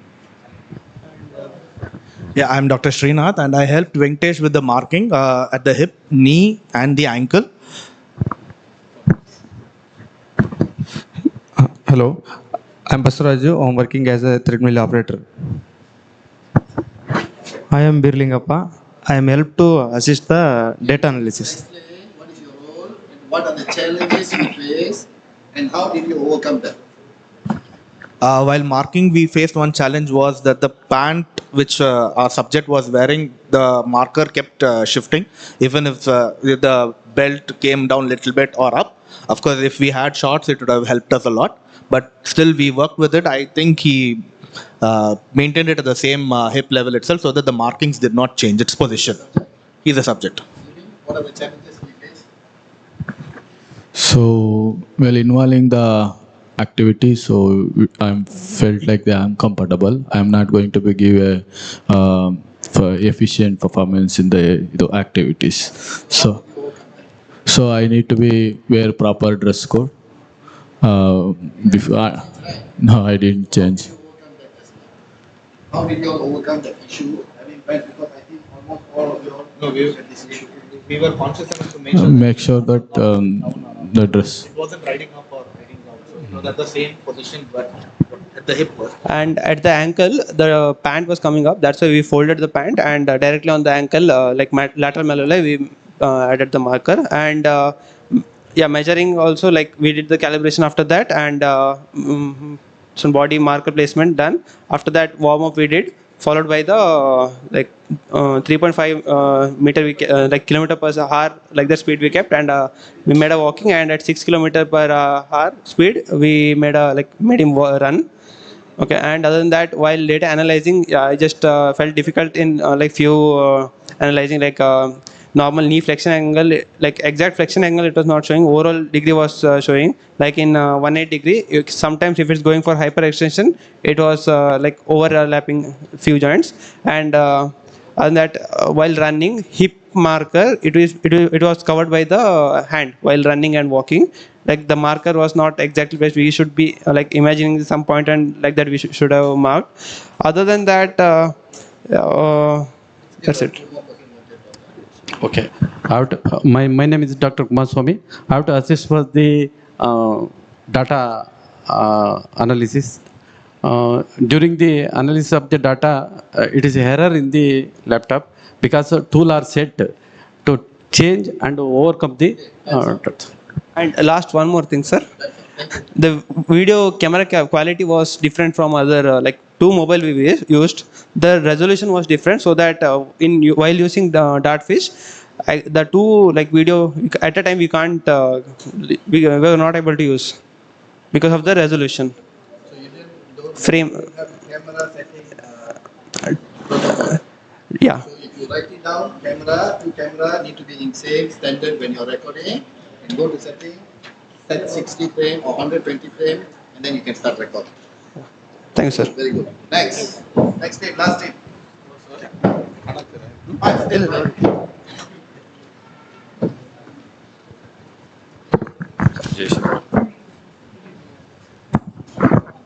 Time started. Now.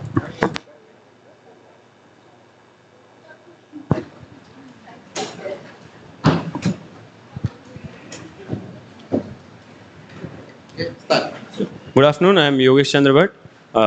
We worked on the same subject, so I helped in the analysis of the data on the left side, walking and running both. Hi, myself Deeksha Damodar. So I was the data recorder. Myself Chakravarti. I was handling the right side camera. You like to manage that. So that changing microphone here and there, you can say that. So I did the analysis on the left side for walking and running both. The challenge I faced was because I have used Kinovia, it was not that much difficult. The only thing was while the hand was coming into the picture, the hip marker was going back again. So I had to readjust that. Second thing, exporting the file. It saves itself, and then there is another way of exporting montage also. So it was a little bit confusing. Other than that, everything is fine.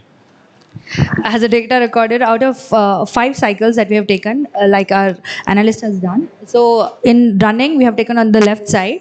So initial contact was 168.7. We have taken for both, sir. Left side, walking as well as running. So initial contact was 168.7. Foot flat was 168.7. Yeah. Right, yeah. Okay, so the main thing that we observed was there is the history of right leg injury, right knee injury. So we observed a longer stance phase while running.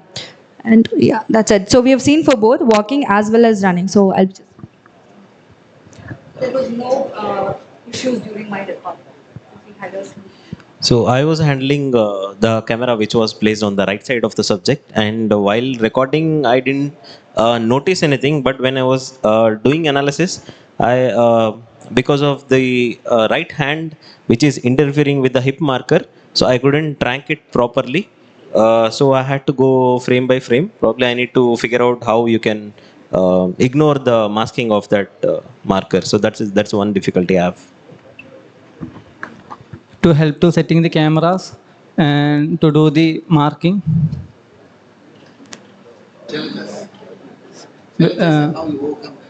So I'm new to do that.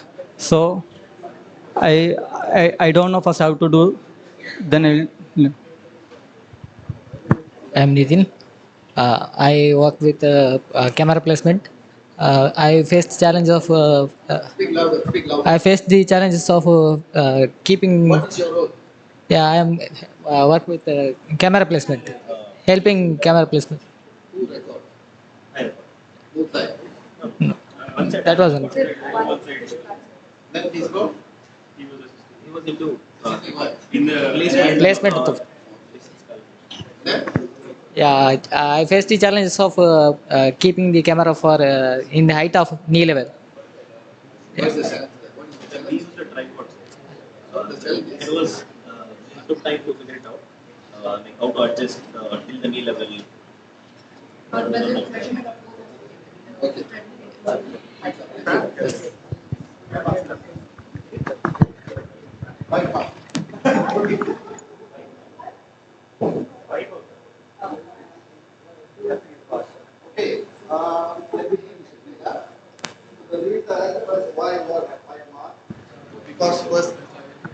The reason why I gave 5 is because during your data collection, you didn't do what you didn't do.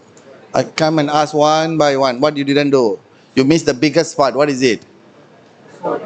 You don't have SOP before your data collection.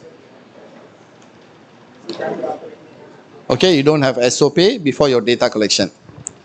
So you already start to measure, but you don't have data collection. First group using that, when I go and ask, they already start measuring, but they don't have document to say who's going to do what.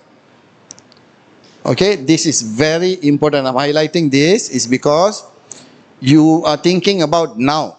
You might do this test again later. After you complete the test, if you write down, you'll miss the details that what you did. Okay, that's number 1. Number 2, the standardized test that you said, everyone, I see that you all have your own speed. What is your speed? Walking speed? Walking speed. What is your walking speed? 3.2. Your walking speed, your? Walking, 5. 5. 3.5. So what is the standard of walking? How did no one explain what is the SOP for setting up your speed? Okay, there's no standard SOP. Like who said based on how they feel comfortable? Because taller people, they have the space, because remember, we must go back to the objective. We are trying to solve a problem here, not do research. We are setting all this for solving problem. First, you need to know what is their walking speed. Normal walking speed. You need to know that, and you set that there. Not 3.5. I look at literature, they said 3.5, I said 3.5. In literature, they said 5, I said no. It go back to that person. If that person's normal walking speed is 3, then you put 3. If the walking person, sometimes like I walk fast, you cannot put 3 for me. And then obviously I'll try to adjust my stride, adjust my technique, because that is not my walking speed. Okay, that is number 1. Did anyone ask the person who's walking, how fast do you walk? Before you set the speed? So what is the speed?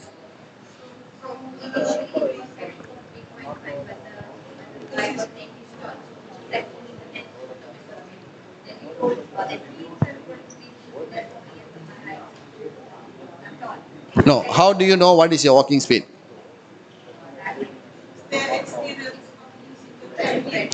So your normal walking speed and treadmill walking speed, is it the same? If you're walking on the ground, you're walking to a shop or market.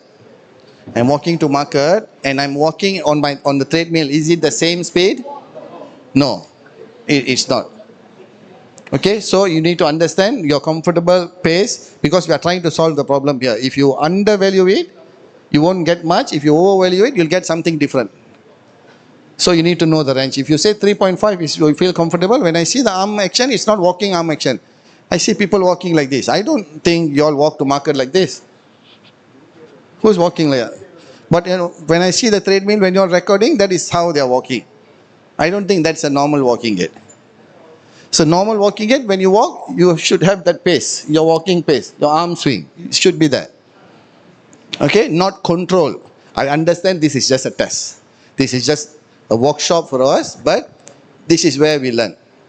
Okay, and then during data analysis, most of you face the challenge of arm swing blocking your marker, hip marker mostly. So how do you solve it? How do you solve it? Remember yesterday we learned how to do angle, and then I said fix the angle there so that the angle doesn't move. You need to go frame by frame to make sure wherever the missing marker, you drag and put it there. You drag and put it there. If not, easy solution, we are not tracking the whole thing. We are only tracking this. Go to this point, measure this.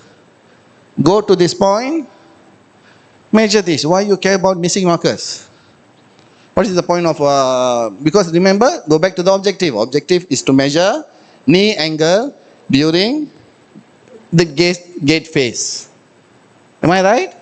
We are not collecting continuous data. If I'm asking you to collect continuous data, we are only collecting descriptive data. 1 point here, 1 point here, 1 point here, 1 point here, 1 point here. If I ask you to collect, yes.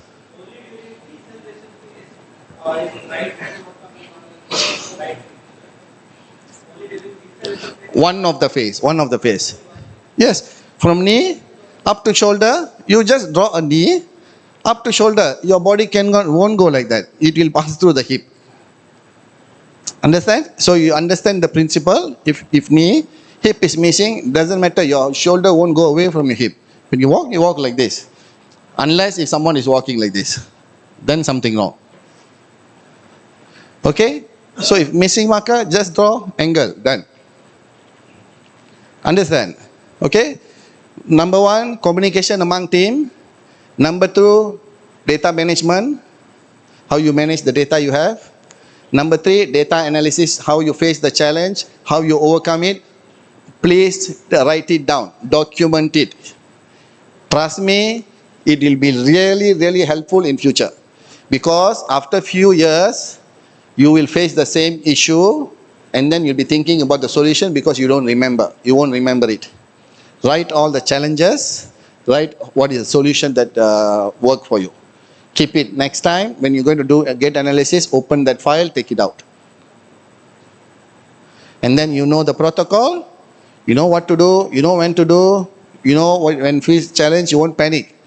Because here, I don't know how easy you have access to athletes. But for us, it's not easy. If they come there, you need to make sure you do a perfect job. Because you cannot ask them to come back again. You only have one chance. You cannot ask them to come back again. They won't come. You have to make use of that. So you cannot say, oh, the machine is not working. Or I didn't put marker that day I'm supposed to put. No. If I don't document it, I cannot repeat the same test again and again and again with reliable data. Okay? Now, I have homework for you all. Go back, find running gate phases, running gate, okay? Choose 2 phases which are important, 2 phases which are important, okay? And get the normative value. Okay, I have, you get normative value, okay? Normative value for gate data. Choose hip, okay, let's fix it. Choose hip flexion during initial contact and mid swing. Hip during mid swing, these 2. Okay, initial contact, hip flexion angle. Mid swing, when leg pass under your body, mid swing phase, hip flexion. See if you can get within that range or not. And tomorrow we will do game analysis. We have done 2 performance in gate, clinical in gate we have done for these 2 days. Tomorrow we will focus on game analysis. Any performance analysis here? Any performance analysis or mostly biomechanics? Mostly biomechanics, okay? Tomorrow we will do some theoretical at the 10 o'clock, right? 9:30. I thought 10? 9:30? 9:30 to?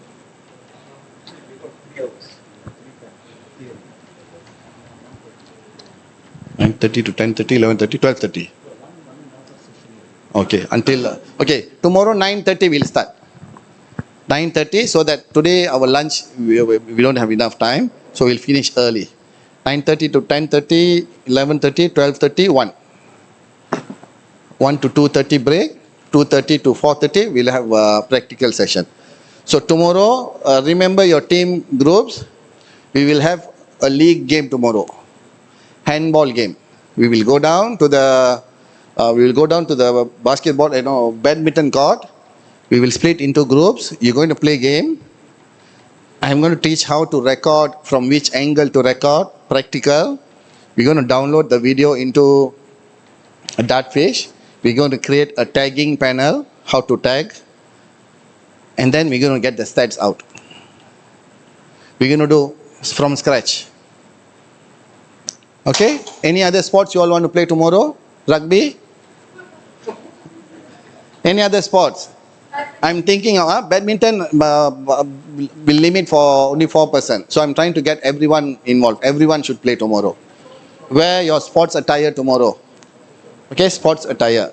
Is there volleyball court? Huh?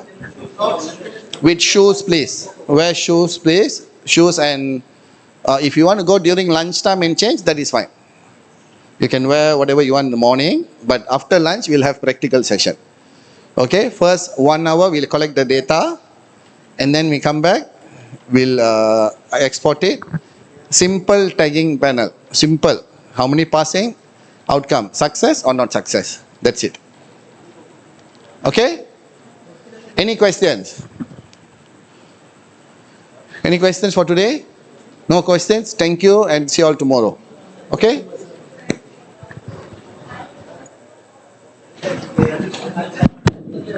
Tomorrow, excuse me, just a minute. Look, we are thinking of finishing the last day before the lunch, right? So we are shifting some of the sessions to previous days. So tomorrow is 9:30, 9:30 to 10:30, 10:30 to 11:30. Then the fifth day, one class, 1.5 hour session we are bringing it tomorrow. So 11:30 to 1.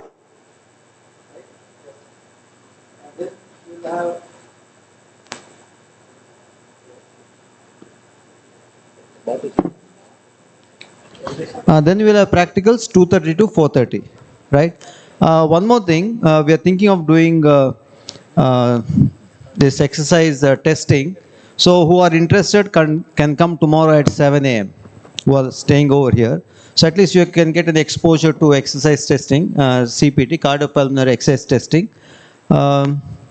So please come here at 7. And 2 or 3 days we'll do at 7 a.m.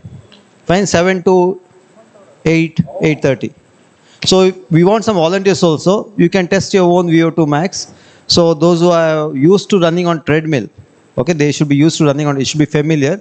Wear your shorts, shoes, and please come. At the most, we can test around 2 or 3. Others can learn. We'll put the whole thing on the PPT so that whatever is coming on the screen can come here and you can see what are the various physiological parameters we are testing. Okay, thank you. Thank you and good night. Good evening.